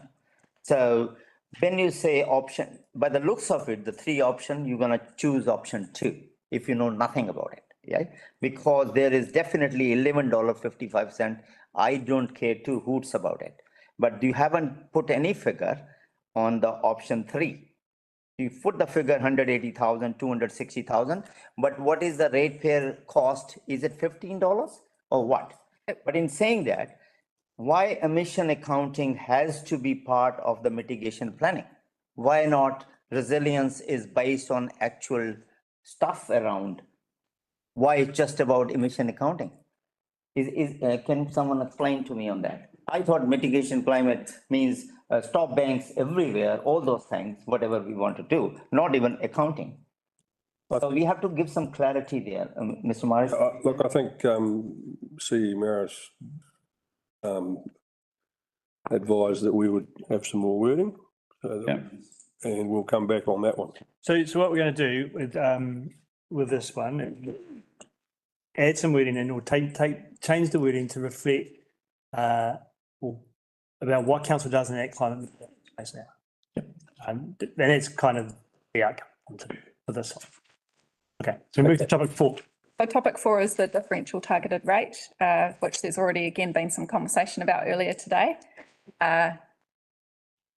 We are leaving this one in as a consultation question. I will just say that the sample properties that's been provided in this draft consultation document, I was informed yesterday afternoon that some of the costings are not right. So we'll just disregard those at the moment, and the correct costings would be brought to the adoption meeting on the 27th of March.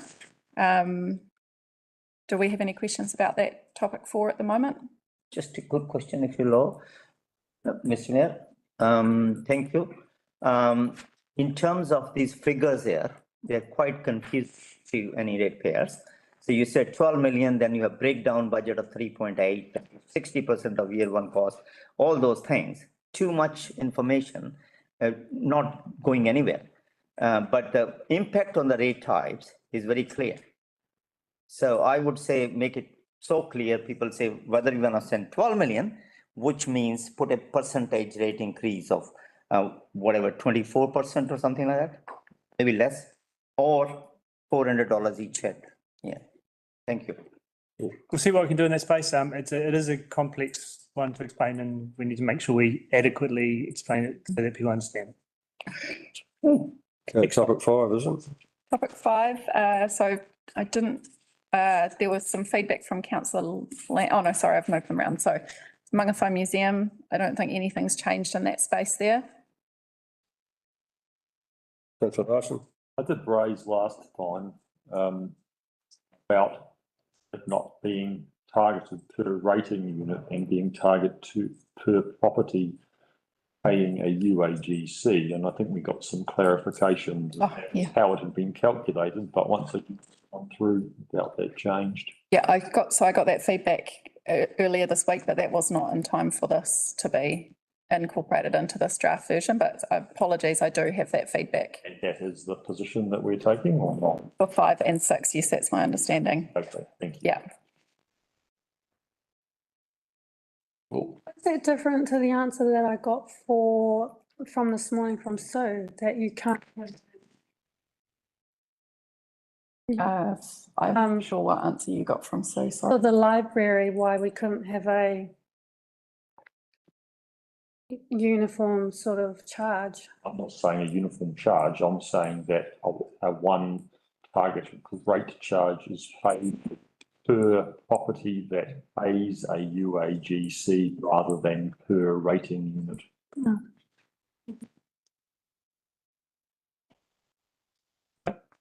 So that's this, yeah, that's topic 5 and 6, and then topic 7. So this is the one where there was some feedback from Councillor Lambeth, I believe, in the last briefing, and Christine or the rates team have amended the text or the line around there. It's in the second paragraph. And And there's also been some sample properties provided for that. And again, all of those numbers will be cross-referenced and checked before this comes back for adoption. Topic 8, I don't think there were any changes there from when you have last seen it. And then there was just some other feedback. I think there was one question or one suggestion from Councillor Vincent around what do you want us, asking the question, what do you want us to stop doing in order to reduce rates, or what would you like us to keep doing or start doing, even if it means an increase? Through the chair, I thought that we can actually just make the question when we start going into the broader information towards the back of the document, that we can just make that clearer, that people can respond to specific things on that. So we've got the list of unbudgeted, we've got what's in the pipeline for infrastructure, and we'll just make sure that we frame it at the beginning with those questions. And when we can include a question on the submission form, which we have already included a draft of. With some further input from Councillor Williams too on that issue. I just sent through what Auckland Council people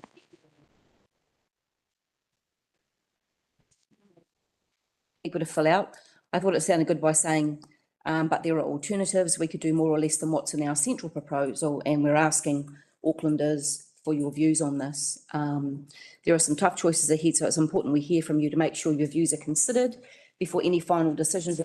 You know, there's a real benefit in that type of wording for people to see and understand that.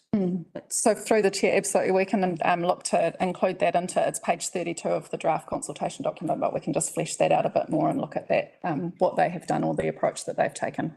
If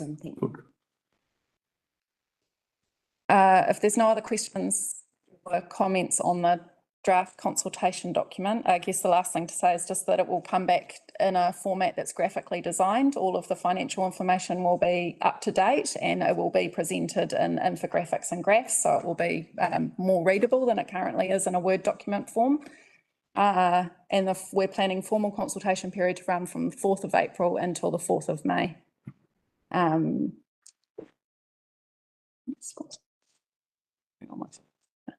we go. So just in terms of the communications plan for formal consultation, we have we've taken a phased approach previously. So we've done the first 2 phases of pre-engagement, which all of the elected members were a part of in one way or another. So we had the high level feedback pre-engagement period 1, which was the I like, I wish, I wonder. Phase 2 was the education and information, and included the participatory budgetary activities, which was in October, November. And then phase 3, we're in the middle of now, which is the call to actions. We actually did a dedicated call to action at field days, and we've had a 13% increase on our communication channels. So for the Kaipara Kōrero subscribers and also for the People's Panel. So we'll be using those channels directly to get people informed, and also to be submitting on the long-term plan process. So we'll continue to do that for the next few weeks, and then we'll also move into phase 4, which is the formal consultation period starting 4th of April. We're planning a digital radio and newspaper campaign for that. We've got, we're drafting up some video content for the key topics, the consultation topics that we've just gone through. We'll be providing regular updates through the council communication channels, and then we've also designing some targeted posters, so that will be in locations around Kaipara District. They'll have a QR code on them so that people can go directly through to the submission form, and each of those posters will actually pose some of the questions around those key topics as well. Will there be letter drops to each resident? So through the chair, there will be, the rates team is organising letter drops for the specific targeted rates, the forest A and B. We haven't planned a full targeted letter drop for the whole consultation, but I think that the next date for the rates newsletter will be mid-April, I think. Yeah. So what about for the sports full targeted rate? So that you're doing it for forestry, but not for Sportsville targeted? Yeah, so we can absolutely look at the cost for that. That's not planned in the budget at the moment. It is quite a significant cost to do a targeted letter drop for the whole district. We can absolutely look at it. Thank you, Mr. Mayor. Ruby, there's a precursor to everything. Did you get any good feedback, summary of feedback at the MP show? At the field days or Paparoa? Good days. So through the chair, I can talk to that. We had not feedback specifically about the engagement so far, but of those people that we were asking to sign up to the People's Panel, they were generally pretty supportive of that, and a large number of them, a larger than expected number of them knew what an LTP was, and were keen to actually receive it, or at least said they were. That's positive. And then just lastly, we're planning some on-site signage at down on Moir Street and also at the Dargaville Community Hub site to engage people with specifically those two topics that we're asking for feedback on. Are there any questions on communications apart from? So this LTP will go out in an English version and also a bilingual version. With the contents page and chapter headings, just like the pre-23 documents. Yeah, so through the chair, we also have done a mihi in the past as well. So that was the Māori traditional, the introduction or the acknowledgement at the front of the document. So that is what's planned at this stage. So yes, you're right. The current approach with our public facing documents is to have two versions. One version does not contain any Māori reo bilingual components, and this other version does. Yeah. Okay, thank you.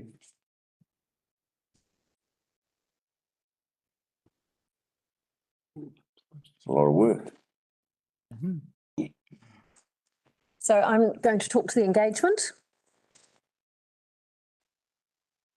Consultation document or? These, we're running engagement. This is a consultation document, so. It's not the LTP. It's not the LTP, so it doesn't have a bilingual version. Well, okay, so sorry. My understanding was that we were approaching all of these public facing documents, which included the LTP consultation document with two versions. As we have done. Larson? Oh, sorry, I understood three documents that were being put out bilingually were the annual plan, the annual report and the long-term plan. So through you, Mr Mayor, there, I think, yeah, I think. But then it would be the status quo, which has been that it always has been. Wouldn't the reverse apply? I don't think the consultation document's ever been had rail in it. The LTP is. Sorry. The actual consultation and the questions. The point behind this is, yeah, the LTP was identified as a document. It was part of the strategic suite of documents. We are intending on doing two separate ones. I mean, it's an engagement tool. That's what a consultation document is all about. And we are intending on, unless directed otherwise, to do one in English and one in the component version with Te Reo Māori. But the version in Te Reo Māori is the same as what we used to do pre-23 with the headings, etc. It's as per what we've been doing with the annual report and annual plan. Yeah.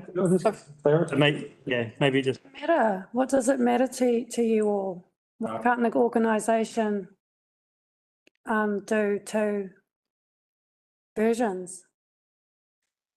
Why? Today it just seems like a picking on a Māori exercise yet again.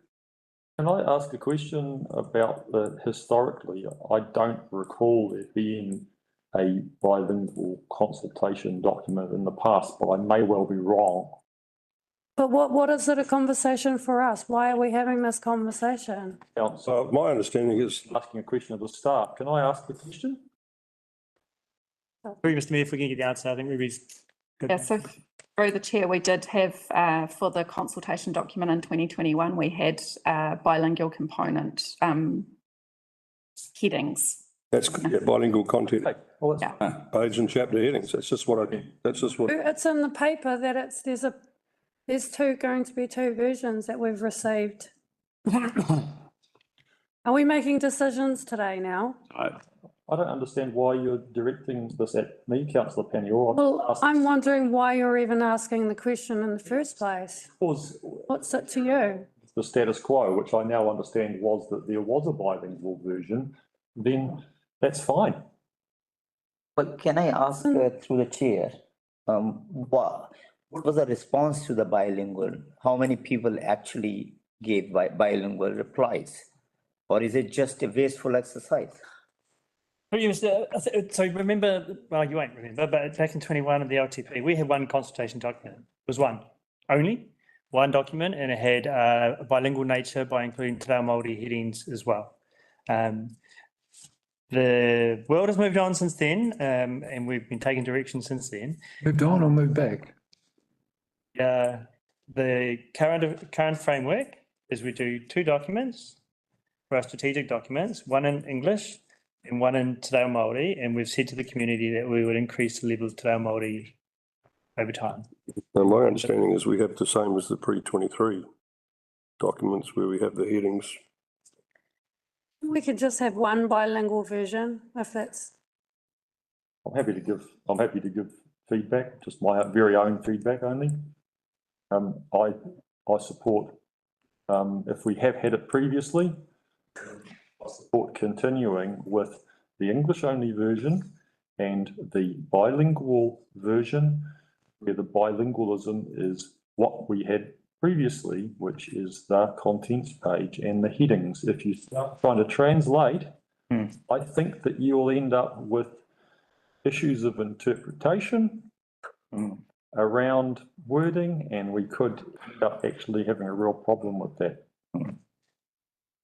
Councillor Paniawa. Well, the world's moved on. There's now a Māori ward councillor sitting right here who can actually speak on behalf of Māori, which has never happened to date.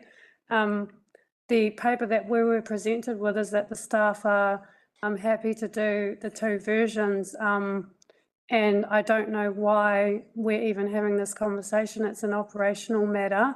It's not a strategic document where the mayor can pull out the section of the act where he gets to lead policies and whatnot. It's a consultation document for the community, remember, and putting our political differences aside, this is the point at which we hear from the community.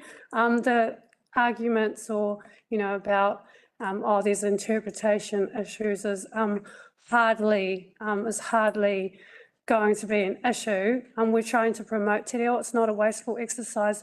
We're trying to promote te reo, which was, I'm not going to get into the history, but there's an obligation to this country and to society to increase that. And these are one of the ways in which the council is doing it.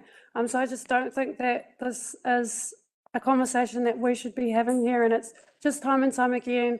I'm sick to death of it. Today it's just been another Māori bashing exercise, with the item that we had earlier. Yeah, those are my comments. Thank you. Look, I'm in support of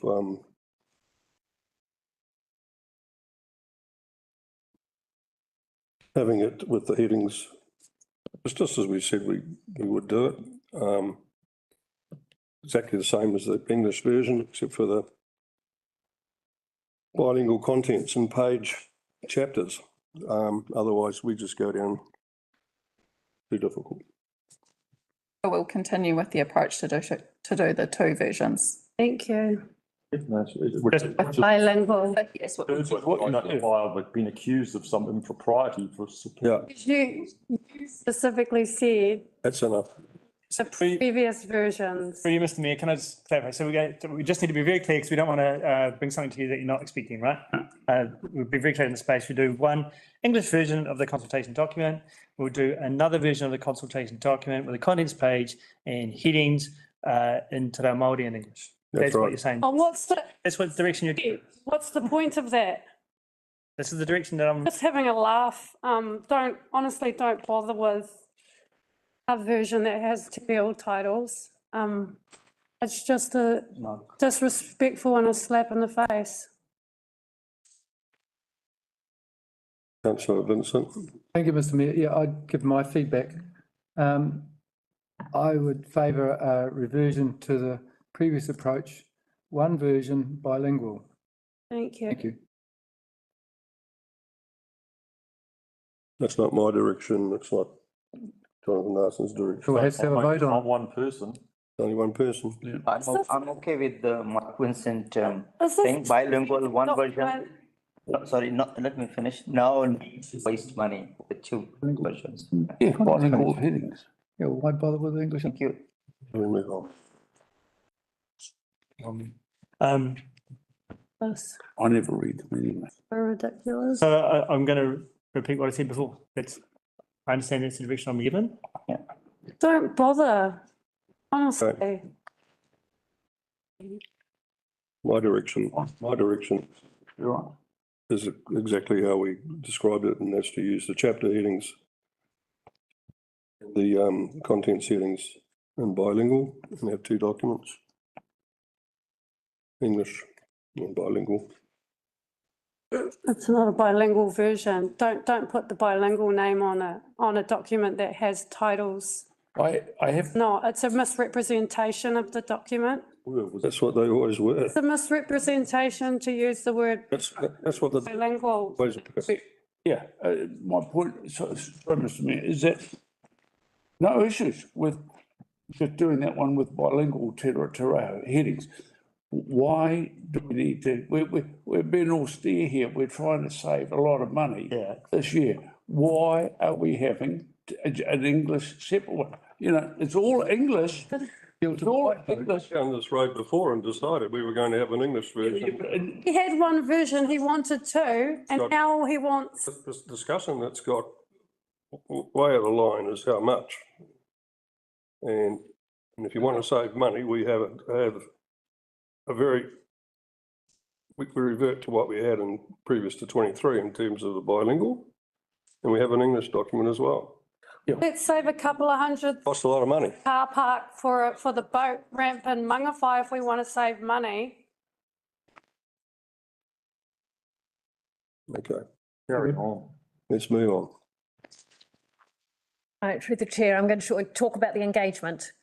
So the benefit of engagement is that it helps, it speaks for itself really, it helps people actually engage with the topic consulting on. So putting out information is often really difficult to get people to connect with a topic unless you can actually have discussions with them or try and draw their attention to it in some other way. So we have planned engagements through the two business community networks, so one in Mangawhai, one in Dargaville. Free market events at Mangawhai, Dargaville and Paparoa. We're suggesting some a Dargaville and a Mangawhai drop-in event at the library, so with an elected member there where people can just drop in and have a chat about whatever they like. That's also a way for people to give feedback. So perhaps people who aren't computer literate or who find it difficult to construct their responses. So that's a way where we can record their responses and they can make a submission that isn't digital. Another event that we're still in the process of setting up and are still floating is to have an event at a marae, and we're hoping to be able to organise one of those. Still working on that. We've also planned two to three online events. We haven't yet confirmed the dates of those. So these would be webinars where elected members would be able to answer questions, or staff would be able to provide information about what's proposed, and people would be able to give feedback. So that's what we have proposed. Is there any feedback or any questions on that? That's good. Can I just add through you, Mr. Mayor, that obviously this is really important that we have elected member representation at these events. You know, you're the leaders in your community. We facilitate and help and obviously engage with the public as well, but they will really want to see you at these events and this LTP and fronting this leadership in the community thing. I might also add, Councillor Williams and I have a meet the councillors meeting, so dare say that there'll be information available for that. How many drop-ins are you having, Ruby? Can you just, I've missed that. So we're planning drop-ins at the Mangawhai Dargaba Library and the Mangawhai Museum. And so there would be just the two of those. You could run more of those if you wish to. Okay, and you've also got Marae included as well? We are still in the process of organising that, but we hope to, yes. So tomorrow we'll send out an Excel a spreadsheet basically that has all of these dates on it rather than sending you individual invitations, so that you can look at each date and then look at where you can be and what you can do, and we can get everyone's names in there and understand the spread so that we've got elected member representation at every single event. Yeah. And may I suggest you might also consider the Mangawhai Golf Club?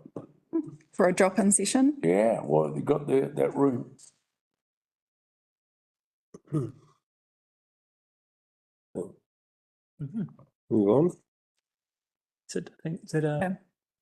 This is just the timeline for the communications and the engagement altogether. If there's no other questions, then we can wrap up.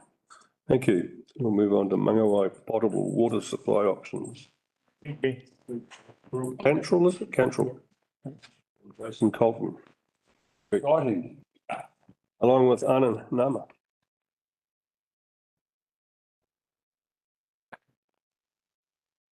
No. No, because this was externally funded. Yeah. Oh, yeah. That didn't come out. That's right. Should have. Well, they've got, not both of them. Because it was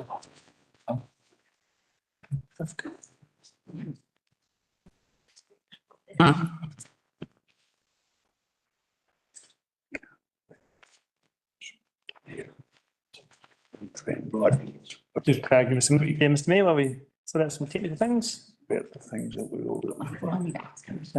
Not happy about. It's a big part of it, but a small element. More for 10 years, but not right. Talk some more about that later, eh? Talk some more about that later. Mr. Mayor, we're just having a bit of technical difficulties. 1 minute, or we? Linked contract, civil consulting.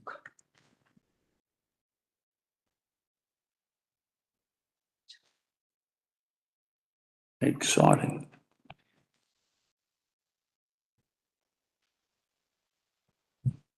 In the hunt track area, that's why they like that one.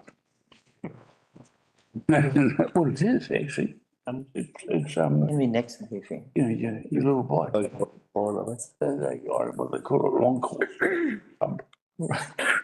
The timing thing, right? You can pay for the long. The stayers here. The short course or the long course. Yeah, but. We need something, we don't have any water security. But I know, but the option is pipeline, which is 30. Ron's had his sleep until he's. It would. Stepped it, is he? Anyway, it's gonna. But, yeah. This is actually pipelines and everything.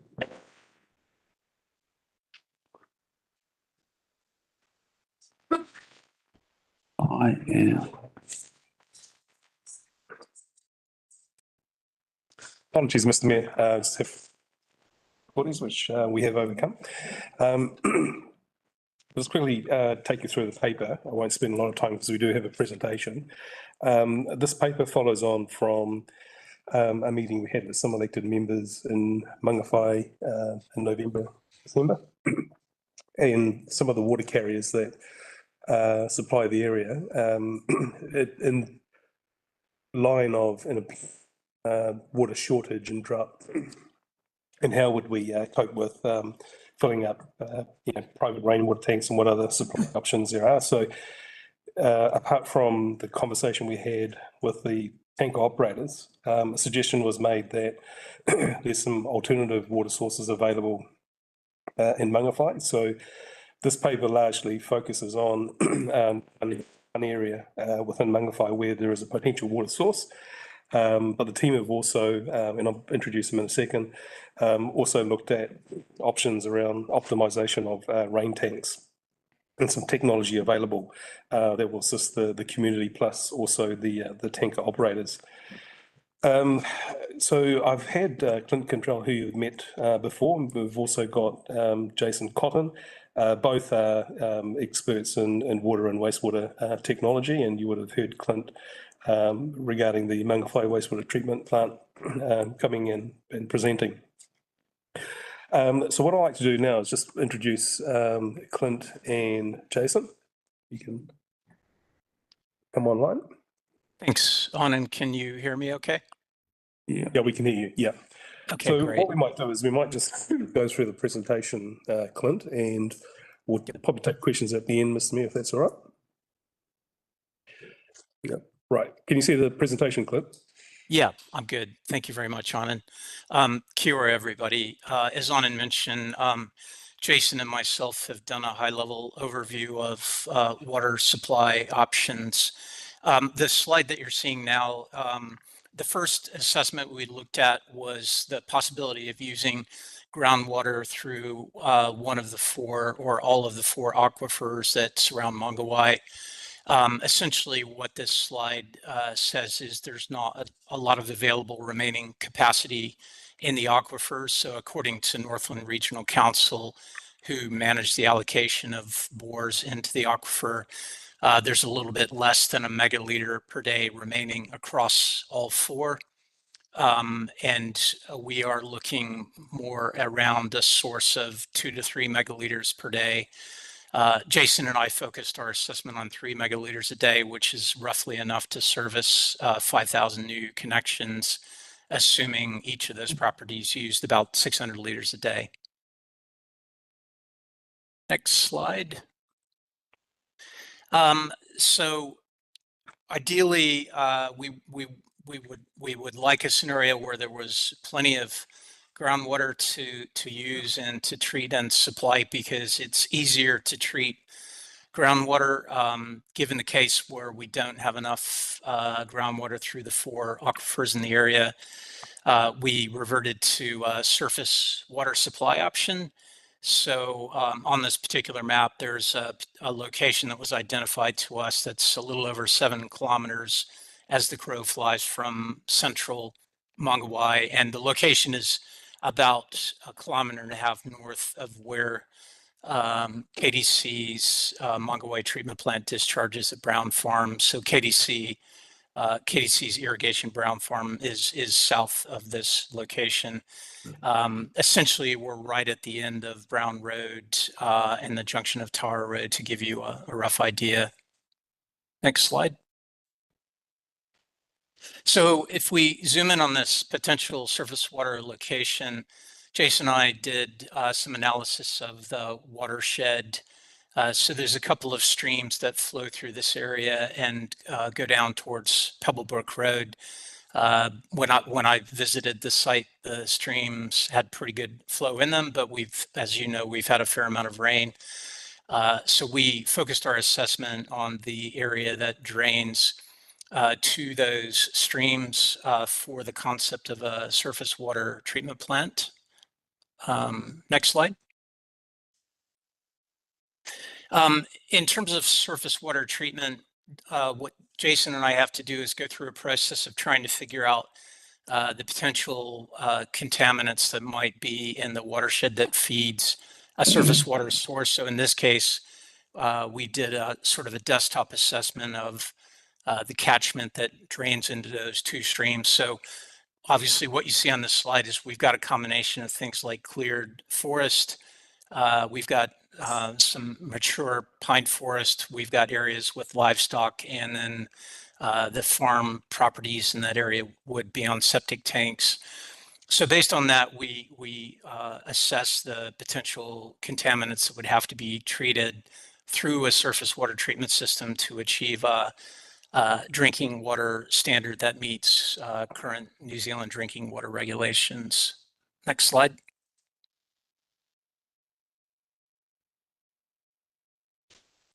So the other element is streams don't always have water in them, or they don't always have enough water to feed what we want to treat and supply.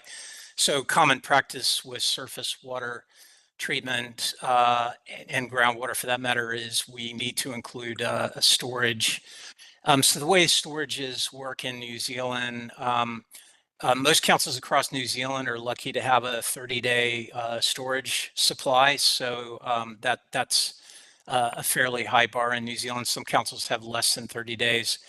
And then we also looked at going up to a 60-day supply storage. So what that means is if we didn't have rainfall in the catchment for a period of time and the streams literally stop flowing, we would have enough storage for those days. For this exercise, Jason and I focused on that upper limit, the 180 megaliters, 60-day supply storage, just to stay on the conservative side. Next slide.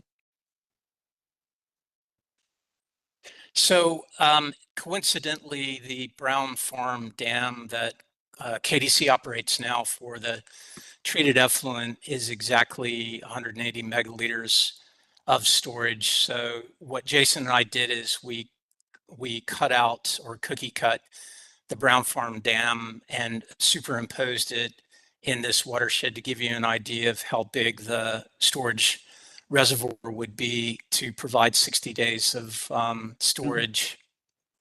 So you get an understanding of the scale of what that would look like in this area. Next slide. So when we put in open reservoirs, we have to plan on algae potentially forming in them. So at the Brown Farm Dam, we do get algae blooms, and we would likely get algae in this reservoir as well. And that's because you get nutrients and things that come off the hillsides and the paddocks and whatnot. And you combine that with water and sunlight, and algae say thank you very much, and they will grow. It is common practice in water treatment to look at covering the reservoir. So if we block the sunlight, we can inhibit or stop the algae. So one idea that Jason and I explored is covering that reservoir with solar panels and using it as a power source. So there may be an opportunity to work with Northland Power to look at that option in some sort of a collaborative power generation arrangement. That photo in the background are floating solar panels that WaterCare have installed in one of their wastewater treatment reservoirs in Rosedale. Next slide. So in terms of the contaminants that Jason and I identified, Jason is one of New Zealand's leading experts in drinking water treatment. And so he took that through and mapped out the treatment components that we would need. And so essentially, I'll take you very quickly through 6 stages of treatment. So this is what the water treatment plant would need to consist of. So stage 1 is all about pre-screening. And this is where we move basic leaves and debris and that sort of material. Stage 2, we go through and do some coagulation and pH adjustments. So the coagulation moves out the finer particles, and then we adjust the pH for the water flowing forward. In the next stage, we go through what are called ultrafiltration membranes, and these act as barriers to remove organics and protozoa, which are a public health risk. The next slide. From there, we go through hydrogen peroxide and UV treatment. And this breaks down everything from neurotoxins and taste and odor products that could potentially be generated by cyanobacteria. And then, so this is particularly necessary if we're dealing with cyanobacteria, which would come from algae forming in the reservoir. If we're able to completely block the reservoir and take out the light, that may preclude the need for this. Next slide. The next step is going through activated carbon absorption, and this takes out some of the residual hydrogen peroxide that would have been introduced in that previous step. And then the next slide is our last stage.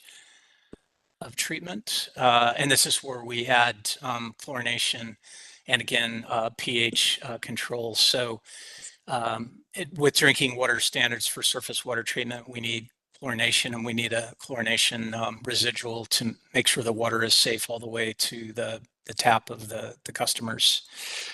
Next slide. Anand asked us to explore this as a potential future option. It would obviously require considerable consultation, but this is an idea where we might take treated effluent from the Brown Farm Dam and send it up and put it in this water supply dam to augment the amount of water that we get from the streams. So this is what we call indirect potable reuse.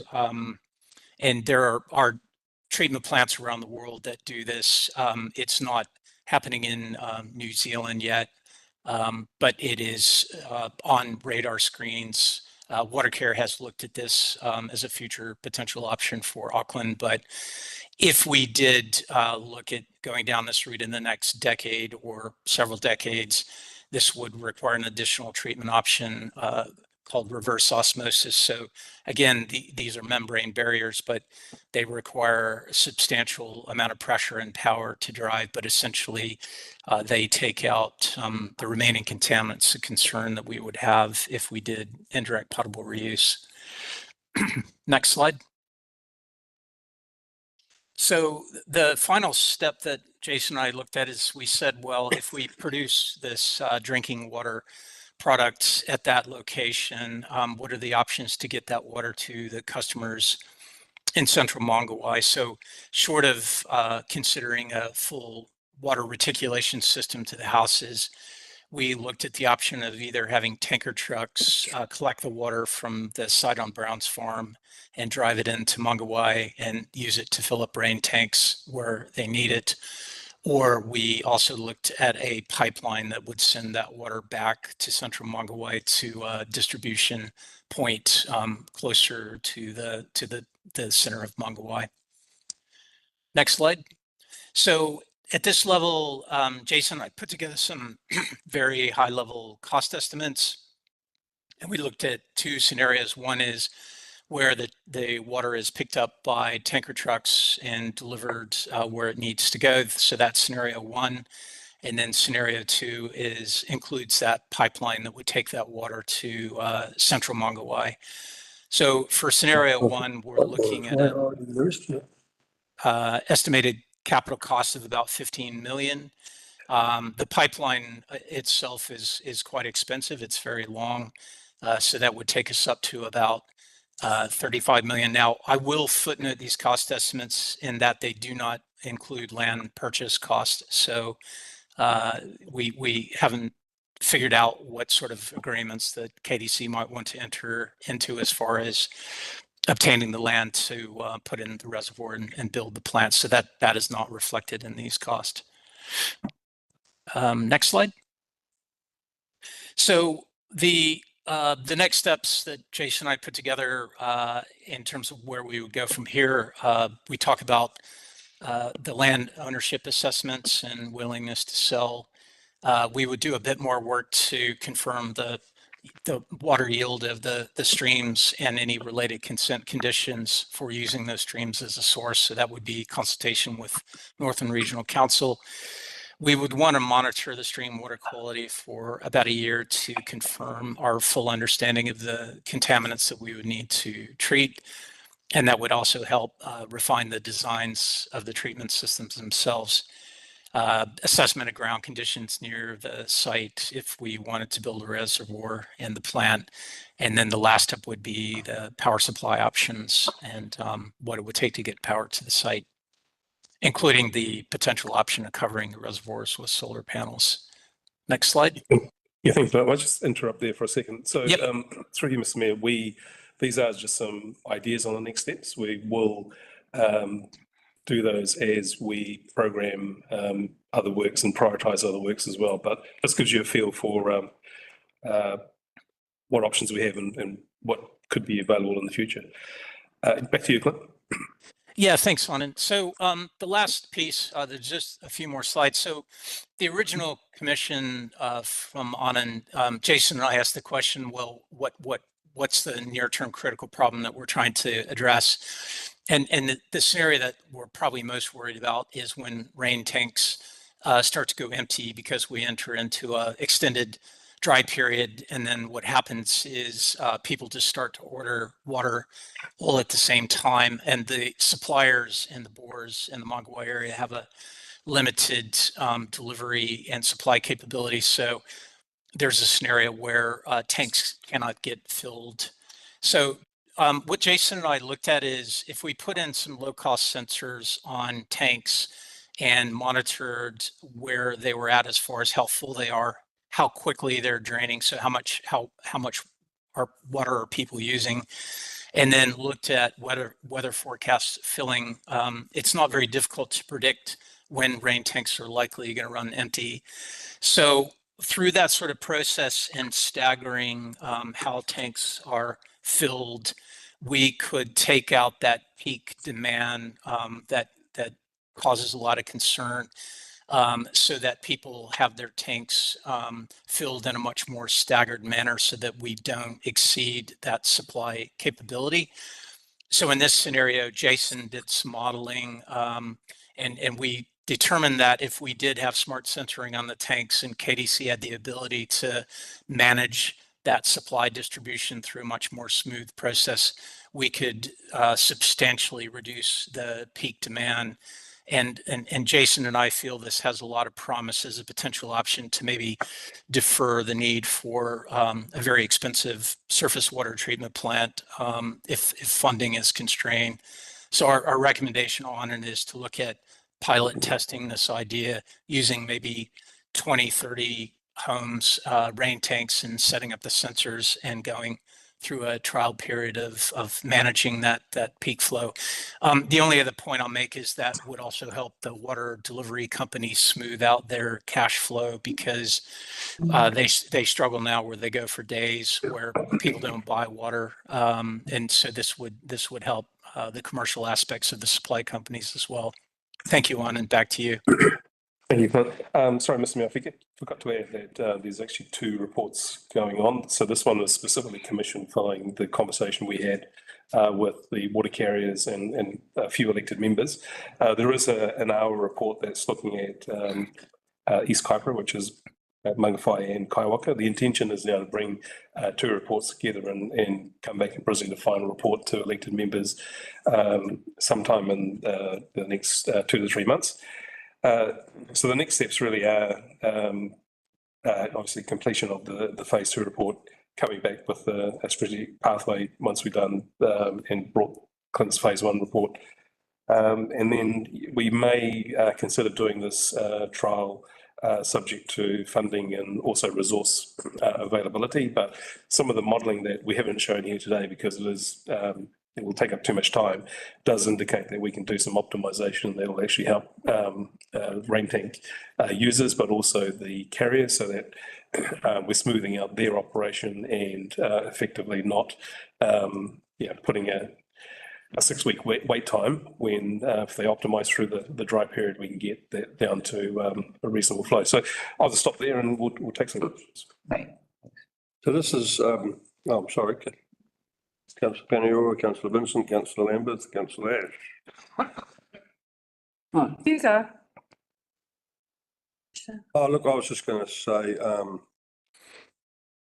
because time's of the essence, this is the sort of thing that this current government has signalled as something that they are keen to look at, providing dams in districts. So obviously it wouldn't be a project that we could fund at this point now.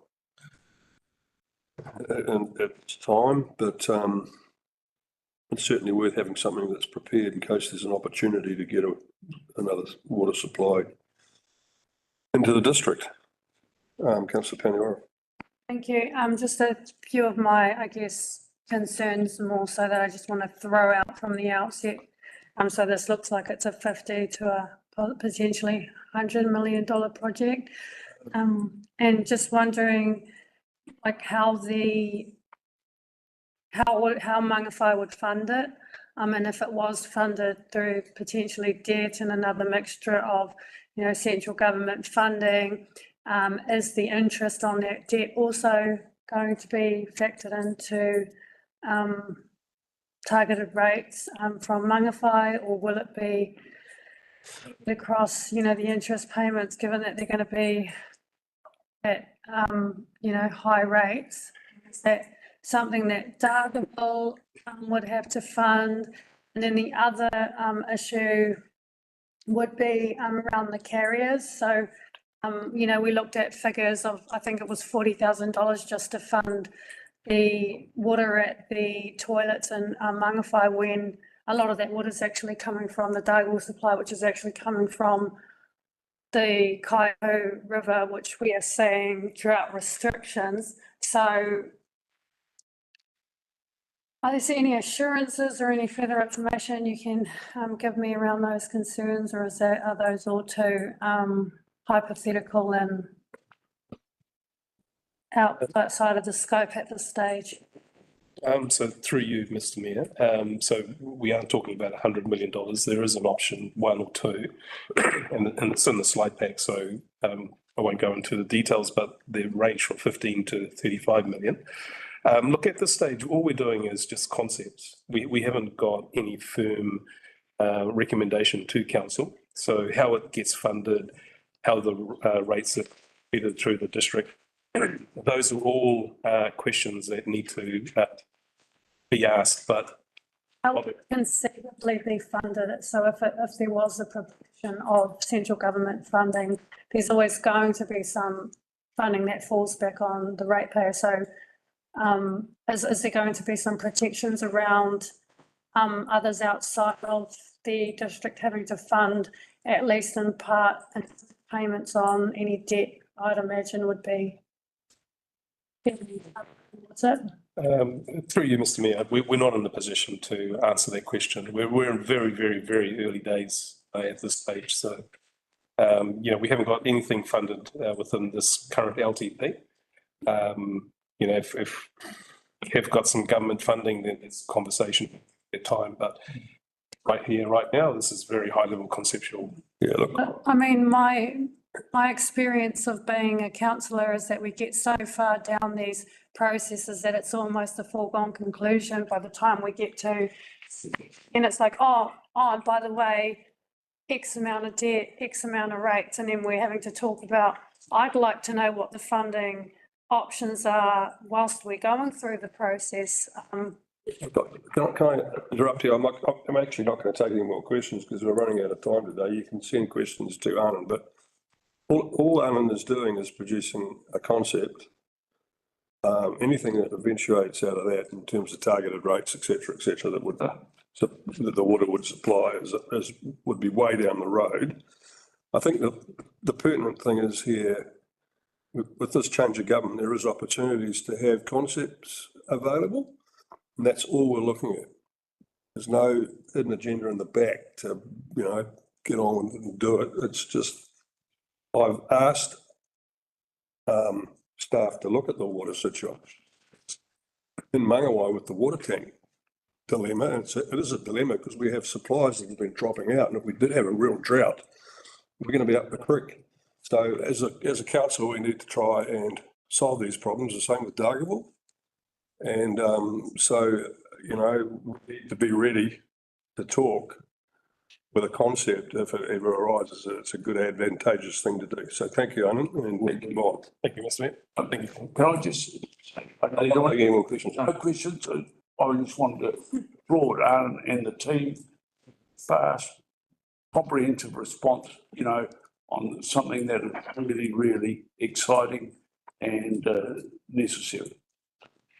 Okay, Councillor. Move to the Northern Transport Alliance Transport Operations Briefing. Mr. Mayor, we're just expecting Calvin and Bernard to be online, so are you up there, gentlemen? Thank you, Clint.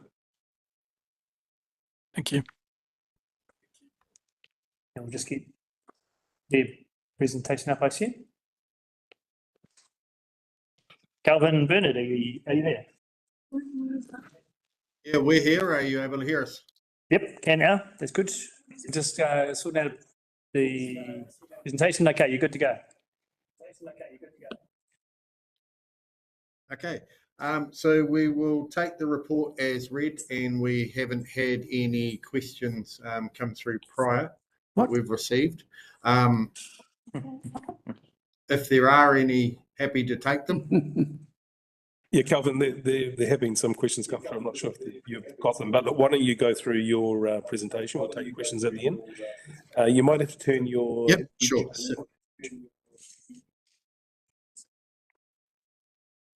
Oh, found it.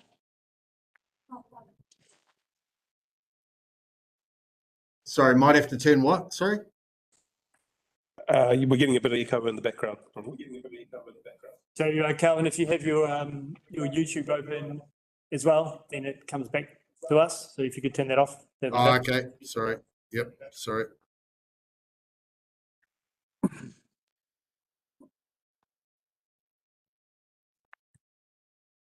Okay.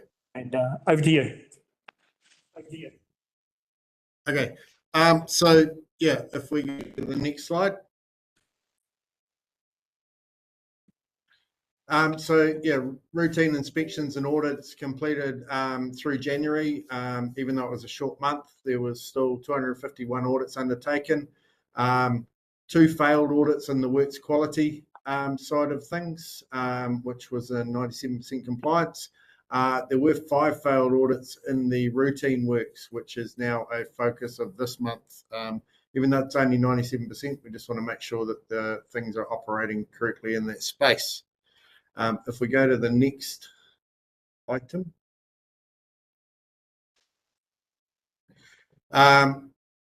Despite the fact that we're encountering dry conditions at the moment, we are not doing a lot of grading activities, but we are having a lot of work undertaken on the unsealed network. So obviously pothole repairs.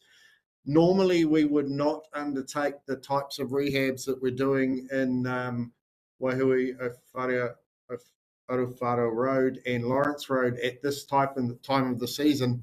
But we have had to make an adjustment in program due to the impacts of the Brenduans on quarry sources and costs. And if we had not done them prior to the Brenduans closure, they would not have been able to be done in this financial year, which given the condition of those roads wasn't acceptable. So a cost benefit analysis was done on the cost of water carts to support the activities versus the extra cartage of quarries. And the water cartage was seen as came out as a more efficient and cost-effective way of doing it. So those 3 roads are proceeding. We did, unfortunately, when we did get rain last week, it was right at the inopportune time of the delivery process. So we experienced some issues on Lawrence Road. Those were probably for a 24 to 48 hour period. And our maintenance team lead actually this afternoon has been out and had a discussion with the community about what's actually going on out there and the end state that will happen on those roads. So in addition to that, we've actually done almost 1,800 metres of heavy water tabling, small amount of culvert pipe replacement and 77 culvert end clearances. So if you move to the next slide. Also just wanted to highlight from the report, through the vehicle crossing process, historically it has always been a very manual, data intensive and labour intensive process to process vehicle crossing applications and approvals. And that's the same across both WDC and KDC where we do those applications. So the team, the 2 graduates in the team who managed that process have worked and developed app, which basically takes the interfaces and takes the information, works through the whole end-to-end process in terms of data management, inspections and on-site data capture. We trialled that initially in WDC where we saw 65% reduction in inspection and administration time and improved data accuracy. And so earlier this year, we have now rolled that out for the management of KDC vehicle crossing applications. And final slide, I believe.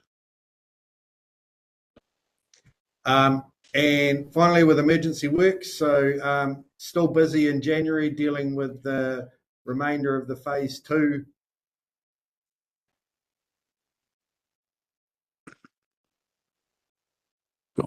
Lost you, Calvin. He's still there.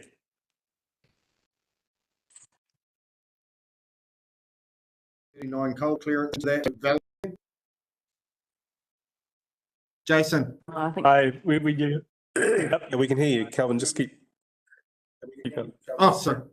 Yep. We also validated 50 odd historic sites and cross-checked that they were fully complete. We're now working on the 44 remaining low complexity sites, which are scheduled to be done by the end of this financial year, being June. And we have the first 8 of the 15 phase 3 complex sites have been issued to geotech consultants to progress the design and investigation. Probably the only thing to add in addition to the slide packs is just to highlight that on, where is it?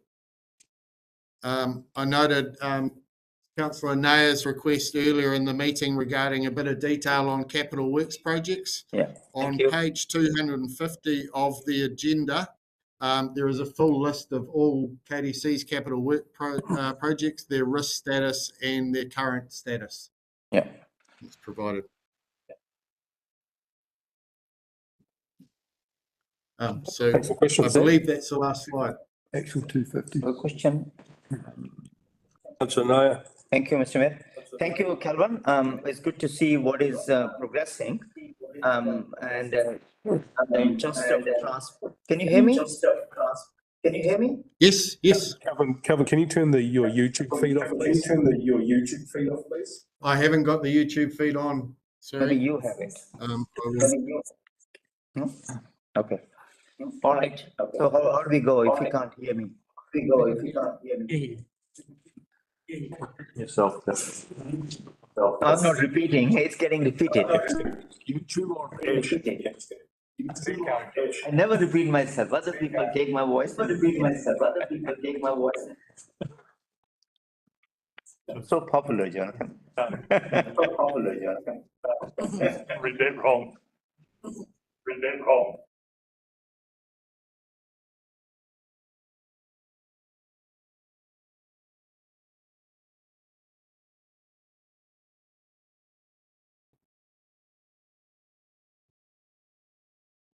So I can see that Chambers is muted. So we can't hear anything you're saying.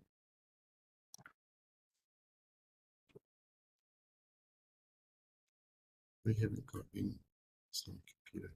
Speak feedback through our mic.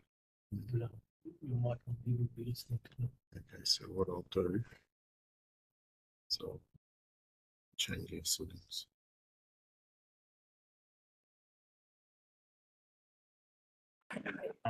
Okay. Okay, thank you. Thank you, Anil. Calvin, can you hear me now? I'll repeat myself again. So first of all, thanks for putting for this emergency works assessment. So I have a couple of questions. First question is, they are all lower complexity slips, and they were all related to Gabriel in January, February 2023. And most of them are in design stage after a year. So I would say, while you will say it's less complex, just by delaying it, you have added 50% expense to all these things. Why don't you do the low complexity first before you get into complexity? That's the first question. So through the chair, just an answer to that question, the remaining sites that we have went through they were all initially deemed as potentially high complexity sites. So prior to doing this, we went through and did all the definite low complexity sites. The 178 sites across the region, and I think there was 70 odd for Kaipara, all went through emergency works assessments. Out of that, it confirmed that only 15 needed full detailed design. So the remainder went back out to contractors and they went back through, and we now have 44 of those left. And with reference to your 50% increase, the contract escalation costs this current year are 5%. So the difference between doing it last June and doing it now is 5%. Okay, no, that's good. Given the work volume, that's what's been done. Sorry, so you and noting that, sorry, can I just add that noting that all of the phase 2 ones are subsidised at 100% funding. Oh, that's good to know, Calvin. Just a clarification. So what you're telling me, the first assessment of those sites were wrong. They were considered as complex, but then on second assessment, they were found they are not as complex, right? No, just to clarify through the chair, the first assessment was that they were potentially complex and required a geotech assessment to confirm what the outcome is. That is part of Waka Kotahi's funding requirements. Okay. That geotech assessment was undertaken, and what comes out of that is 3 options for repair. One is a do little or do nothing. One is a do a low complexity, and one is a complex full cost repair. The team work with Waka Kotahi and identify what is the most appropriate repair for that site, and that's what then determines what has to go out in terms of some of them going back to low complexity. Thank you, Calvin. And you said that they will be finished by June this year, right? Those 44 sites which will leave KDC with 15 complex phase 3 sites as part of the multi-year program. Thank you. Okay, Councillor Larson, followed by Councillor Howard. Thanks, Calvin. I did ask this previously, but you probably know the answer up front. You can excuse me if I have missed the answer coming back. And the question was around the Page Green aggregate, which we've seen up there on some of your photographs. And I just wanted to clarify where it's coming from and what the cost is relative to the normal aggregate. Apples to apples comparison on tonnage or meterage or whatever, in terms of what bang for a buck we get out of it. Through the chair, Bernard Peterson here, just respond to that one for you. Just first and foremost, the Page Green isn't necessarily the name of the material. Page Green is a fairly wide specification and a theory in which we have determined a suitable spec for the Kaipara district through a number of trials a number of years back. So the material we're using meets KDC specifications for both a wearing course and a base course material. We're currently sourcing the material you'll be seeing out on Oruawharo and Lawrence Road from Millbrook Quarry as opposed to Atlas due to material sourcing issues. Atlas are providing material predominantly for state highway works at the moment and have been unable to provide a material with a material spec that meets KDC standards. As for the cost component, because we are working to unit rates, there is no cost difference to KDC on the supply of that material, irrespective of where it actually comes from source-wise. And whereabouts is Millbrook, sorry? It's Millbrook Road, which heads from Kaipara District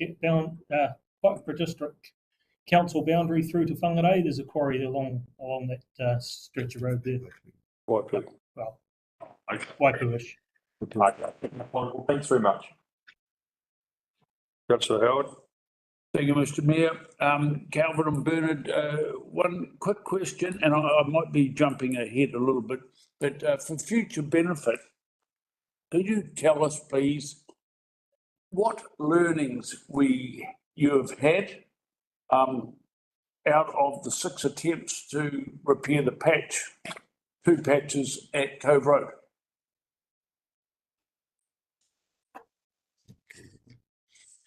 Yeah, through the chair, whilst we have undertaken minor remedial works following the first repair, I just want to reconfirm that we have only undertaken 3 treatments on that site.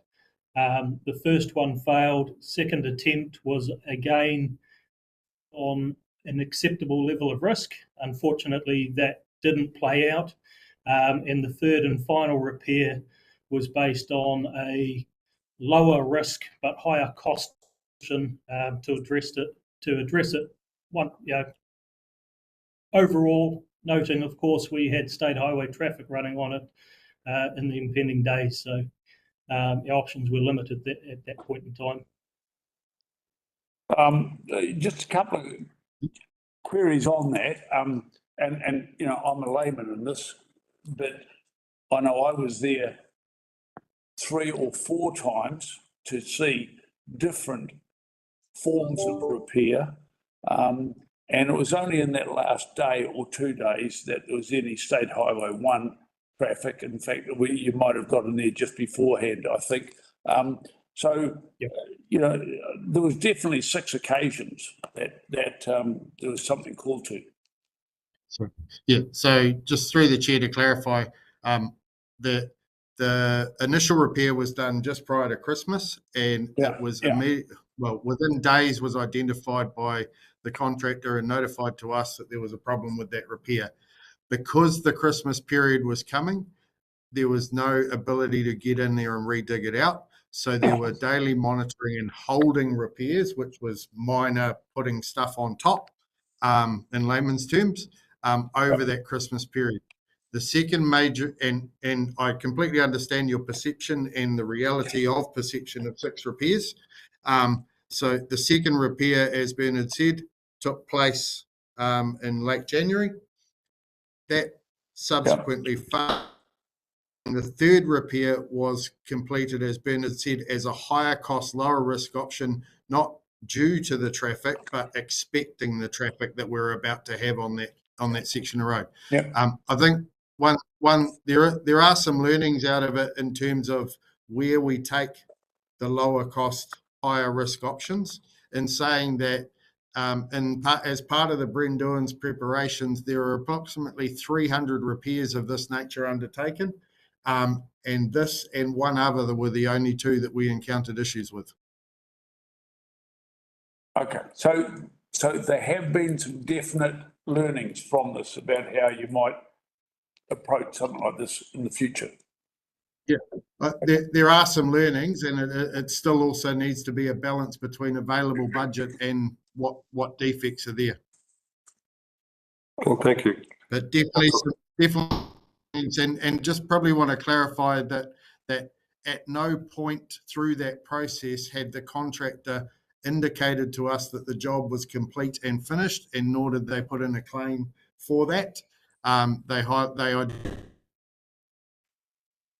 Okay, thank you, Councillor Lambert, followed by Councillor Williams. Thank you. Through the Mayor, Bernard, Councillor Larson asked a question before and he took my question away from me, but I don't think you answered it. Oh, he was still talking. Just had a link. You there, Calvin? Calvin, it might pay to turn your camera off, I think. Yep. If you wouldn't mind, that'd be good. And we've actually, thank you for your last response. We've just got Councillor Lambert who's just going to ask another question. Sorry. That's all.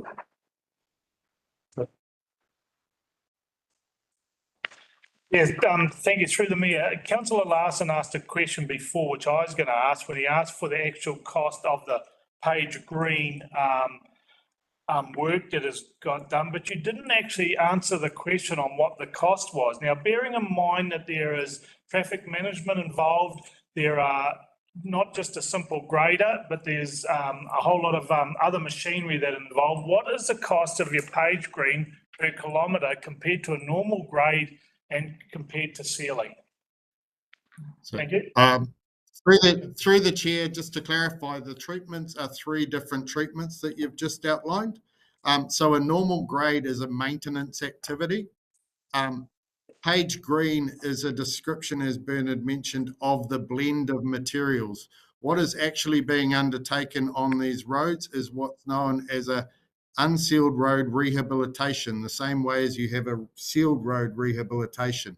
So that cost, historically, what used to happen was trucks would come along and dump a whole lot of metal on top and grade it out and hope that the base course and everything else was right. What this does is uses similar methodologies to a sealed road network, understands the base course and status of the road, undertakes drainage improvements to ensure that and then rebuilds the road based on the measured and designed requirements of the road. In terms of the cost of aggregate, the overall life cycle cost is less in terms of maintenance because you require less maintenance grading, and the aggregate itself costs the same as previous aggregates that you used to put down on the roads because it's still aggregate. It's just the different blends. The actual volume of aggregate used is often less than what used to be used historically because it's designed and calculated and not just based on dumping metal on the ground. Sorry, I didn't get an answer to my question. Thanks. I asked for The cost. The cost, I would need to provide you with that offline. Thank you. So we'll take a note to do that. Yep. So you're asking for a cost per kilometre of rehabilitations. We can use the historic PGF. Through the chair, we would have to provide you an average cost per kilometre, very similar to a rehab, as Calvin has just explained. Every road is different. Every road has a design component. So we're not applying the same nominal overlay as we used to see road by road. It is designed, there is variance and therefore cost variance. But just to give an indication of the cost to seal an unsealed road, currently it's somewhere in the vicinity between $800,000 and $1 million a kilometre to seal a road. The unsealed rehab activity is significantly less than that, but we'll find that information. The other thing is that maintaining a sealed road is about 5 times the cost of maintaining an unsealed road in the long life cycle. Just for you, Mr. Mayor, we will do, you asked us at the last briefing to do a paper on Lawrence and Orowhara Road. Yep. So Bleaking and myself have got that undertaking to come back. So we'll use those two roads as examples and compare both methodologies. Right. Councillor Williams? Thank you. Just to go back to Lawrence Road and Orowhara Road in Kaiwaka. So there was the page green material put on these roads, and then we had a rainfall, which then turned it all to slush, and it was really slippery. There were cars going off the road. When you said previously, can you clarify? So who and from where have spoken to Lawrence Road residents? Is that what you were meaning, Yes. or I just... Our maintenance team lead was out there at 2 o'clock this afternoon and met Mary Jane and about 15 other residents to talk through that. That was a deferred meeting from Friday when he was out there and they were unable to connect. Okay, and so is the same going to happen at Orowhara Road, or? That's when it's finished. Orowhara Road is almost complete and haven't had any issues with that road. The issue with this was the rain came at the complete inopportune time, remembering that this was a work in progress site and it was under temporary traffic management at the time. Okay, so for Lawrence Road to be finished off, is there metalling on this road now, or are you just waiting for it to dry off for the page green material to adhere? Yeah, through the chair, we made the decision to import material onto Lawrence Road as quickly as we could before the Brindewins closure. Unfortunately, what that meant was we only got 30 mil down of a design pavement depth of 100 mil for that material. So there is more material being imported onto site at the moment. The works still remain in progress. Just to reiterate to Otoa and Lawrence Road, it is the same methodology applied on both sites. It was just a time and process that caught us out on Lawrence Road, which is why we saw the difference in reaction with the heavy rainfall we had rather. Yeah, okay, thank you for that. Thank you. Councillor Vincent, Councillor Howard, Councillor Ash. Thank you, Mr. Mayor. Yeah, the question which I did send in a couple of days ago, but obviously it's got to find its way to you, was regarding the roading report. Approximately how many kilometres of roadside drains or water tables do we have, and how regularly should they be cleaned? Because I'm trying to get an understanding of the maintenance cycle, like in relation to your number of 1,798 metres water table cleaning. I mean, how does that go in relation to what we have and what we need to be doing? Because I've noted several times in previous months with your monthly reports that I have to say it's lost the extent covered, to say the least. Yeah, so through the chair, I do believe Dawn covered our length of water table and perfect world scenario as far as how frequently we want to be attending to water tables in the earlier briefing paper. I also provided a drainage deficit paper last year, which provided some detail. I'm happy to dig that out and resupply that in response to your question there, Councillor Vincent. Thank you. That'd be good. Maybe I just got a retention problem.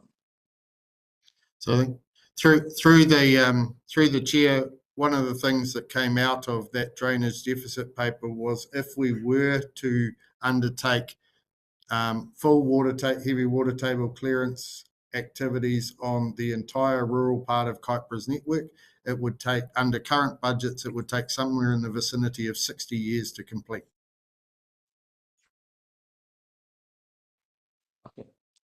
Okay. Is it me now? No. Councillor Howard and then Councillor Ash. Thank you, Mr. Mayor. Thank you, gentlemen. Just going back to my initial point and reflecting on your last comment there about the contractors did repairs, but that wasn't the finish of the work. Is it therefore, as a learning, unfair to assume, or unfair for road users to assume, that the work is completed when a new patch is put in place and no other signage to say that this is temporary or, is work still to be completed?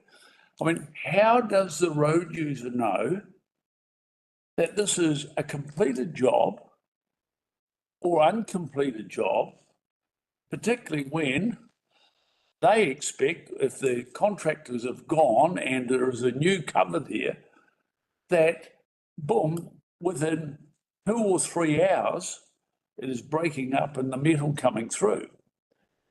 So, I mean, that's got to be, assumptions made by road users here, or expectations on road users should be a great learning out of this. So through the chair, completely understand your point. When the crew left site after doing the initial repair, they left site on the understanding that the repair was complete. As soon as it was identified that there was issues with the repair, it's my understanding that the crew returned to site and installed some temporary traffic management signage.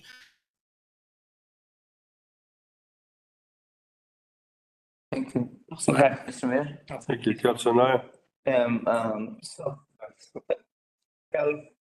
Being organ. The exception to that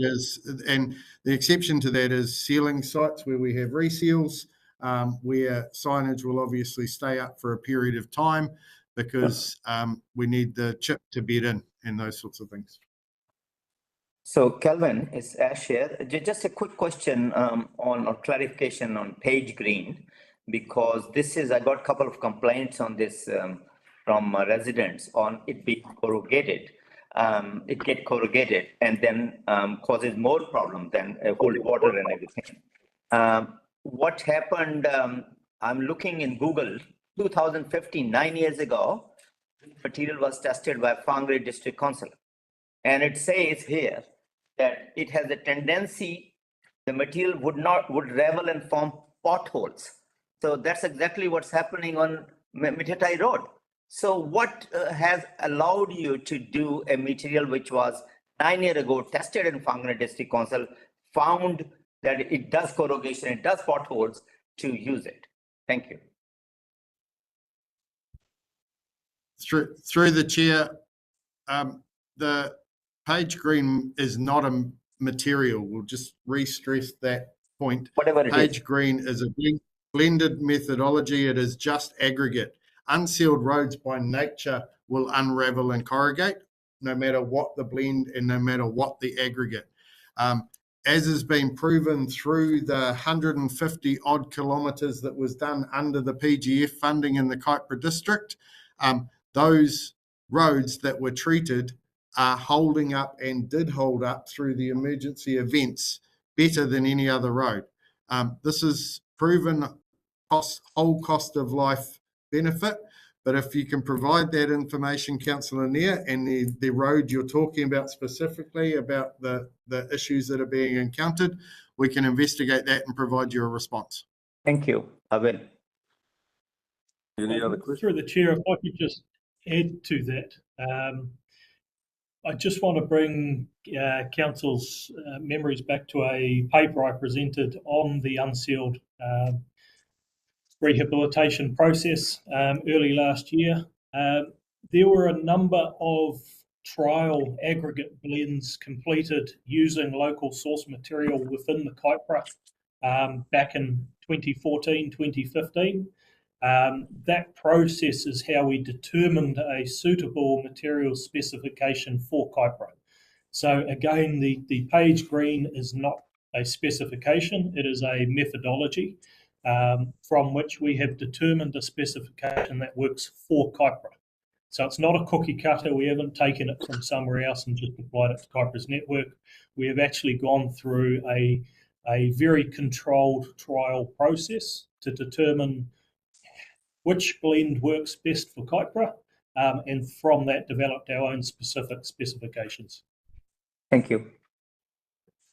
Councillor Last. Oh, thank you, Your Worship. Yeah, thanks, Calvin. I just want to clarify one of the points that you raised earlier in relation to Lawrence and Oruwā-Wharo Road, where you said there hadn't been any issues with Oruwā-Wharo Road. And I know that we did have some correspondence there where the constituent had said that the road had been graded and rolled but not metalled, and with the rain has turned to slush and requires metalling. And I know that you had an intervention there where you had either checked it out or had someone check it out. Was it all good, or was there something that needed to be done there? Through the chair, when I spoke to that person, I clarified that what he was seeing was halfway through the job. So metal was still in the process of being brought in, and the grader was operating from the marae back in to reshape and reform the road. Once he understood that process, I left him with the comment that once we are finished in 2 to 3 weeks' time, if he's then not happy with the outcome and the finished product, then feel free to give me a call and we'll go out and have a chat with him. Oh, brilliant. Yeah, so it's just basically got caught by a bit of rain at the wrong time, mate. Yeah, and I think because the grader was operating down the other end of the road, he had made the assumption that the guys had left site. Right, thanks very much. Councillor Lambeth.